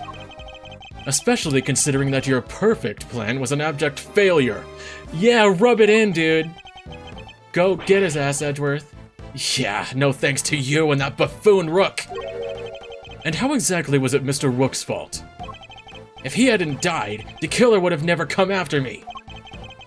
And I wouldn't have had to let you in on this plane. Please, Mr. Knight, you mustn't talk like that. Fire him, President, right now. Fine, the guy died protecting you, Mr. President. I'm sure that's just what he always wanted. But did he die protecting the President? Wait! I thought the whole assassination thing was fake! Oh, come on! Do I have to say everything twice? We planned a fake assassination, but someone else came along and tried to make it real. 2 shots were fired, remember? Like you said, Edgeworth, one of them was the bullet I shot through that balloon. The second? That wasn't me. You just admitted to it earlier! That you shot twice. One was in the water. Oh, wait, no. No, never mind. He was talking about the first one was in the water. Okay, never mind. Oh, really? Then who did fire it? The real assassin, but not the killer. His plan was to come after the President with a knife. No, the most likely suspect here is the piece cowering quietly in the corner. Our lily-white queen over there. What? Fuck you, man. Miss Lloyd! She wasn't even on the plane when he died. Dude, come on. Again with this? I'm not your danged assassin. But is that really true? I, for one, don't believe it. The gun in the trash can. It can only belong to you. How? You said you got the 2 guns from Zheng Fa.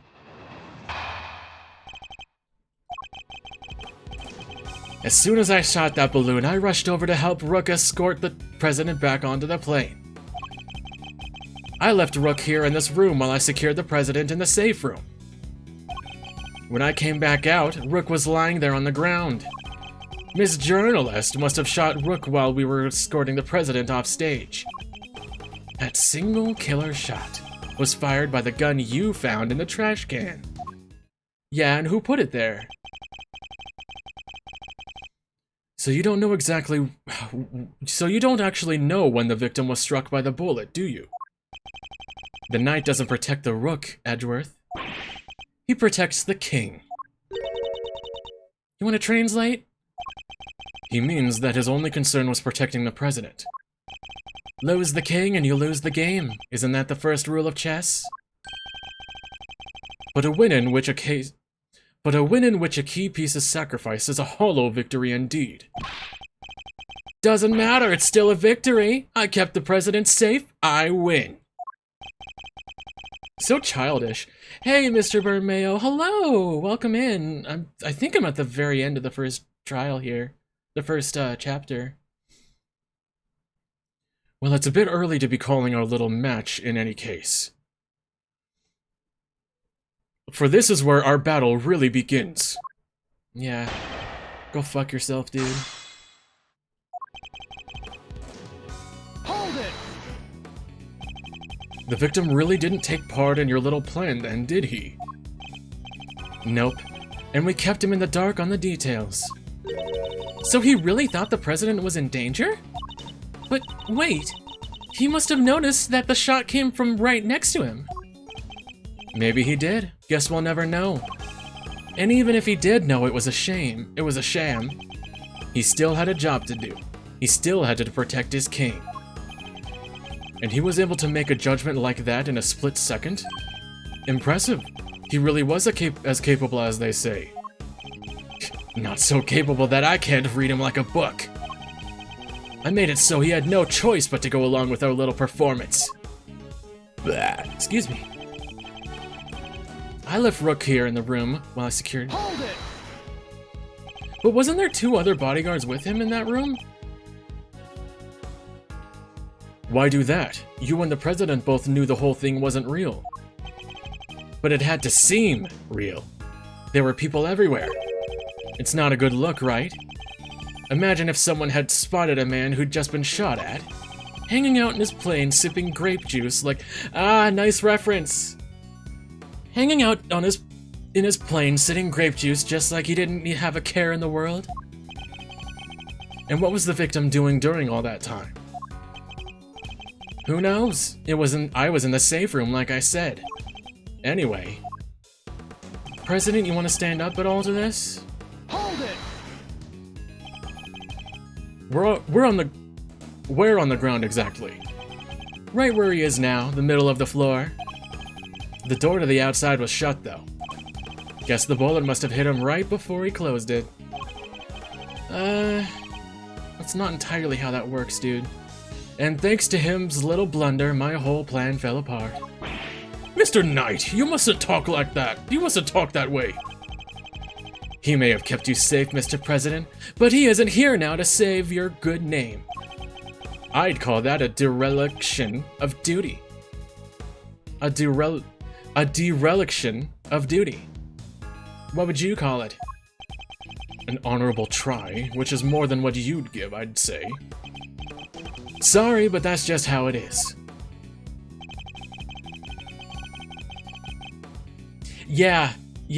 No, investigations is all about catching the main suspect right as an incident happens on the field instead of in court. Hold it! That's why it was so sad that they never investigated, that they never released this for so long. Weren't you and Mr. Rook both carrying bulletproof attache cases? Yeah, I opened them right after Rook spotted the laser sight. We moved into covering positions and used them to shield the president. So explain the bullet in the monitor then, dude. So the bullet that hit Mr. Rook traveled through a gap in that defensive shield? Do you really believe Miss Lloyd to be that skilled of a marks person? No, she was aiming for the president. That makes her a lousy shot.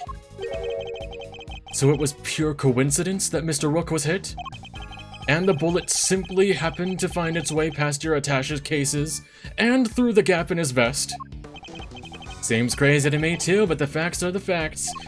Fuck you, dude. It was a shot in a million, but the shooter hit the bullseye, and the proof is in your hands. Hold it! Are we so certain about the gun? So the second shot had nothing to do with you? Right, that one was fired by your little friend. Imagine the scoop she'd have bagged if it had hit its mark. I'm a journalist, you hear? I don't make facts, I report them. Yeah, a journalist who signed up to a fake assassination plan in the hopes of getting a story. You probably had her at gunshot, dude. At gunpoint. That's not... Look, I'll admit it. I set the whole thing up. But your role was to aim the laser pointer at the president. It's not my fault that wasn't enough for you. You were the one who decided to bring a gun to the party. Who knows, maybe you thought if you kept on shooting, you could shut me up too. So Mr. Knight's suggesting that he's first fired one shot and then Miss Lloyd fired one more. Yeah, basically implying that Tabby also had a gun on her. Beats me where she could have got one from, but hey. His entire testimony is pure conjecture. He can't prove any of it. You're right! Let's hit him with some cold, hard, undeniable evidence. So let's see. As soon as I shot the balloon, rush to help. Okay. Love Rook here in this room must secure the... Okay, that doesn't seem like something I could prove. Miss Journalist must have shot Rook while we were escorting the president off stage. Single killer shot was fired by the gun you found in the trash can. Oh, I did not mean to press that again, sorry.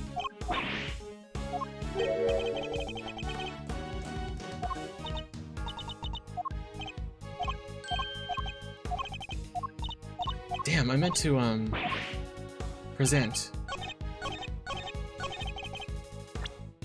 God, they need to stop putting that. So, like, on the UI here behind me, there's like dots above the bar, above the text box that shows what testimony. You can see me moving it. What statement you're on, what number statement you're on. But then when you go to the very end here, it's still very easy to mistakenly like press A or like press or something on it, because there's the arrow on the left there. There's a right arrow too. You can no, you can't see it. But even here, like even though it's the last statement, it still shows the arrow, so it makes me think that there's more, but there's not. Okay, so let's see. Revolver found in a trash can on the left side of the spectator area. 2 spent bullet. Objection! That's right, yeah, we did check and there was 2 bullets already gone. So you contend that it was you who shot the balloon and Miss Lloyd who shot Mr. Rook? Are you sure about that? Sure, I'm sure. Well, what you've proposed would indeed match up with the total number of shots heard. The gun from the trash can itself has also been fired twice. I love that reaction. Oh my god, that might be one of my favorite reactions ever from a character in this series. This is the face and the hair. Now, why would the supposed number of shots heard from this gun differ from the number of spent rounds? It's simple. Because it was planted by the real perpetrator of the crime. Somebody faked the evidence? Yes, and if you think about it, the reason for doing so is obvious. To ensure that whoever found the gun would conclude that the shooter had been in the spectator area. And in order to do that, they had to make it seem as if both shots had come from that one weapon. I get it. So that's why it's got 2 spent rounds, huh? Precisely. As we have already proven, the bullet that burst the balloon came from a different weapon, which makes it entirely possible that the bullet which killed Mr. Rook didn't come from this gun either. Nice work, Edgeworth. That's some high-grade sleuthing. But why don't you get to the point? You've come this far, spit it out.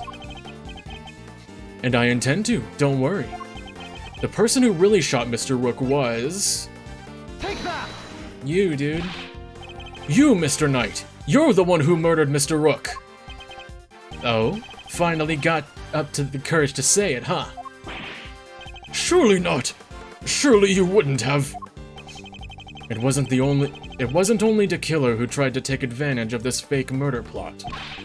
You killed Mr. Rook, hoping that he would look like an accidental victim of the bungled assassination, with the president locked away in the safe room and the door to the airplane tightly closed.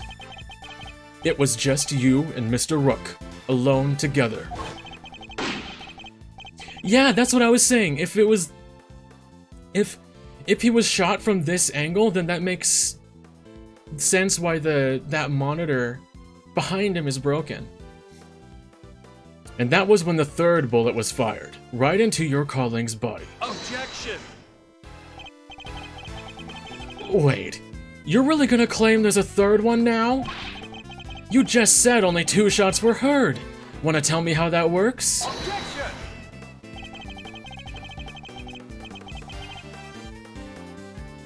Airplane cabins are practically soundproof, Mr. Wright.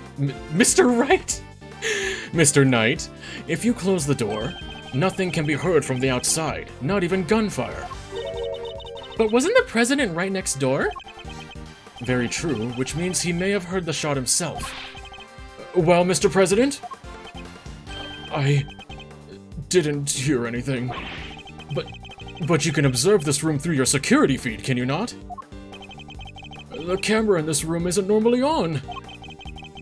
I have to manually switch it on when I enter the safe room. And that's what you did this time too, right? Well, that is... What's gotten into him? Mr. President, this is vitally important! Well... Please, President Wang! Fine, I was busy hiding under the bed, covering my ears. Aww. That's kinda cute. He was just a little scared. What? Even though you knew the whole thing wasn't real? Yes, because I hate the sound of guns. Just the slightest hint of that awful noise, and oh, it's just too much. Poor guy, oh my god. Oof, that there's sadder than a pot of overcooked crawfish. Yeah, the Cowardly Lion, oh my god! That's probably the reference they're making. The Cowardly Lion, oh my god. That's awesome. Mr. Knight, you saw that President Wang was cowering beneath the bed. And what's more, you knew from the monitor bank that the security camera for this room hadn't been switched on. Yeah, the top one. Oh no, the middle one then. Which means you knew that the circumstances were perfect for you to fire the third shot straight at Mr. Rook. Knight, how could you? Could you really have betrayed my trust so horribly? You think I killed the old half-wit? You don't trust me much, huh? This is the thanks I get for putting my life on the line for you day after day. Okay, Butter, thank you. Good night. I want to believe you, but I don't get it. I just don't get it. What is there to doubt here? I don't know, dude, your attitude right now? What, you don't believe that that girl over there could have done it? No, because this gun isn't the murder weapon. We know this from the number of bullets fired. Yeah, good night, Butter. Yeah? Well, how do you know there wasn't a spent bullet from the start? What? Someone could have fired a bullet from that gun yesterday, or the day before. Then today, another bullet. The bullet that hit Rook. That's pure speculation, pal, and you know it! Maybe. But can you prove it's not true? Not with any certainty, no. You're nothing without conclusive proof, so come on! A single piece of evidence straight through my heart, I dare you! Well, what are you waiting for? There must be something, mustn't there be, Mr. Edgeworth? If we can't prove it, Tabby's... Please, Ruffles. I messed up, I know I did. I should have never ever done what I did, not even for a scoop. But murder? No, that ain't me. Ain't a murderous bone in my body. Conclusive proof. If only I could prove that Knight's gun as the murder weapon. Wait, perhaps I can. He's always,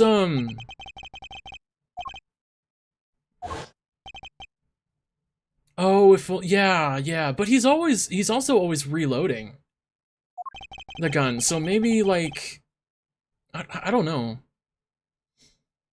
Forensics could tell us which gun it was fired from.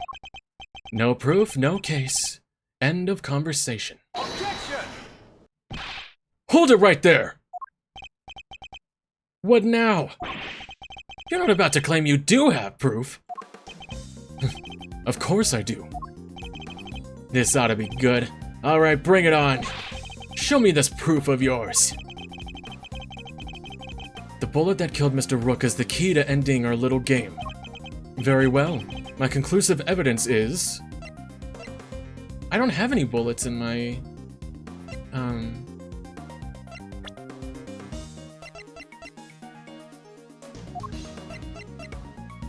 Yeah, I don't have any bullets with me. Not currently in my possession. Alright then, thanks for playing, folks, but that's game over. However, it is here in this room. What? As we know, the bullet that killed Mr. Rook passed through his body. But where did it end its journey? Perhaps we should cast our minds back to an earlier conversation. After passing through this body, the book took Mr. Blythe lodged in the vest. Okay, yeah. But now, of course, we know that the so-called assassination attempt was a complete fabrication. The vest was prepared in advance, made to look as if it had been hit by a bullet. Which begs the question, where is the real bullet? I like it. A twist? That's good stuff, Edgeworth. Come on, then, don't keep us in suspense. Yes, we, the monitors. Take that! There's something very clearly missing from this room. Yes, a prosecutor with some common sense. Take a look at the bank of security monitors. Oh! I see you've caught on, Mr. President. Splendid. Oh! The bullet hit, Oh, no, that doesn't make sense. Oh, wait, no, it does. So there was... Wait, so there was no monitor there? And the bullet shattered the horn on the plushie? I don't know. Because the gray stuff on next to the plush doesn't necessarily look like it's glass. It could have been the horn, but I don't know. There are screens here showing views from all around this airplane, inside and out. The only external angle not covered on the right is the right-hand side of the aircraft. And that's because one of the monitors is missing. Oh, so it... That's weird. Who would have taken it out of this spot? Ugh. There was a monitor in that space previously, wasn't there, Mr. President? There was. I have no idea what my plushie is doing there now, though. Sorry, my throat's...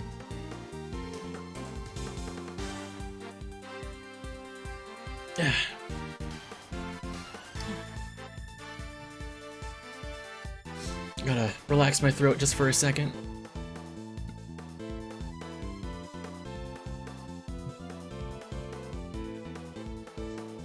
Thank you.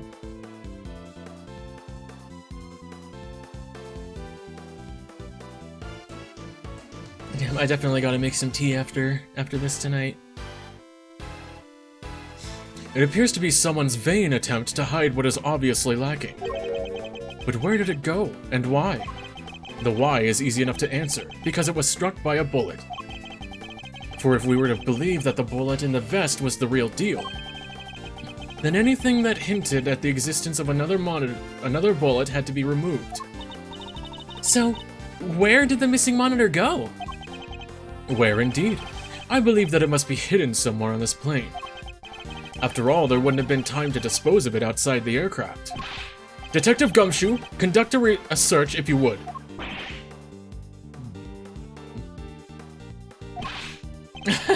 Motives lacking, but the crime is packing. That's a good rhyme. Mr. President! Extraterritoriality, remember? I have no objection to the search. Please go ahead. If it will help us to discover the truth behind what happened to Rook, I will not stand in your way. Based. What are you— I don't believe this! Rook this, Rook that. Don't you ever think about anyone else? The search has been authorized, Detective, if you wouldn't mind. Sir, I found the monitor! It was under the desk, probably. Excellent work. Now go ahead and extract the bullet. Let's see, if I put my hand in here and just... Come on, come on, got it! Nice, Gumshoe. Well, would you look at that? Blood. This is the bullet that killed Mr. Rook. There's no doubt about it. We got you, dude. And there you have it, Mr. Knight. The single piece of evidence you requested, straight through your heart. Even you must now admit if this bullet didn't come from the spectator area gun. Then Miss Lloyd cannot be Mr. Rook's killer. He's still not gonna admit it, though. What, no pithy comeback? Detective, have forensics analyze the bullet for striations and compare them to the gun we found. Yes, sir. We'll get the evidence you need. You can count on it.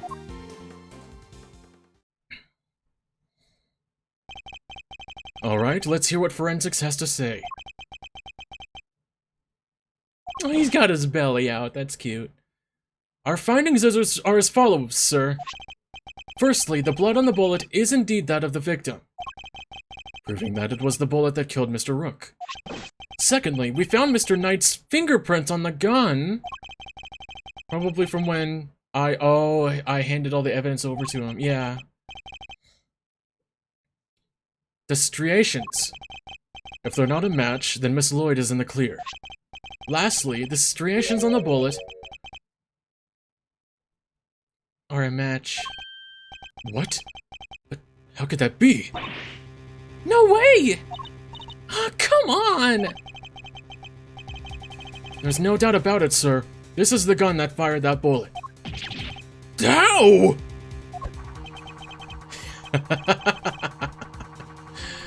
Well, isn't that something? Conclusive proof that I was right. What's the matter? You didn't think you had me backed into a corner, did you? Guess you misread the board. 'Cause the only one backed into a corner here is you! Oh shit, come on. Fuck yeah, this is one of the best cross-examining themes in the whole series. There's no denying it. Forensics proved that the gun and the bullet are the match. The bullet that killed Rook was fired from the gun you found in the spectator area. So who pulled the trigger? It couldn't have been me. I was up on stage, which leaves your little friend. The hack killed Rook. She's the murderer, and you just proved it. Your move, Mr. Edgeworth. But just remember two things. One, where you found that gun. And two, which gun that fatal bullet came from. Whichever way you look at it, it can't have been the shooter. I can't have been the shooter.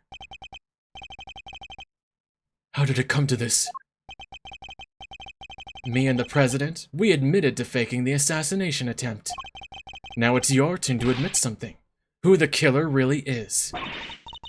There's no way Tabby did it, is there? Don't let him get to you, Kay. We just need to go over his statements again. There must be something further we can deduce from them. Okay, let's do this, Mr. Edgeworth. Is this the last one? I hope so. There's no denying. Okay. Hold it! No, that's... Objection! What was it you said? That forensics would back you up? Ugh. How does it feel to be shot in the chest by your own conclusive proof, huh? Not so good, I imagine. The bullet and the gun are a match, Mr. Edgeworth. That kinda has to mean that Tabby pulled the trigger, no? Even so, I simply can't accept that. But, sir, there's no denying the evidence! There isn't, so what am I missing? If I assume Miss Lloyd to be innocent, then the gun and the bullet shouldn't be a match. What is it, Kay? I was just thinking, if the evidence points to something that doesn't seem possible, then maybe there's something wrong with it. You're asking me to call the evidence into question? Well, there's no way Tabby did this, right? So if the evidence says that she did, then the problem must lie there. You seem very sure about this. Call it my great thief's intuition. Intuition, huh? Still, she could be right. Let me check the... 2 spent bullets, same as the model as the victims. Okay, I don't think I have something yet to prove. I simply don't believe Miss Lloyd to be a malicious liar, which means, as someone who believes that evidence is everything in court, the irony is not lost on me. But if I were to call a piece of evidence into question, it would have to be the gun. If something untoward is going on here, it would have to involve the weapon, not the bullet. After all, we only just recovered the bullet a little while ago. Furthermore, we know that Mr. Knight had an opportunity to handle the gun. He did, yeah. Are you serious? Dude, you are such a bad criminal. Oh my god. He switched the guns. Indeed, he had an ample opportunity. There's no doubt that this gun is the weapon that was used in the crime, which means that it must belong to... Take that! The gun belongs to Mr. Knight. He switched them around. That has to be it. Yeah, he must be holding the one that, Rook had, currently. Hold it! Objection! No, you hold it! You were the one who proved this! Or are you saying that forensics was wrong? The bullet had the victim's blood on it, which means it must be the one that took his life. And it does seem to have been fired from the gun we found in the trash can. Don't you just love this? Your face, Edgeworth? What a picture! Of a man in dire straits, yes. Well spotted, you. Let's just agree that the facts are what they are and move on. That gun fired the fatal bullet. Hold it! Yes, who indeed? Still can't bring yourself to admit the truth, huh? I get it. I was in your shoes just a few minutes ago. Burned me up on the inside, you know? Made me really want to shoot someone. Sorry, it's no laughing matter, I know. But we both know who really did shoot someone, don't we? Hold it! What proof is there that Miss Lloyd fired the gun? What proof? How about the forensics you ordered? They didn't find her prints though, did they?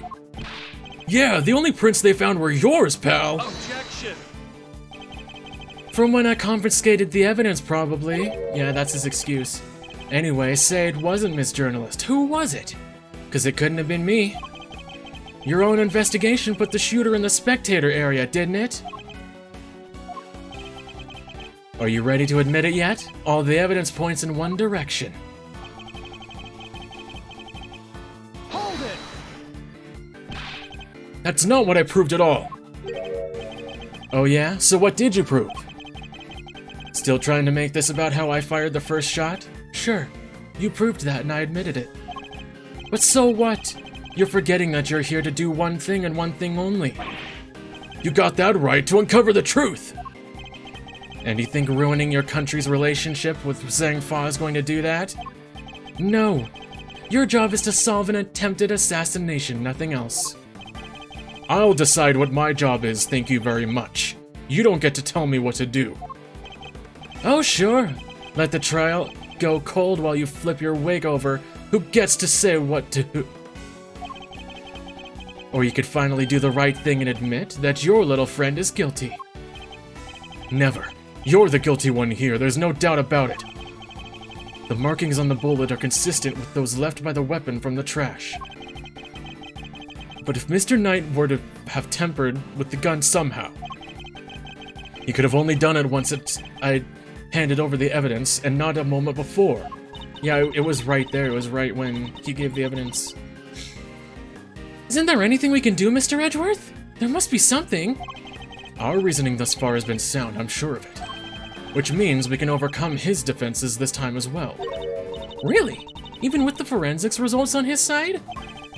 If a testimony is untruthful, there is always a contradiction to be found. Let's listen to what he has to say for himself one more time. Okay. Forensics prove that yeah, that's true. True, the bullet was fired from the gun you found. Who pulled the trigger?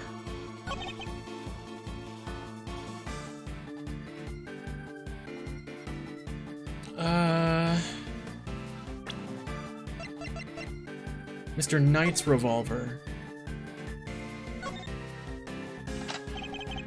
2 spent bullets in the cylinder, matching the 2 gunshots heard on the recording. Must be a weapon that was used. Oh, that's old testimony. Didn't we...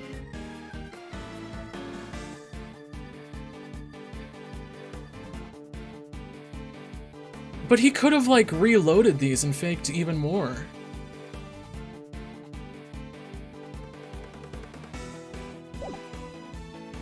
Couldn't have been me. I was up on stage. Is it as simple as just the evidence calls it Mr. Knight's revolver? Objection! Okay, not that statement. And what do you have to say about this, Come on, you're a chess guy. You know the rules are as well as I do.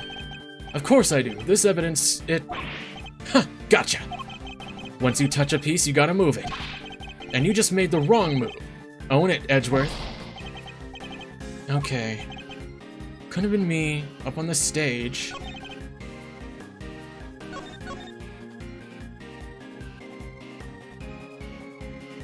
Maybe this statement, then?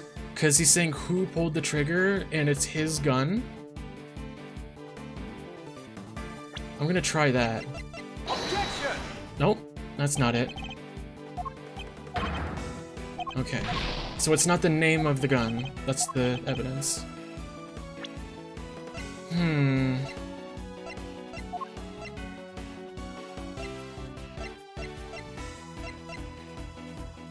Found inside a security monitor seems to be a bullet that killed Rook.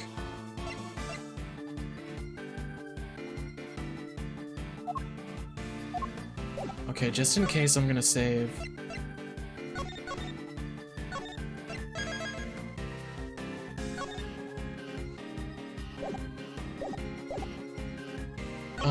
I'll try the gun one more time on this statement. Objection! Nope, okay. It's not the gun. That's not the gun itself. That's the evidence.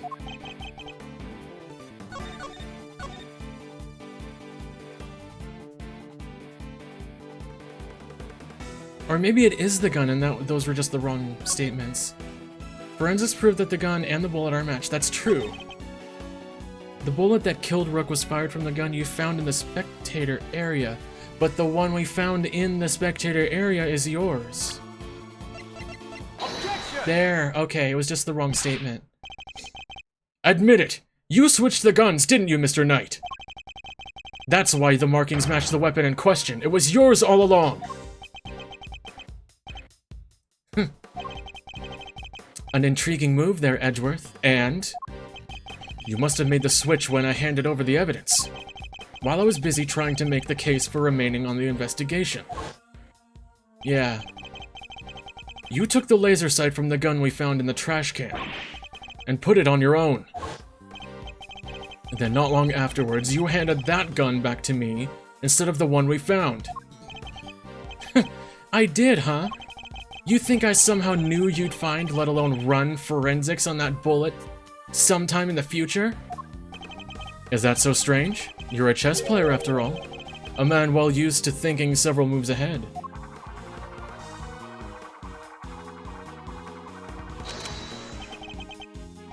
I'm flattered. But much as it pains me to admit it, you're overestimating my abilities.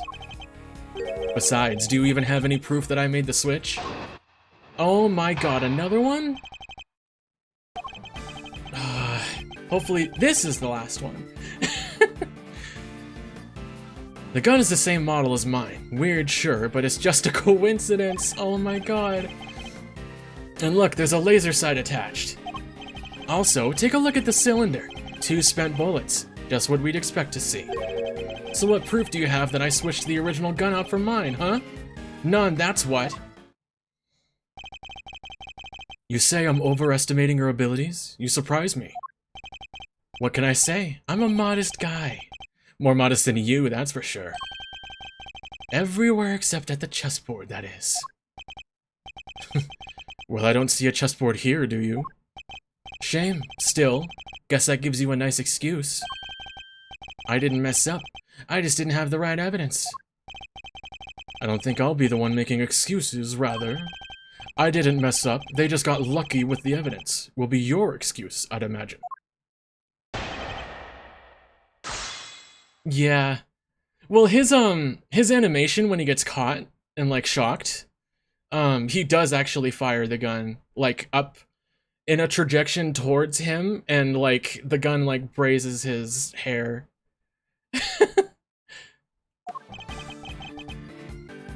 Hold it! A coincidence, you say? Or was it a necessity? It can't be both, pal. Sure it can. We bodyguards need to protect the president. Oh, the girl needed to use a gun? And the girl needed to use a gun, but she probably doesn't know a whole lot about them.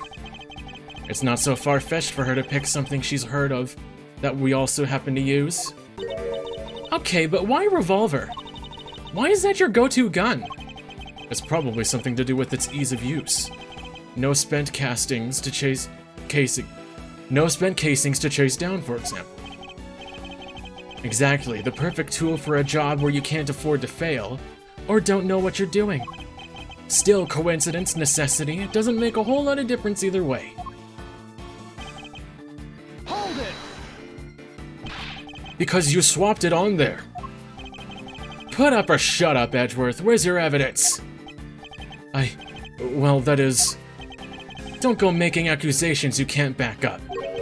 Or did your daddy never teach you that? Oh, shit. As it stands, the facts are in my favor here. Edgeworth, you don't let him get away with that. Hold it! I've been meaning to ask, actually. What about your own weapon? How many spent bullets are in its cylinder? This old girl here? Well, now...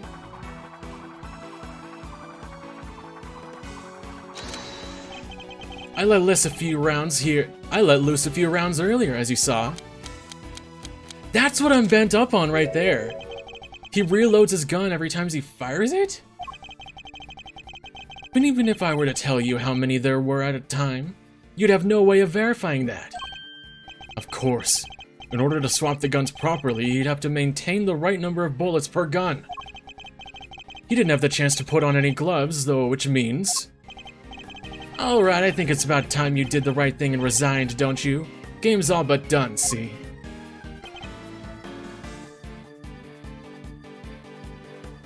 Hold it! So it's gotta be this last statement. Objection! Something you clearly don't have. If you did, you'd have made your move by now. We do have proof, right, Mr. Edgeworth? We won't be given the chance to investigate any further. I'll have to work with what we've gathered. Think, Miles, think. Consider all the possibilities. If you've got the goods, it's now or never. How are we supposed to prove he switched the guns? Unfortunately, we don't have any direct evidence of his wrongdoing. But that in itself is proof of a kind. Because otherwise the striations shouldn't line up like they do, right, sir? Right. We must carefully consider and infer what we can from the evidence he brings up in his testimony. Gun is the same one as mine.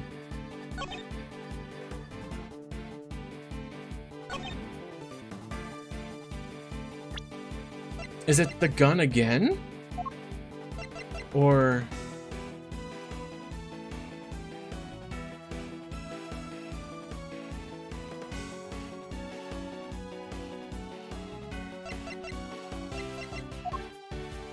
Objection! yeah, wow, dude. It's like loading a Mosin 1 bullet at it. Yeah, exactly. I have your proof, right here. That's your proof? I think you've been working too hard, Edgeworth. Not the gun itself, the evidence it carries. Evidence that will prove once and for all that it does, in fact, belong to you. His fingerprints have to be on the cylinder, on the inside of the cylinder. I'm looking forward to this. Go ahead, make your move. What's about to come into play? The rook? The bishop? Not a pawn, surely. The evidence the gun will provide takes from... fingerprints. Fingerprints, namely your fingerprints, Mr. Knight. Objection! My prints? Of course my prints are on the gun. You handed it right to me when you gave me the evidence. How could that not be one there? Objection! What if I told you there are prints on a part of the gun that you shouldn't have touched at any point? What? Where? You can't prove that! Oh, but I can. There is a place where your fingerprints could never have been left if things happened as you say.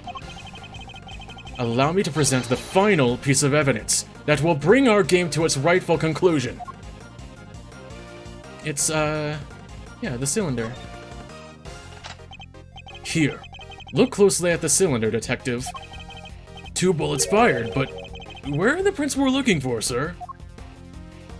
Right here, on the inside. You did indeed switch the guns when I handed you the evidence. But if that were all you had done, your deception would have been easily detected. Because the number of bullets fired by each gun was different. There were 2 spout bullets in the gun we found. Yeah, but what about Mr. Knight's gun? We know that he fired 2 bullets from the... That's it right there. And he fired another bullet into Mr. Rook, ending his life. So 3 bullets in total, plus the few odd ones he let loose in shock during our little game. So he reloaded one of the 2 bullets, so that the third one would look like it was just 2. And after each shot, he reloaded his gun out of habit. With his bare hands, of course. Ugh. Officer, where exactly were Mr. Knight's fingerprints found? The ones you mentioned in your report. Sir, they were found on the exterior of the weapon, but also on the bullets themselves. You fucking idiot. I'm not sure they could have gotten there just from me handing you the evidence, Mr. Knight. Ugh, that's... And there we have it. Proof that you did indeed switch the guns. Yeah, the way you... plays Call of Duty the way he reloads, yeah. This gun, the one which fired the bullet that killed Mr. Rook, is yours. And in taking his life, you are the true assassin. I didn't... Checkmate.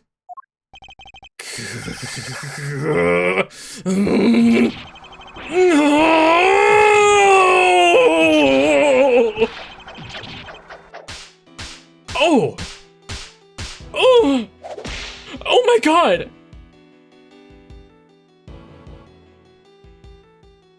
What the fuck? Oh, that was gruesome!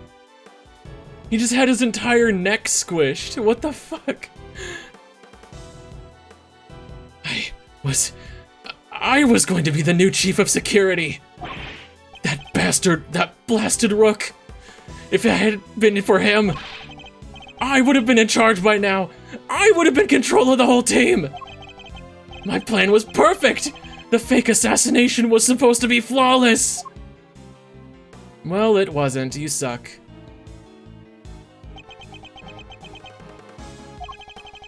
Detective Gumshoe? Right away, sir. Curse you, Edgeworth! Our game isn't over yet! I'm afraid this is as far as we go for today. Oh, he's fine. Yeah, he's perfectly fine. The next moves we play will be in the courtroom. What? It's not fair! It's not fair! You did it to yourself, man. You're a terrible culprit. You're a terrible criminal. Oh, and he's back to being muscly. He reinflated himself. Mr. Edgeworth, I owe you a debt of gratitude. You exposed a murderer within the ranks of my own personal guard. I will not soon forget that.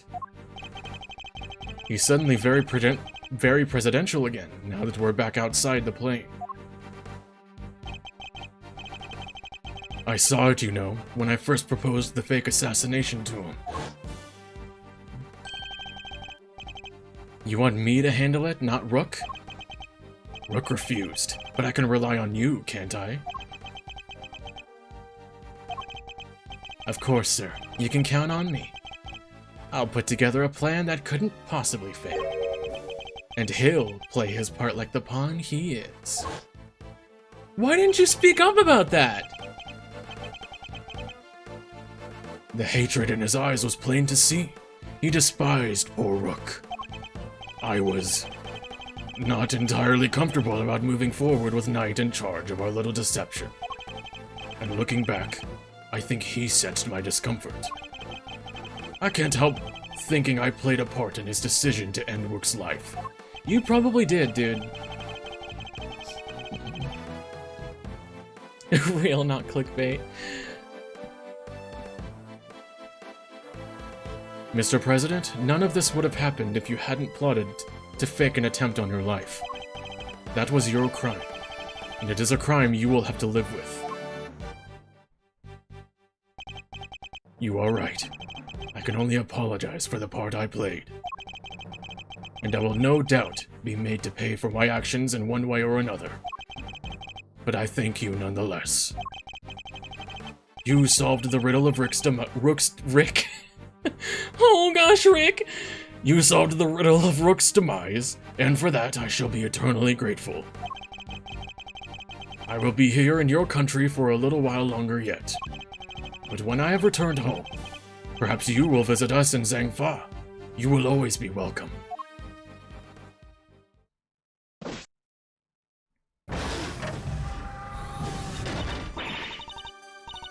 Oh, thank you. Y'all don't know how grateful I am. All's well that ends well. Miss Lloyd, the accusation of murder made against you was of course entirely groundless. But the fact remains that you were willing participant in the staged assassination attempt. The police will no doubt wish to speak to you about the matter. You should be aware that you may well be punished for your actions.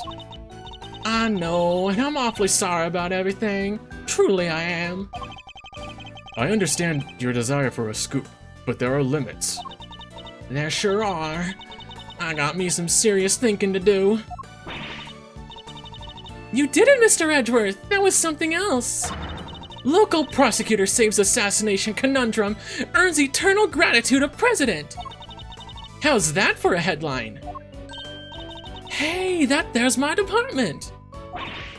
Mr. Prosecutor, how does it feel to solve such an important case? You must be over the moon! She certainly doesn't stay down for long. No comment. Dang, you're one tight-lipped son of a gun. As well as I should be. This case is not over yet. It isn't? How come, sir? Because until we unravel the story behind this, the case will never be completely over. Oh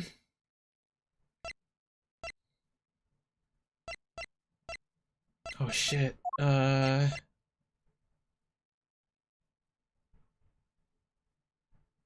Is it just the president visiting? Or President passionately addresses the assembled crowd.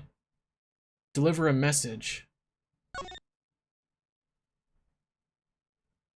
The meeting is scheduled for just after the speech, correct?